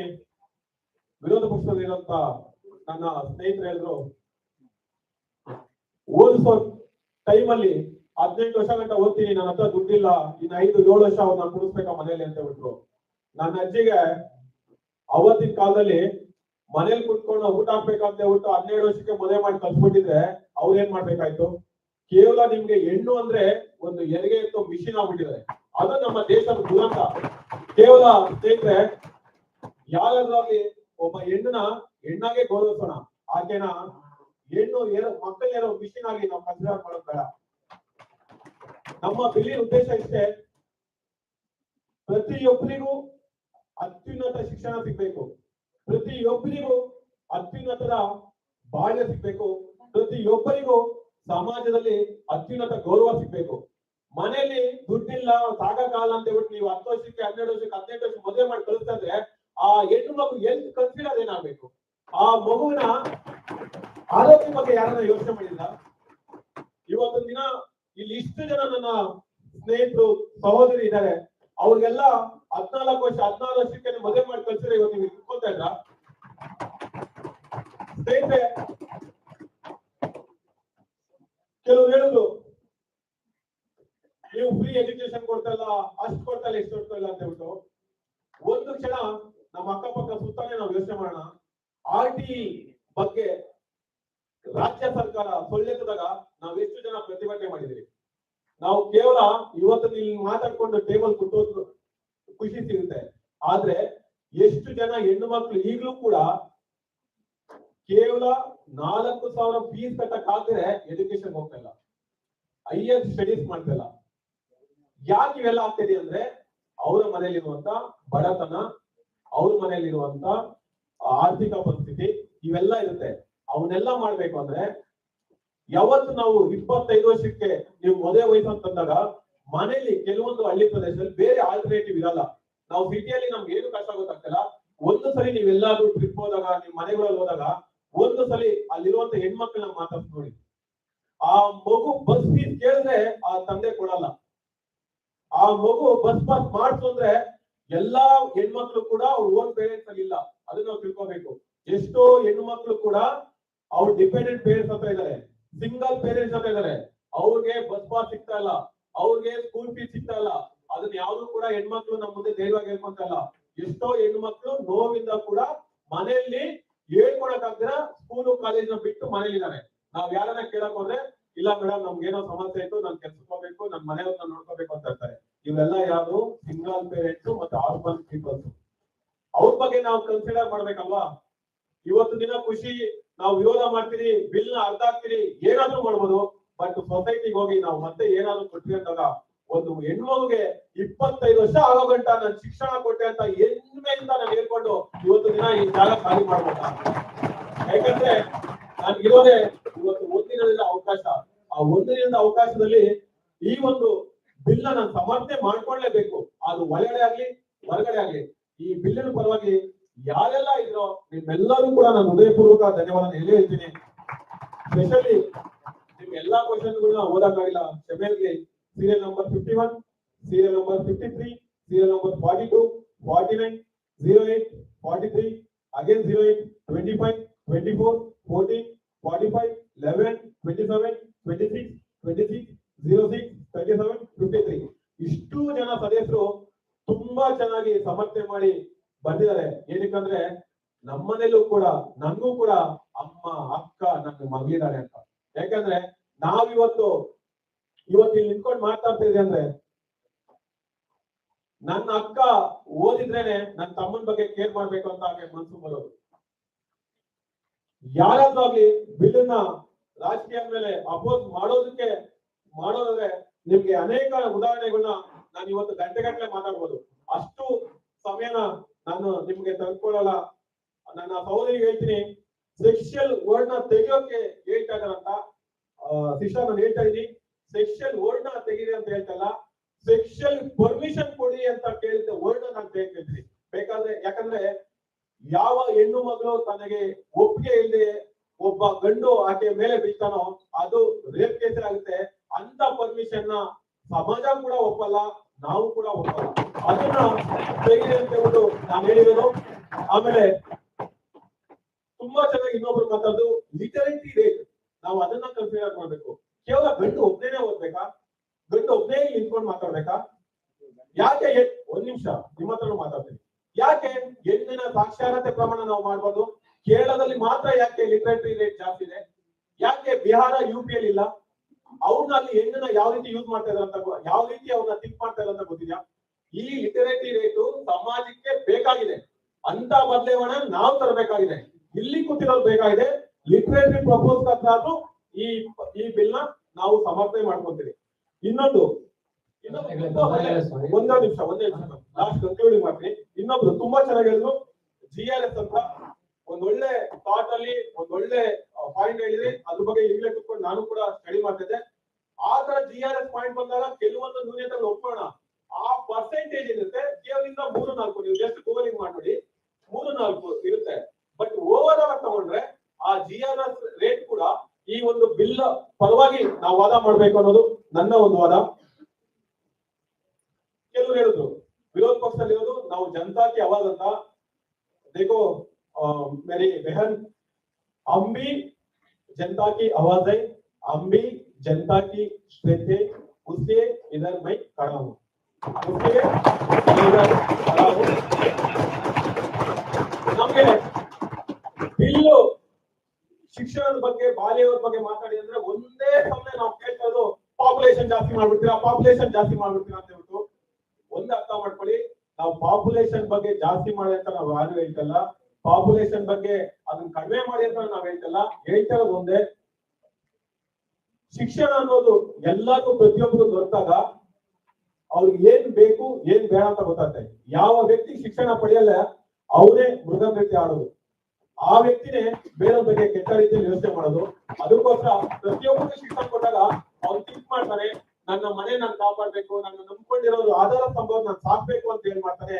ಅವಾಗ ಮುಂದಕ್ಕೆ ಮದುವೆ ವಯಸ್ಸು ಹೋದಾಗ ಆಟೋಮೆಟಿಕಲಿ ಮದುವೆ ವಯಸ್ಸು ಕೂಡ ಪೋಸ್ಟ್ಪೋನ್ ಆಗುತ್ತೆ. ಆಮೇಲೆ ಎಕನಾಮಿ ಕೂಡ ಡೆವಲಪ್ ಆಗುತ್ತೆ.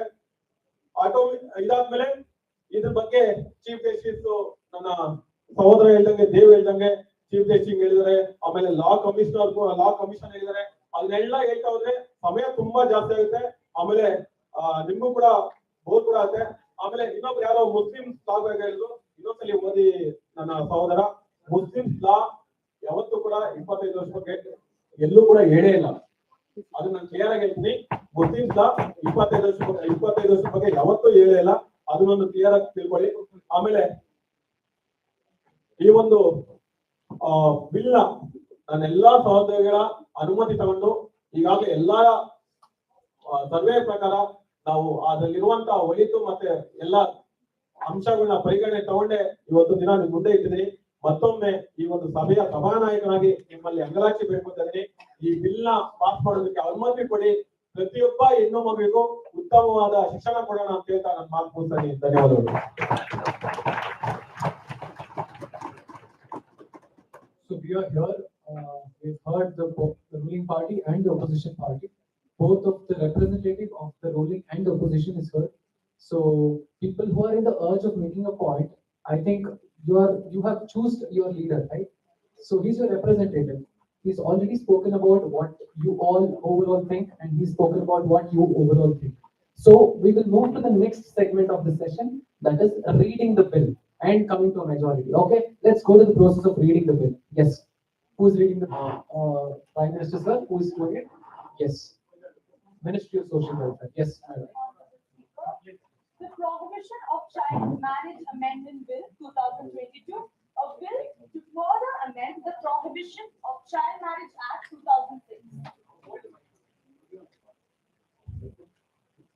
Be it enacted by Parliament in the 72nd year of Republic of India as follows. This act may be called the Prohibition of Child Marriage Amendment Act 2022. This section and section 2, clause 2 of section 3, section 5 and the amendment to the enactment mentioned against serial number 5 of the schedule shall come into force on the date this act receives the assent of the President, and the other provisions shall come into force on the date of the completion of 2 years from the date of assent, and any reference in any such provision to the commencement of this act shall be construed as a reference to the coming into force of that provision. In section 1 of the Prohibition of Child Marriage Act 2006, in subsection 2, after the word citizens of India, without and beyond India, the words, figures and brackets notwithstanding anything contrary or inconsistent therewith contained in the Indian Christian Marriage Act 1872, the Parsi Marriage and Divorce Act 1936, the Muslim Personal Law Shariat Application Act 1937, Special Marriage Act 1954, the Hindu Marriage Act 1955 and the Foreign Marriage Act, the Prohibition of Child Marriage Act 2006 or any other custom or usage or practice in relation to marriage under any other law for the time being in force shall be inserted. In section 2 of the Principal Act, for clause A, the following clause shall be substituted, namely, child means male or female or others who has not completed 25 years of age. In clause after the words is a child, the words notwithstanding anything contrary or inconsistent therewith contained in any other law for the time being in force, including any custom, usage, practice governing the party shall be inserted. In section 3 of the Principal Act, in subsection 3, for the words 2 years, the words 5 years shall be substituted. After section 14 of the Principal Act, the following section shall be inserted, namely 14A. The provisions of this shall have effect notwithstanding anything contrary or inconsistent therewith contained in any other law for the time being in force, including any custom or usage or practice governing the parties. The enactment specified in the schedule shall be amended in the manner mentioned therein.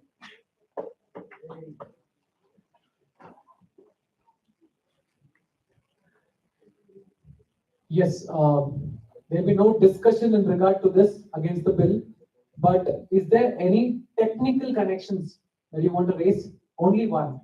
Yes. Yeah, technical corrections, only technical correction. Yes.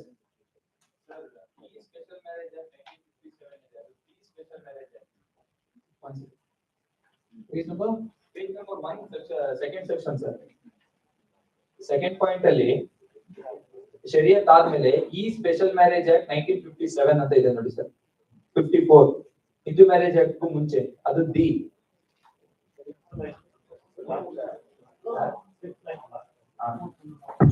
ಗೊತ್ತಿದ್ದು ತಿಂದಿಲ್ವಲ್ಲ sir?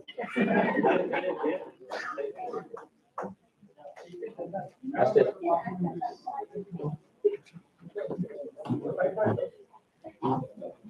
Sir ಆಮೇಲೆ ಇಲ್ಲಿ add ಮಾಡ್ಬೇಕಾದ್ರೆ ಶರೀಯತ್ add ಮಾಡಿದ್ದಾರೆ, ಅದನ್ನು ಕೂಡ ನಾವು ತಿದ್ದುಪಡಿ ಮಾಡ್ತೀವಿ ಅಂತ.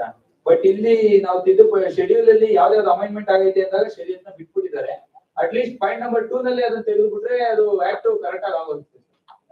ಇಲ್ಲ ಬೇಕಾದ್ರೆ ಅದಕ್ಕೆ ಸಪರೇಟ್ ಬಿಲ್ ತಗೊಂಡು ಚರ್ಚೆ ಮಾಡ್ಕೊಂಡು. Point consider. Yes, Prime Minister, something for this. One second. Your representative will speak for you. Please wait. Yes.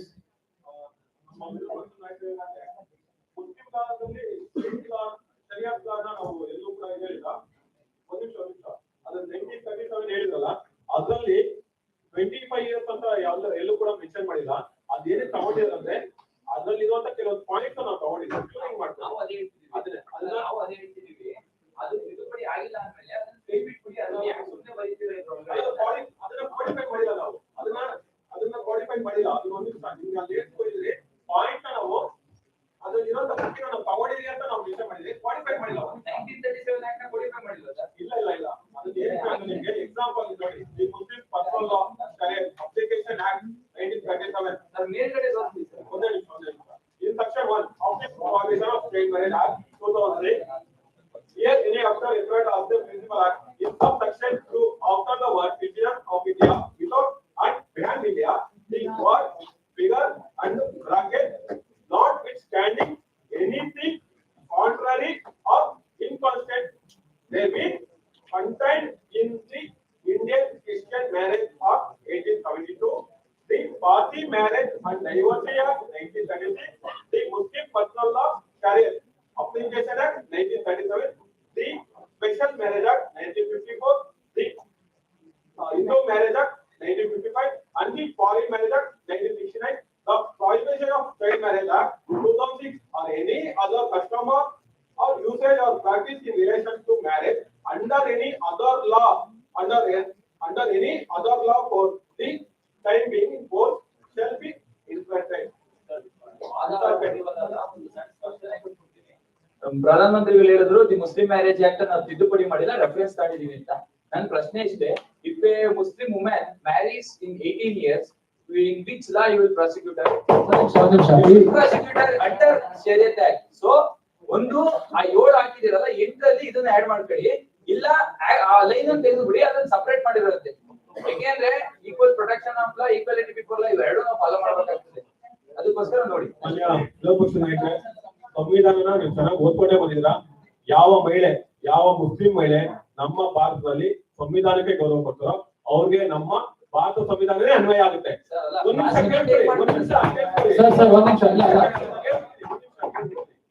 ಅವ್ರಿಗೆ ಯಾವ ಲಾ ಆಗುತ್ತೆ ಅಂತ ಹೇಳ್ತಾರ, ಈ ಎಲ್ಲಾ 7 ಲಾಗಳನ್ನ ಸೇರ್ಸ್ಬಿಟ್ಟು ಹೇಳಿ ಒಂದು ನಿಮಿಷ.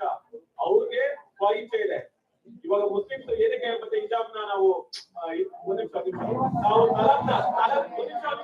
ತಲಾಕ್ನ ಯಾಕೆ ವಿರೋಧ ಮಾಡಿದಾಗ ಎಲ್ಲ ಅಪ್ಲಿಕೇಟ್ ಅಂದ್ರೆ ಅವ್ರಿಗೆ ಯಾಕೆ ಮತ್ತೆ ಮುಸ್ಲಿಮ್ಸ್ ಲಾ ಮತ್ತೆ ಇಲ್ಲಿ ಹಿಂದೂ ಲಾ ಬಂದಿಲ್ಲ? ಒಂದ್ ನಿಮಿಷ ಅಧ್ಯಕ್ಷೆ, ಇಲ್ಲಿ ಏನಾಗುತ್ತೆ, ಈ 7 ಅಂಶಗಳನ್ನ ನಾವು ತಗೊಂಡು ನಮ್ಮದೇ ಆದಂತ ಕೆಲವೊಂದು ಸ್ಪೆಸಿಫಿಕ್ ಲಾನ ತಂದಾಗ ಮೇ ಬಿ ಇರ್ಬೋದು, ಅವ್ರಿಗೆ ಕ್ವಶನ್ಸ್ ಇರ್ಬೋದು, ನನ್ನ 18 ಆಗ್ಬೇಕಾಯ್ತು 25 ಮಾಡಿದಾರೆ ಅಂತ. ಆದರೆ ಅವ್ರು ಭಾರತೀಯ ಪ್ರಜೆ ಆಗಿರೋದ್ರಿಂದ ಭಾರತೀಯ ಕಾನೂನು ಅನ್ವಯ ಆಗುತ್ತಂತ ಈ ಮೂಲಕ ನಾನು ಸ್ಪಷ್ಟನೆ ಕೊಡ್ತಾರೆ. ಇದು ಸುಮ್ನೆ ವಾದ ಪ್ರತಿವಾದಕ್ಕೆ ಹೋಗ್ತಾ ಇದೆ ಅಲ್ಲ, ಕನ್ಸಿಡರ್ಡ್ ಅಲ್ಲ. ಬಟ್ ಇಲ್ಲಿ ಏನಾಗ್ತದೆ, ಭಾರತ ಸಂವಿಧಾನದ ಯಾವ ಮೂಲೆಯಲ್ಲೂ ಕೂಡ ಒಂದು ಮಹಿಳೆಯನ್ನ ಅಥವಾ ಒಬ್ಬ ಪುರುಷನ ಮದುವೆ ಚಿಕ್ಕ ವಯಸ್ಸಿಗಾದ ಅಂತ ಹೇಳಿ ಪ್ರಾಸಿಕ್ಯೂಟ್ ಮಾಡಕ್ ಆಗಲ್ಲ. ಪರ್ಸನಲ್ ಲಾಸ್ ಅಂತ ಸಪರೇಟ್ ಮಾಡ್ಕೊಂಡಿದೀವಿ ನಾವು ಭಾರತದಲ್ಲಿ. ಮುಸ್ಲಿಂ ಮಹಿಳೆಯನ್ನ ಮುಸ್ಲಿಂ ಪರ್ಸನಲ್ ಲಾ ಕೆಳಗಡೆ ತಗೋಬೇಕು. ಈ ಒಂದು 7 ಇದಾವಲ್ಲ ಸರ್, ಇಲ್ಲಿ ಈ ಕಡೆ ಶೆಡ್ಯೂಲ್ ಅಲ್ಲಿ 7 ಇದಾವೆ. 7ರಲ್ಲಿ ಎಲ್ಲೂ ಕೂಡ ಮುಸ್ಲಿಂ ಪರ್ಸನಲ್ ಲಾನ ಆಡ್ ಮಾಡಿಲ್ಲ. ಒಂದು ಆಡ್ ಮಾಡಿ, ಇಲ್ಲ ಫಸ್ಟ್ ಪೇಜ್ ಇಂದ ಕೈ ಬಿಡಿ, ಎರಡು ಮಾಡ್ಬಿಟ್ರೆ ಬಿಲ್. ಓಕೆ, ನಾವು ಅದು ಪರಿಶೀಲನೆ ಮಾಡ್ತೀನಿ. ಅದು ತಿದ್ಬಿಟ್ಟು ಬಿಲ್ ಇನ್ನೊಂದ್ಸತಿ ರೀಡ್ ಮಾಡ್ಬಿಟ್ರೆ ವೋಟಿಂಗ್ ಮಾಡ್ಬೇಕಾ ಸೇರ್ಸ್ಬೇಕಾ ಅನ್ನೋದನ್ನ ನಾವು ನಮ್ಮ ಸಹೋದರಗಳ ಜೊತೆ ಸೇರ್ಸ್ಬಿಟ್ಟು ಒಟ್ಟಿಗೆ ಆಕ್ಟ್ ಆದ್ಮೇಲೆ ತಿದ್ದುಪಡಿ ಏನ್ ಮಾಡ್ಬೋದು ನಾಯಕರೇ ಅವ್ರೇನ್ ಹೇಳ್ತಾ ಇದಾರೆ ಬಿಲ್ ಪಾಸ್ ಮಾಡಿ ಮತ್ತೆ ಅಮೆಂಡ್ಮೆಂಟ್ ಪಾಸ್ ಮಾಡಕ್ ಇನ್ನೊಂದು ಬಿಲ್ ಮಾಡ್ತೀವಿ ಅಂತ. ಅದಕ್ಕೆ ಮತ್ತೆ ಚರ್ಚೆ ಮತ್ತೆ ಖಂಡಿತ ಅಲ್ಲಲ್ಲ ನಷ್ಟ ಆಗೋದು. ಬಟ್ ಆ ಸ್ಪೆಲ್ಲಿಂಗ್ ಮಿಸ್ಟೇಕ್ ನೀವೇನ್ ಹೇಳ್ತಾ ಇದ್ರ ಟಿ ಅನ್ನೋದು ಅದಕ್ಕೆ ಅವರು ಪ್ರಧಾನಿಗಳು ಹಂಗೆ ಹೇಳ್ತಾ ಇದಾರೆ. ನೋಡೋಣ ಮೆಜಾರಿಟಿ ಬಂದಾಗ ನೋಡೋಣ ಏನಾಗುತ್ತೆ.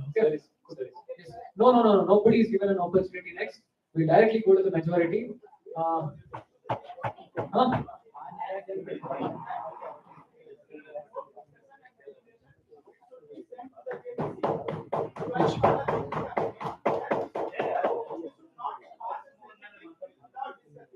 Fine. Yes. Sir. You're disrespecting, sir. Objection ಮಾಡ್ತೀನಿ. ಅವ್ರು ಇನ್ನೂ ಏನಾದ್ರು ವಾದ ಮಾಡ್ಬೇಕು ಇದ್ರ ಬಗ್ಗೆ ಚರ್ಚೆ ಮಾಡ್ಬೇಕಂದ್ರೆ ನಾನು ಇವತ್ತು ದಿನ ಎಲ್ಲ ನಮ್ಮ not ready, sir. ನಾವು ಚರ್ಚೆ ಮಾಡಕ್ಕೆ ರೆಡಿ ಇದ್ದೀವಿ. ಏನಂತೀರಾ? Sir, ದಯವಿಟ್ಟು ಪ್ರವೋಕ್ ಮಾಡಬೇಡಿ ಸರ್. ದಯವಿಟ್ಟು ಪ್ರವೋಕ್ ಬೇಡ. ಇಲ್ಲಿವರೆಗೂ ಆಗಿದೆ, ಬಿಲ್ ರೆಡಿ ಇದೆ. We will go for majority. If there is an issue, raise it when they come to amendment. Okay? Yes. So we'll go for majority.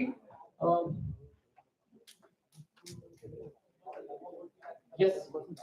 The amendment of prohibition of child marriage bill 2022. People who are with it go with A. Okay. People who are against it go with a na. So yeah. So yes. Huh? No. Head count. Yes. Go for count. Count, sir. Fast. Yes, sir. Sir, one volunteer can help me with the count. Fast.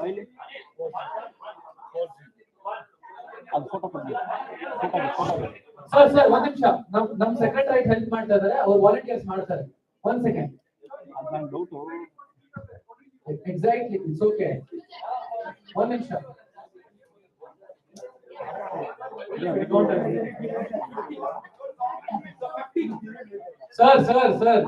Sir.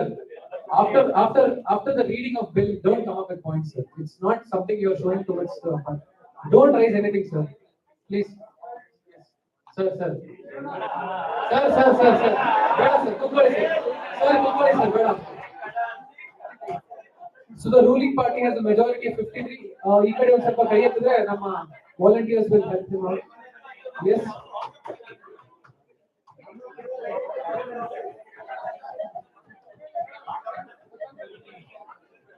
$24 from the party against that bill. So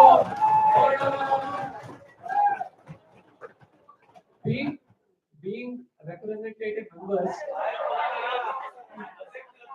not in the House of Parliament. Okay. So as we know the majority now, by the House of the Parliament, we pass the bill and it will be sent to the President for his consent. Yes. Thank you. Let's take a lunch break now. We follow this question on. Thank you.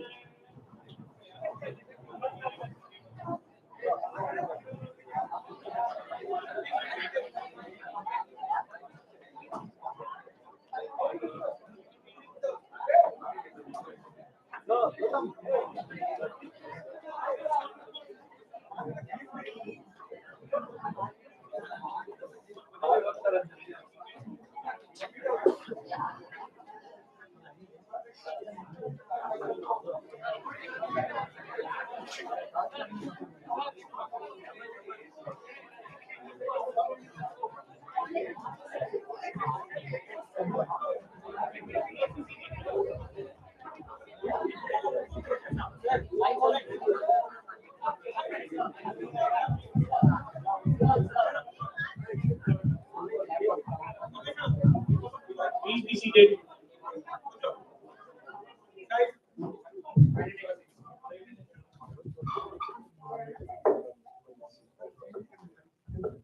Special mention to our sponsors, our journal partner SP Surya, uniform partner the Abais, transport partner Yamaha Automotive, banking partner Central Bank of India for providing education loan up to 7 lakhs without any collateral damage for Kodigehulli branch and Yelahanka branch, Bangalore. Interested participants, kindly contact the manager of Kodigehulli branch and Yelahanka branch, Bangalore. Higher education partner SSI Education Services for providing £5,000, which is nearly 5 lakh rupees, which will be awarded through lucky draw. Interested participants can try their luck. Developing partner LIC, automation partner Sridhar, interior partner Boo Developers, and our library partner MPP House. Also, the stalls have been set up by the banking partner, that is Central Bank of India, and our higher education partner, SSI Education Services. Please have a look at their stalls. The lunch has been arranged. Kindly cooperate with the volunteers and please be back by 2:15 p.m. The judges are requested to take a leave first, followed by the parliamentarians. The lunch break will be from 1:30 to 2:15. 1:30 to 2:30.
ಇನ್ನೊಂದ್ಸರಿ ಮಾಡ್ಬೇಡಿ sir.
Style.